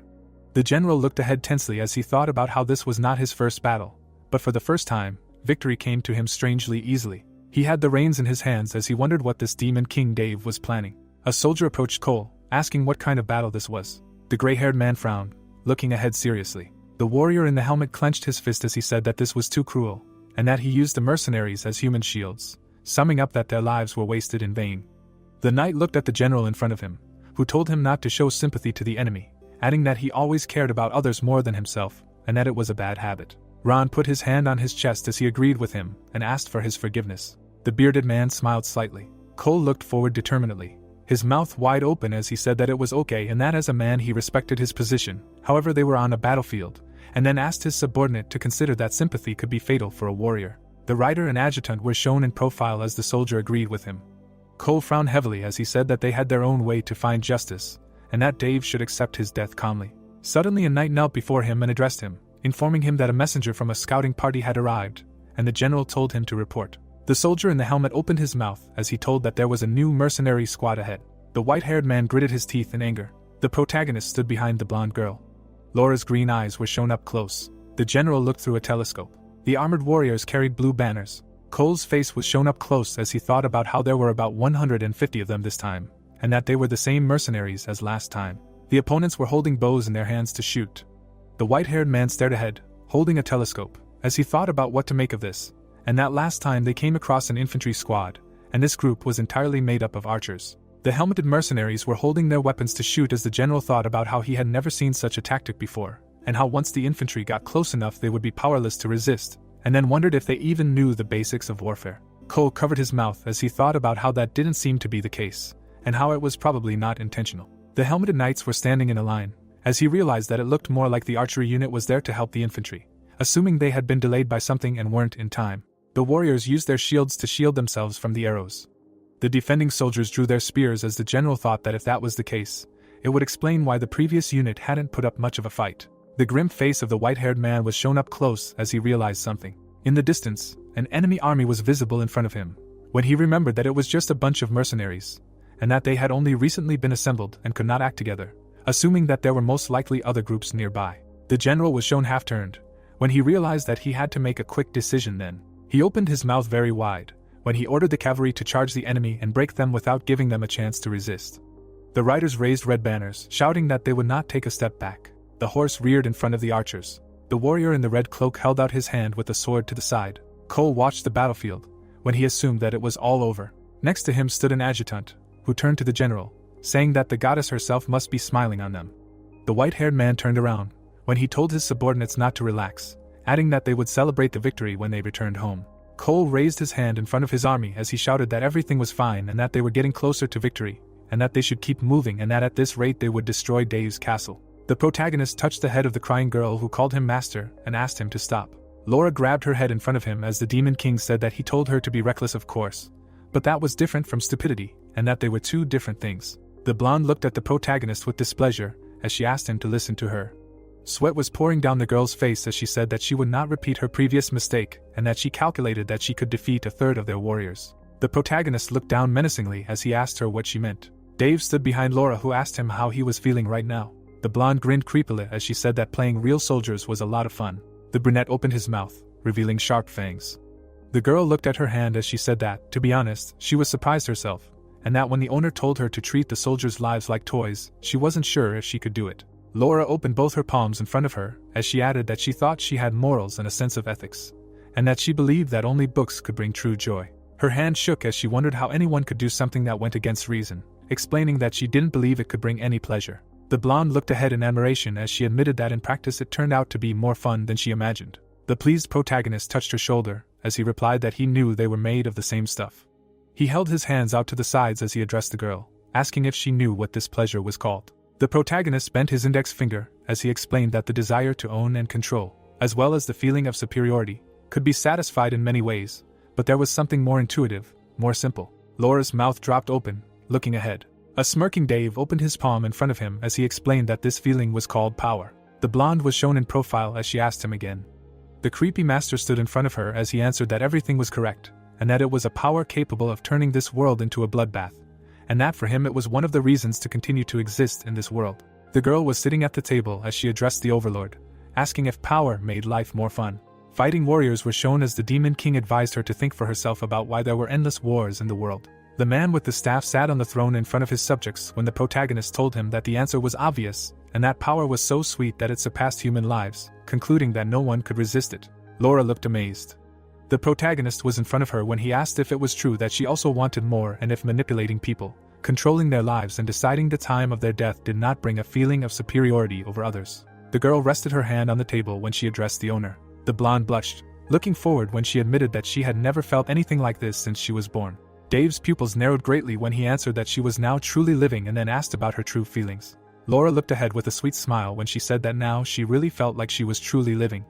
The Demon King smiled contentedly as he said that it was true and that this was how people like them experienced life, concluding that with him she would be able to see a better landscape. Suddenly, sweat appeared on his face. Raindrops fell into the water. The girl bent her knee in front of the protagonist as he told her to do so and acknowledge him as her lord. Lala looked languidly at his palm as he added that he would grant her true power then. The protagonist's eyes were wide open as she responded, dedicating her life to him. Dave turned away from the blonde, informing her that he would step away and that he was leaving everything to her. Laura placed her hand on her heart as she responded in agreement, saying that everything would be fine and that her experiment had come to an end, and that the seeds had already been planted. The Demon King ran, bending his hand in front of him as he realized that everything was connected. He remembered Lala turning around, looking back. The brunette imagined swinging his blade. The protagonist, out of breath from running, opened his mouth. He imagined the girl standing in front of him when she said that he didn't seem to understand her at all. The protagonist remembered talking to the maids. He was shown being enveloped in a red aura. A door appeared at the end of the hallway. Dave imagined Lala, looking ahead attentively. Her face was covered in blood when she addressed him, asking him what he thought of her now. The Demon King gritted his teeth when he thought about finally understanding the reason for her disappointment, and realizing why she was angry with him. The door was wide open. The brunette opened his mouth, breathing heavily. A girl in a suit stood in front of him when he addressed her. Lala looked away attentively. The protagonist looked ahead with a smile when he confessed that he loved her. He stood near the wide open door. The girl looked away with concentration. The protagonist's face was dripping with sweat. Lala's mouth was slightly open as she addressed the Demon King, saying that it was not the first time she had asked him to knock before entering. A shadow fell on Dave's face as he said that now they needed to talk about a very difficult and delicate topic that was happening between them. The girl held a piece of paper as she asked why so suddenly. The brunette smiled slightly when he called her by name. She looked away with a piercing gaze. The agitated protagonist looked ahead as he confessed that he had fallen in love with her. Barbados looked ahead with anger. She was sitting in front of the protagonist as she asked why she had to listen to this nonsense. He opened his palms as he replied that after all, that's what love is. Dave smiled charmingly. The blonde rolled her eyes. The demon, pleased, bent one finger as he wondered why he wanted to kill Lala's mother so much, since he wouldn't really get anything out of her death. He sat in a chair with his arms outstretched as he said that he still wanted to kill her. Then he was asked about the reason. The boy took a flower out of the vase as he explained that the answer was right before his eyes. He brought the plant to his face as he explained that the thing was that he had fallen in love with Lala. Barbados held a glass as she smirked, wondering if she had heard correctly, and if he had fallen in love with her, and that was why he wanted to cut her parent. The flower was in front of his open mouth. The blue-eyed girl looked forward in horror. The toothless old woman opened her mouth wide. The protagonist raised his hand, swinging his sword, as he thought about how, firstly, he had tried to kill her wayward mother. The maids bowed, closing their eyes. The frightened brunette was in front of the master, who remembered that after that he almost killed the servant, who simply clicked her tongue. The protagonist with red eyes looked ahead when he realized that if the public found out about this, his reputation would be destroyed. The guy with the bottle was watching the demon. Jimmy frowned, looking ahead when Dave thought about the fact that, thirdly, he wanted to save the life of the witness. Lala was behind her master. The young man looked down guiltily when the protagonist realized that the reason for this was his honesty. He tore off a petal when he summed up that he himself was hypocritically trying to win over his beloved. The pink part of the flower fell when the protagonist thought about the fact that once can be called an accident, twice is a coincidence, and 3 times are already statistics. He sat with the plant in his hands thinking that he was not so stupid as to not notice such obvious things, and then wondered why he chose to close his eyes to everything. Lala turned around, standing with her back, when Dave realized that this woman had driven him crazy. The brunette looked down thoughtfully when he remembered that initially his greatest pleasure was to drive people to despair. He imagined how he stepped on his subject. His smirking face was shown close up when the demon thought about how he felt happy that time with Isaac. The protagonist, engulfed in flames, swung his blade. He looked forward menacingly, his mouth slightly open. When he realized that in those incidents with the mother of his lover and the maid, he felt only anger. Sitting in a chair, the protagonist was shown in profile when he realized that he did the first for power, and the second for love. He sat in front of the evil queen when he said he couldn't believe he had actually fallen in love. His eyes were full of determination when he said he knew how to deal with it now. The blonde's yellow eyes were shown up close when she asked him again, and wondered what he meant. A shadow fell on Dave's smiling face when he asked if she really wanted to hear it, and then replied that she just needed to break up with Lala. Barbados leaned forward, lowering her glass. The demon continued to look ahead, smiling, when he asked her to imagine how disappointed she had already been in him. He imagined her behind him when he concluded that she had never sought his love. The protagonist touched his chin, holding a flower, when he told her that they had done a lot of things in bed. The evil queen's mouth dropped open, rolling her eyes. Across from her sat the protagonist, who added that the body and soul were 2 different things, and that her body alone would not be enough for him, and that he needed a deeper connection with her. Lala looked down in concentration when he said that she would do anything for power. His lover was in a cage when Dave said that his love would only hinder her. The old woman's mouth fell open, looking forward when he called her the girl's mother. The uniformed maids leaned forward when the demon mentioned them. Jimmy looked upset when he summed up that because of his love, he unknowingly hindered Lala and her lust for power. A rose was shown when the protagonist said that, in other words, he completely ignored her own desires. The protagonist crushed the flower in his hand when he said that he loved power more than her. He and Barbados sat across from each other when the boy said that she was only second. The demon queen frowned, pointing in front of her, as she replied that it wasn't love, and that she didn't care if they broke up or not, but it was impossible for her to be next after power. The petals fell from Dave's hand, who retorted that it seemed natural to him, but perhaps he had slightly exaggerated his love for her. The blonde stuck out her tongue as she replied that his talk was a waste of time, and that they were only wasting drinks. An angry Barbados sat right in front of him as she asked if it was okay to return to the war, to which he responded in the affirmative, remembering that chronologically it was their first. The army was marching in formation through the forest in front of the Demon King's castle when it was revealed that it was September 15, 1505, according to the imperial calendar. In front of the rider was a man who reported that the scouts had found a cave and that it seemed to be the entrance to their enemy's castle. Cole frowned, looking down as he replied that it meant that it was time to begin the invasion and that they would proceed as planned, which everyone agreed to. Clouds were floating across the blue sky.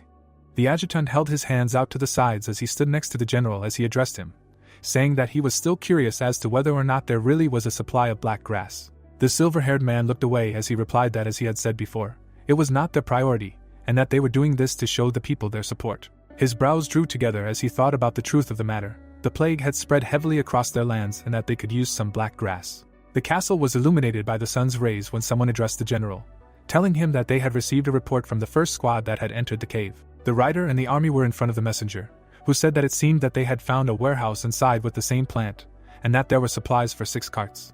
Ron turned towards Cole as he addressed him. The silver-haired man raised his head to the sun as he addressed the goddess. He clenched his fist, closing his eyes and realizing that with this they could save the people suffering from the plague. The general, holding the reins, opened his mouth wide as he exclaimed that everything was fine, and ordered the soldiers to be careful when extracting all the supplies of the black herb, and to continue with the plan. Someone in a black cloak took a step forward.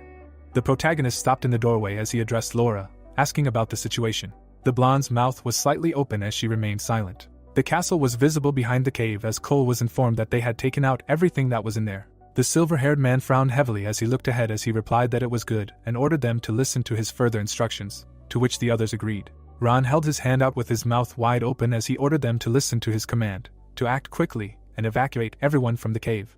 A light was visible at the end of the tunnel. A huge explosion occurred. Smoke was spreading out from the cave. Rubble was shown. Cole held his hand out as he sat on his horse as he shouted that everything was fine and then addressed the warriors, informing them that they were returning home. The rider was in front of the helmeted adjutant as he was addressed, saying that they were already retreating, asking if they hadn't come for the Demon King's head. The mustachioed man looked at the carts, explaining that now that they had the black herb, there was no point in wasting time on the demon's head. In front of the castle was a collapsed cave entrance. When he thought about how if he had more troops, he would never have given them these valuable plants, and how that meant that they could not expect pursuit. The general looked back, his mouth slightly open, when he added that they should return as soon as possible for the sake of the sick people, and that this was the best solution. Ron, in a cloak, stood by his side, when he replied that he was indeed the voice of the people. Cole smiled widely when he said that it was time to take this black herb to their homeland, reminding them that their families were waiting for them. Soldiers stood behind him with their hands raised. The protagonist stopped next to Laura, when he asked if she really gave them these plants, to which she answered in the affirmative. She had a chess piece in her hands when she turned to the owner, advising him to watch closely. A map of the area was shown. The blonde looked away with a smile when she said that from now on it would only get more interesting. While the tree was growing, the infantry was walking through the forest. Looking away, the guy said that the lands of Rosenberg were saved. I'm sure the people would be ready to believe that he was a saint. Smiling, the general replied that yes, finally, they would rid them of the epidemic. Turning his head, Ron asked that shouldn't they send the black grass to the market. Wide-eyed, he added that he would be praised, just for being able to buy medicine.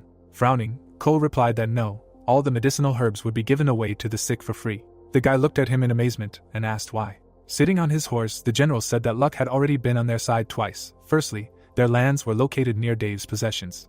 Looking straight ahead, he added that secondly, they were able to repel the enemy attack without losses. Now it was their turn to sacrifice profit for the good of the people. Looking to the side, the man asked that he was wrong.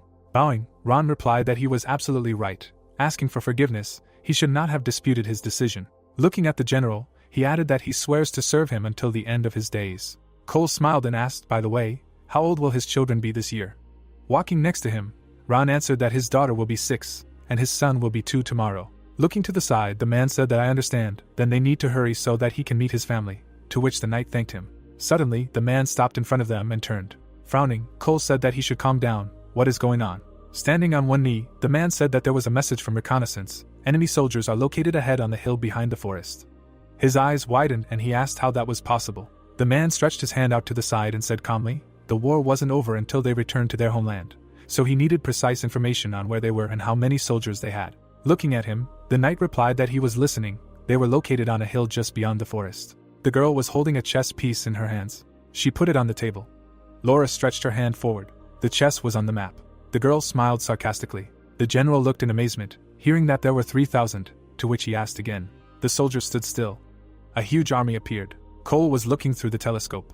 The guy opened his eyes in fear and turned around, to which the man replied that he shouldn't panic. They needed to get away from here as quickly as possible. Frowning, he added that they might have to give battle. Let them be ready. Understood him. Raising his hand up, Ron shouted that they were moving forward at maximum speed. Looking straight ahead, the man thought about what to do. They had 2,000 soldiers, and the enemy had 3,000. The general turned around and added, "Damn it." The knights stood still. The thought came that it was obvious to them whose advantage was on their side. The guys looked at each other. Frowning, Cole thought that, but he was the commander, and had no right to doubt. Carts with grass appeared, and he added that they also had cargo. Looking straight ahead, the man thought that he needed to calmly think about why the enemy was located there. Gritting his teeth, he added that if they had 3,000 soldiers, why didn't they send all their troops to them from the very beginning? They had a chance to attack them at the very beginning. Closing his eyes, the general thought about the fact that but they appeared only after they destroyed the enemy warehouse. No matter how you look at it, it's abnormal. He can't understand the reason. The man looked ahead angrily. Turning around, he shouted that they should listen to his order. Holding on to the harness, the general thought that he needed to raise their morale. Now or never, they would fight. Looking at the knights, he shouted that everything was fine. The enemy had just arrived on the battlefield. Even if they tried to attack them, they would outrun them in speed. Ron looked in amazement, hearing that the destroyed enemy warehouse was proof of this. Raising his hand, Cole shouted that they had underestimated them, and thus contributed to their success. The knights looked at him and listened to him say that they should not be afraid. They were all rested and full of strength. The soldiers stood at attention. Frowning, the man shouted that what about them? They had just arrived on the battlefield, tired and weak. If they attacked now, they could win. Opening his mouth wide, he added that they should remember they were not far from their lands, where their families and friends were waiting for them. The knights raised their weapons, hearing that together they would defeat them and return home. No one would die here. The soldiers began to prepare for battle. Looking straight ahead, Cole shouted that they should show them who they were. The soldiers began to blow their horns, hearing that they should sound the battle march. Stretching his hand forward, the general shouted that the cavalry should go into battle. The soldiers rushed forward. The people began to fight. A fierce battle appeared. The chess was standing on the map. Putting his hand to his face, the hero asked her if she was sure, to which Laura responded approvingly. With wide eyes, the girl said that everything would be fine, no problem. She smiled, hearing that the fighting spirit of the enemy cavalry was amazing.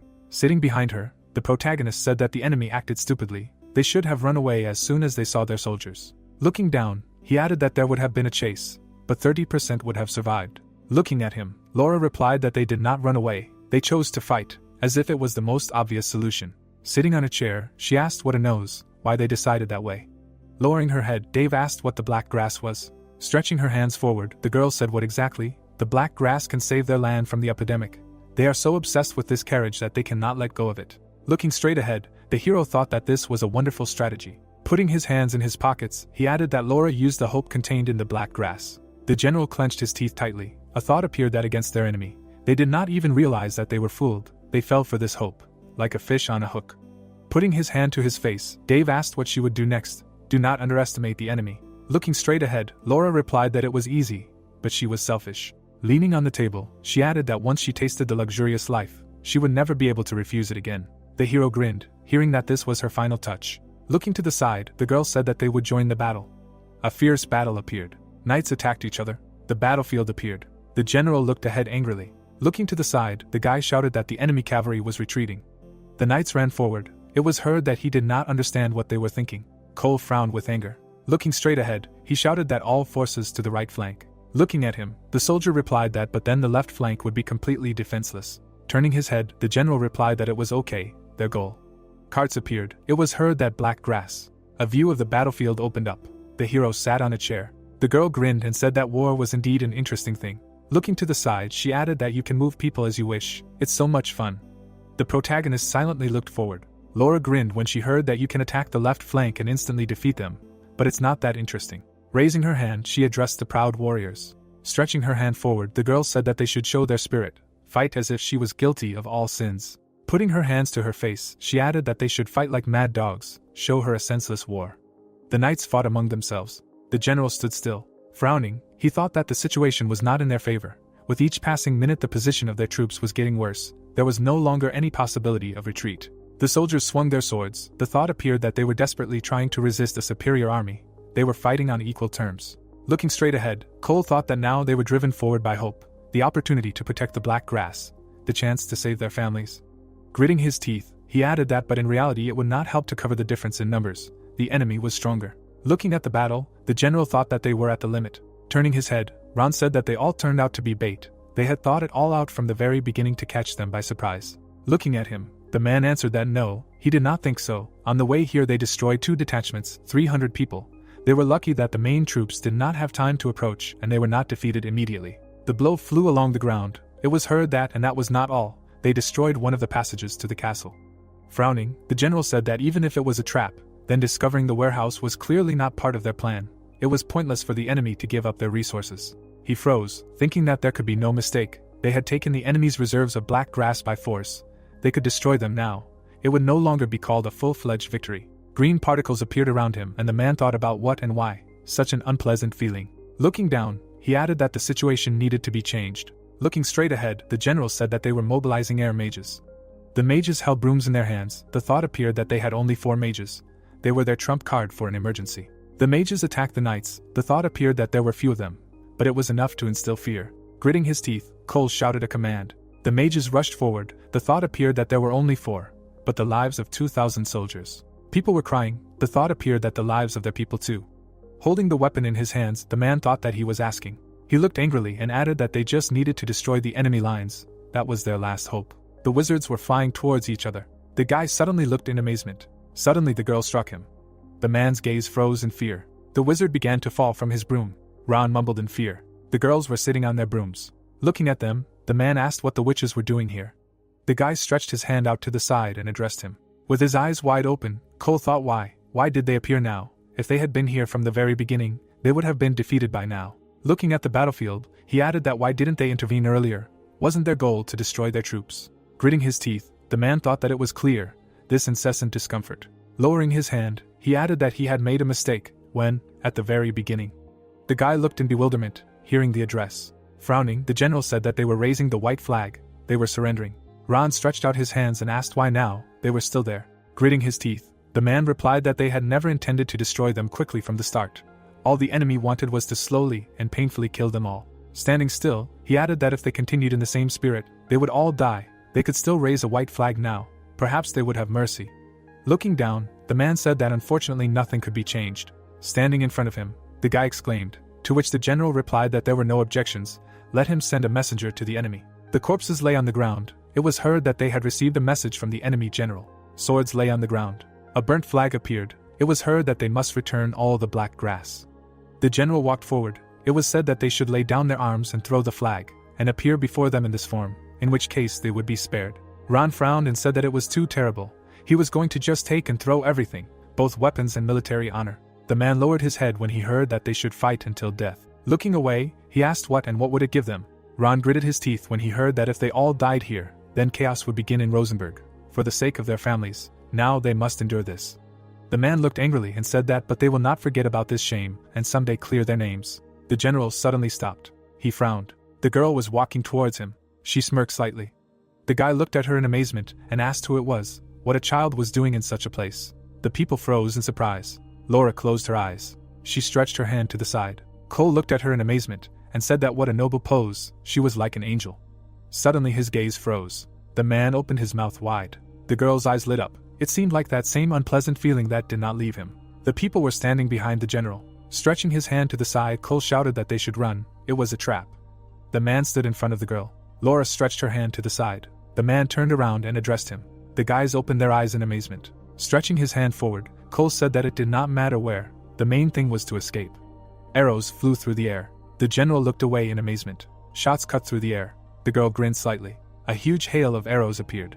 The hero was sitting on a chair. Shots flew forward. The protagonist smiled, looking straight ahead. The charges began to fly down. The man opened his eyes in amazement. An arrow rushed towards him. A bloody splash appeared. Cole froze in place. An arrow was stuck in Ron's shoulder. Gritting his teeth, he asked that he was safe. The general, his eyes wide, asked why him.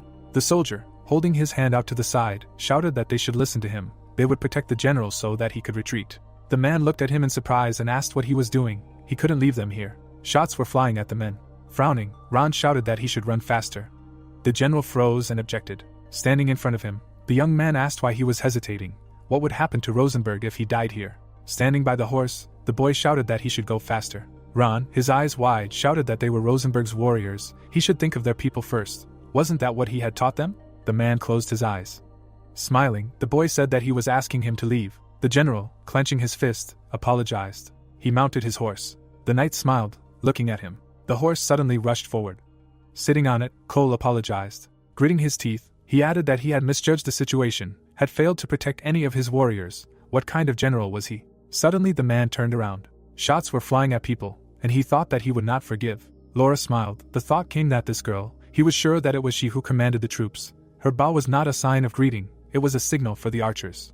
Gritting his teeth tightly, the man thought about the fact that she was a servant of the Demon King, made him experience such humiliation.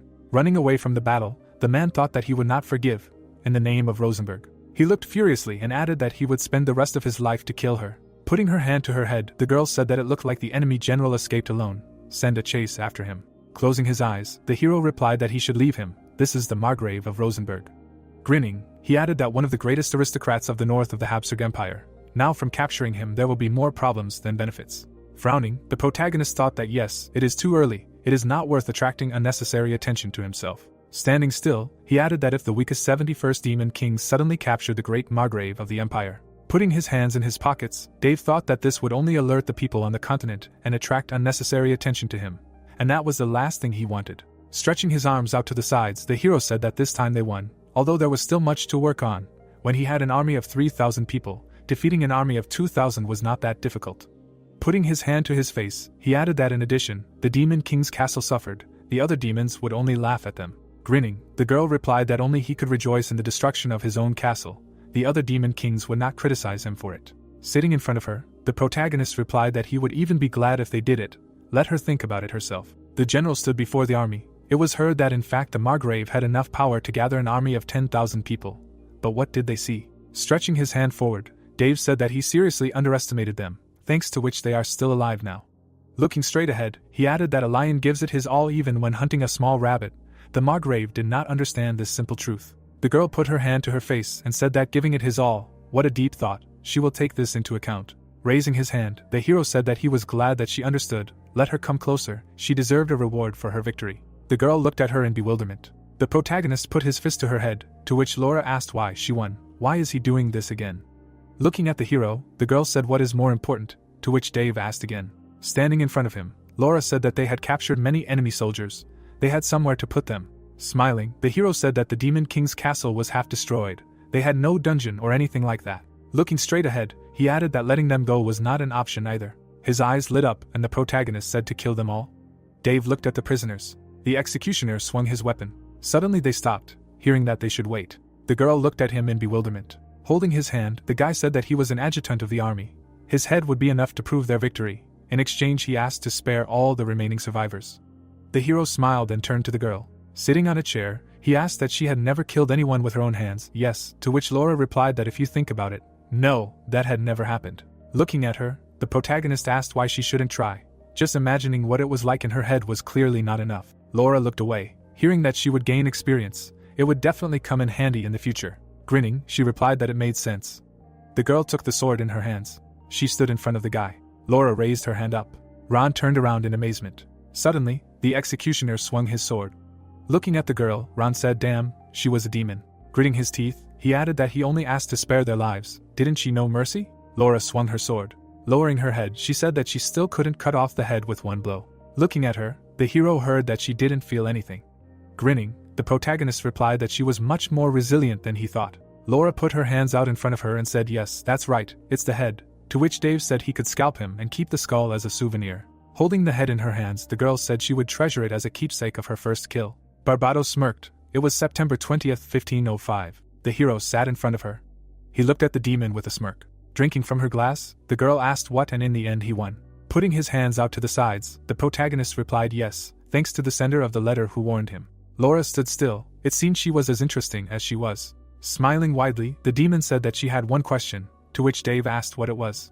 Putting her hand out in front of her, she asked how the hell he knew about her. The very fact of her existence was only recently revealed. Looking straight ahead, Barbados said that even she didn't know what this girl was capable of, so how could he know about it? Sitting in front of her, the hero replied that it would be more correct to say that he always knew about her. Grinning, he asked what she was talking about. The protagonist silently looked ahead. The girl frowned. Putting her hand to her face, she laughed. Stretching her hand forward, Barbados shouted that she knew it. He was so interesting. Holding a glass in her hands, she added that well, fine, one way or another she would find out the answer. Looking straight ahead, the girl said that now is more important. She smiled widely. Putting her hand to her face, the hero asked her what was interesting. What happened with Lala? The demon smiled, looking at him. Memories appeared. Smiling, the protagonist said that he loved her. Putting the documents on the table, the girl said that she was disappointed. Dave looked at her in amazement. Gritting her teeth, Lala said no, or rather, she should say. Looking away, she added that she had long been disappointed. They stood in front of each other.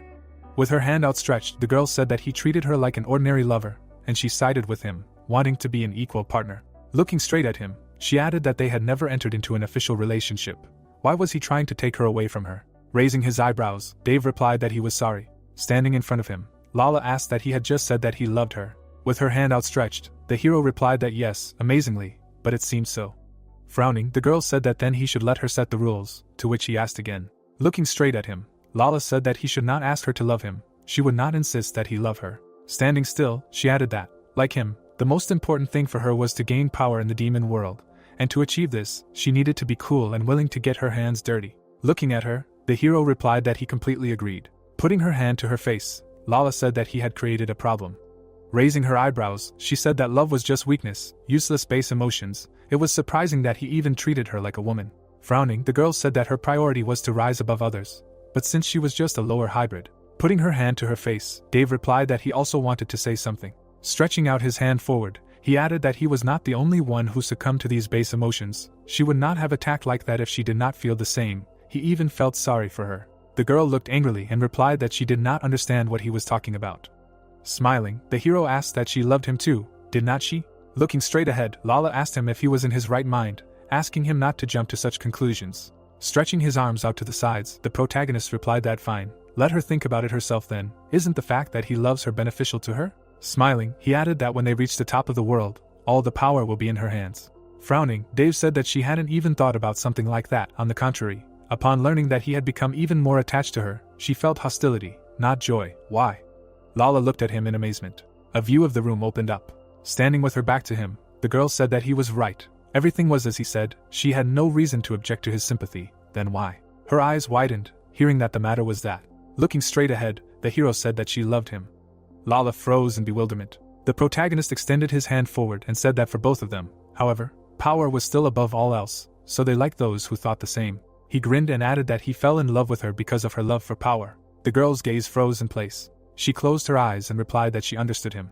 Looking straight ahead, Lala said that she grew frustrated when she saw him strive for something other than power, because she felt that the man she fell in love with was wasting away. Looking at her, the hero answered that it was true. Putting his foot forward, he added that they were alike, and they both loved power. Walking towards the girl, the protagonist said that she was his weakness, and he was her weakness. Taking a step forward, he added that as long as they remembered who they were, their weaknesses would only complement each other, and not burden them.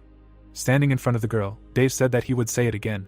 Smiling, he added that he loved her. Looking at him, Lala reciprocated. They reached out to each other. The hero hugged her and kissed her. A notification about the level of sympathy appeared.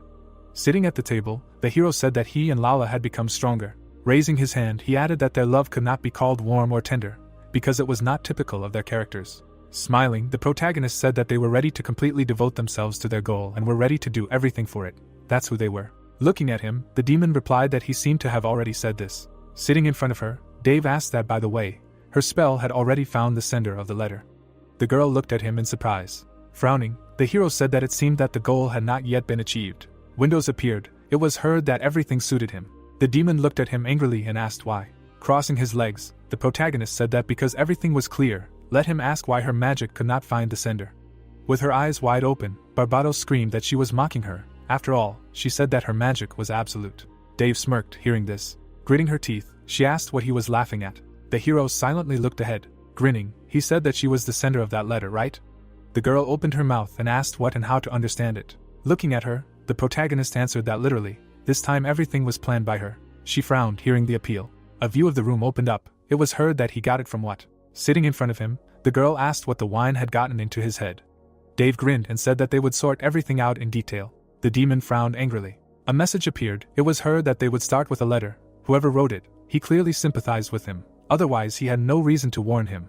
And this someone must have a wide network of informants. To find out about the affairs of Margrave Rosenberg, you need to have a certain power. Sitting in front of the demon, the hero said that they had already discussed all this with her. Stretching his hand forward, he added that but let her think for herself. A high-ranking person who cares about him.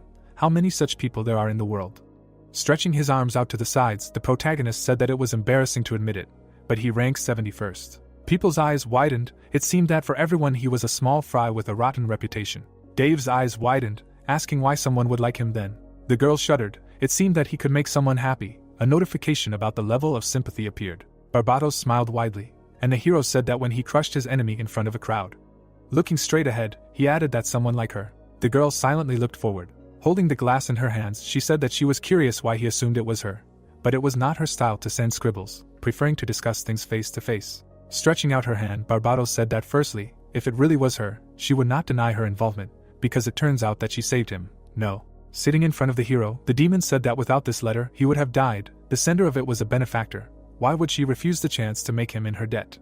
Raising his hands, Dave said that yes, she wrote this letter in order to help him. Smiling, he asked that she wanted to test him, right? The demon stuck out her tongue. It was heard that she hoped that this newcomer would be useful. But he was more of a psycho. A plant appeared. The thought arose that why Barbados thought that he would be useful, because he discovered the properties of the black herb. The hero looked out the window. It was said that, but she did not know how exactly he found out. She did not understand how he managed to collect so much black grass right before the epidemic began, and she devised a test for him to see if he was really useful, or just luck. Looking straight ahead, the protagonist said that she thought the Margrave would be a great way to test his skills. With his help, she wanted to see if he would really be useful to her. Stretching his hand to the side, he asked what and to what conclusion she came. The girl silently looked forward. Frowning, Dave said that it seemed he hit the nail on the head. He guessed she was going to ask him to join her faction right after he passed her test. But before that happened, a serious obstacle arose. The girl turned around. It was heard that Lala. The demon looked angrily. The hero put his hand forward and said that if someone who was having affairs with a half-breed joined her, it would make her look like an idiot. She didn't want to tarnish her faction's reputation, and then thought that in other words, Barbados considered it necessary to separate him and Lala. Sitting on a chair, the protagonist said that in Nibelheim he was known as a demon lord with strange tastes and a love for half-breeds, so she took measures in advance, or rather, directed everything in the direction she needed. Barbados frowned and replied that she had enough chatter and should speak frankly. The woman was crying. It seemed that Lala's mother. The girl looked forward angrily.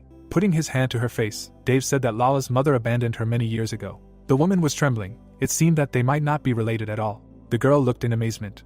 Tapping his finger, the hero said that going to the Demon King without any evidence and presenting something is certain death. The woman smiled. It was heard that, but she was surprisingly full of confidence, as if someone had given her accurate information. Raising his finger up, the protagonist said that most likely it was she who brought Lala's mother to them. The demon frowned, looking at him. Looking straight, Dave added that this did not end there. She sent subordinates to his castle to keep an eye on him. The girl looked at him with fear. It was heard that, for example, that maid. Patting, the hero said that at that time the relationship between him and Lala was not so close to react like that. He could still understand her if he and Lala were in the middle of their relationship. Barbados smiled broadly and asked what he wanted to say. She was the one who made them break up. He thought too much of himself. She wouldn't go such a roundabout way. She would rather just cut everyone who was in the way. Putting his hand to his face, the hero replied that it would be like that if no one cared about them. The demon glared at him and said that he should stop talking nonsense. What did he mean? Grinning, the protagonist said that he should accept his praise. He could see that she was a good politician. The demon glared at him. People were kissing. It was heard that now in the demon world, he and Lala are the most talked about couple. They held hands. It was said that in Nibelheim, many support their union. Would she kill one of them or both at once for her own benefit? Barbados frowned, hearing that this would reflect on her reputation, to which she said that her reputation. Sitting in front of her, Dave said that if he wanted to say that she didn't care about her, then he should save that lie for others. She was the leader of one of the leading factions in the demon world, no matter how much she denied it. But politics mattered to her. She and Lala were still alive and well, and she didn't know what to do with it. Smiling, the hero added that nothing could be done about it. He could argue. She didn't expect to meet a couple with such a perverted love. The demon looked at him angrily. Raising his hand, the protagonist said that even here she heard rumors about their breakup. Of course, she hurried to him. Right after the breakup, her heart was fragile as glass. Memories appeared. It was heard that if you interfere now, you can finally quarrel them. that's what she wanted.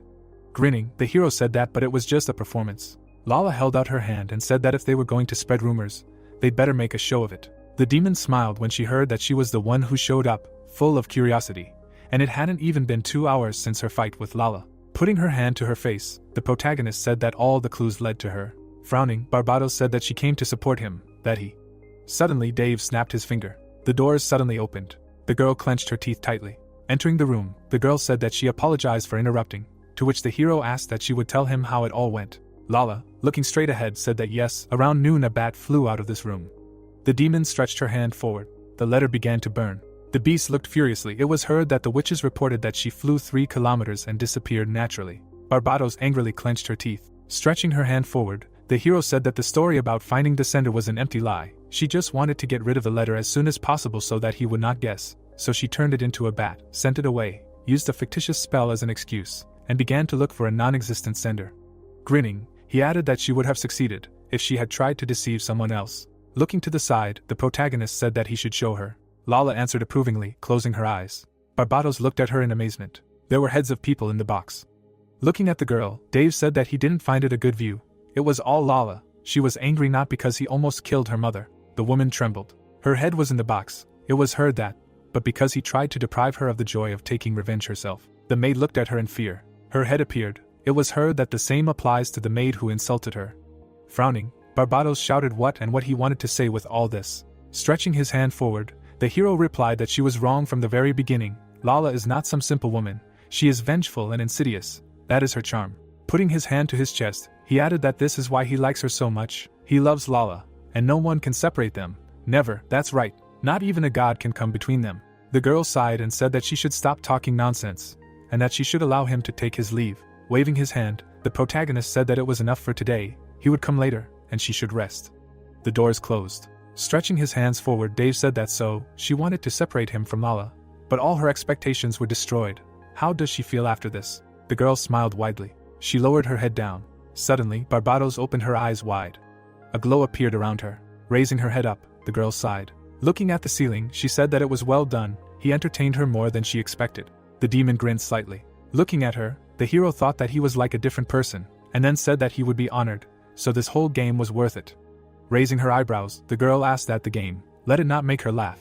So everything that was a game, he killed half a day here in order to make her laugh. Smiling, the protagonist replied that he almost managed to penetrate the soul of the 8th demon queen. It would be more correct to say that it took him a whole day. Barbados, widening her eyes, said that yes, he guessed everything correctly. Now that he knows the real her, it would be more logical to get rid of him. Otherwise she will not be able to stop worrying. Suddenly her eyes lit up. Standing in front of the hero, the demon said that but she is a magnanimous demon queen. If he joins her faction, she will spare him. The girl looked away. It was heard that of course, he will have to refuse the engagement with this mongrel. Barbados put her finger to her face. Suddenly, she extended her hand forward. Dave flinched in surprise. His hands were cuffed.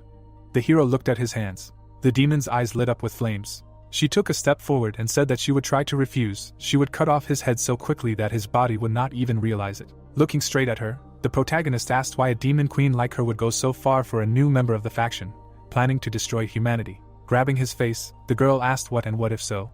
She raised her weapon up. Grinning, the demon said that let him abandon his mongrel and obey her, otherwise. The sword was leaned against the hero's neck. Opening his mouth, the protagonist said to wait. He will do as she wants. The demon's eyes lit up and she said that finally something was going according to plan. Her new cute slave would need a collar, something that would suit him. Dave frowned and replied that he had not finished. The knights looked at each other. An army appeared. It was heard that he was talking about her true desire. People looked angrily. It was said that the only way to destroy humanity. The girl stood in front of the hero. The thought appeared that she would arrange a great war. Frowning, Barbados said that not only all the demon kings would have to participate in such a war, but also all the human nations. Someone like him was not capable of it. The hero's eyes lit up and he said that all that was needed was to spread a rumor that the demon kings were to blame for the spread of the plague. The corpses were lying on the ground. It was heard that now humanity was on the verge of collapse. The states were doing nothing. Soon the discontent of the common people would reach the limit. So if they spread a rumor that the demon kings were to blame for everything, then the human rulers would gladly take advantage of it. The girl looked at her in bewilderment. Grinning, Dave said that he was sure that this would be the case. Either the country, nor the royal family, nor the nobles would be to blame. All the blame would fall on the demon kings and the people's discontent would be directed exclusively at them. Suddenly, the weapon was destroyed. Raising her hand, the demon asked how he had been before, to to which the hero replied that yes, she would have to take advantage of this. The protagonist looked furiously and shouted that she only needed to find a suitable reason, and these stupid people would gladly attack them. His eyes lit up and he added that they would show them what real hell looked like. Barbados smiled upon hearing this. Dave looked forward angrily. The girl's gaze froze in place. Lying on his lap, she thought that she recognized his intelligence. But he was deeply mistaken if he believed that he could understand everything in the world, how far he could go before he died. Grinning, the demon thought that she would lead her to his very end. Well, she could just cut off his head, and that would be the end of it. But gray smoke appeared. Looking at the hero, the demon said that he should listen. Now she can't stop thinking about how cruel the war he would start would be. He was not going to just take and leave after he got her so hot. Looking straight at him, Dave said that he should not say that. Grinning, Barbados said that the magic of lust. Touching the hero, she thought that it was true, she could easily tame a boy like him. Suddenly, the shackles were removed. The protagonist looked at his hands in amazement. He froze in bewilderment. The demon smiled slyly. Taking his face, the girl confessed her love.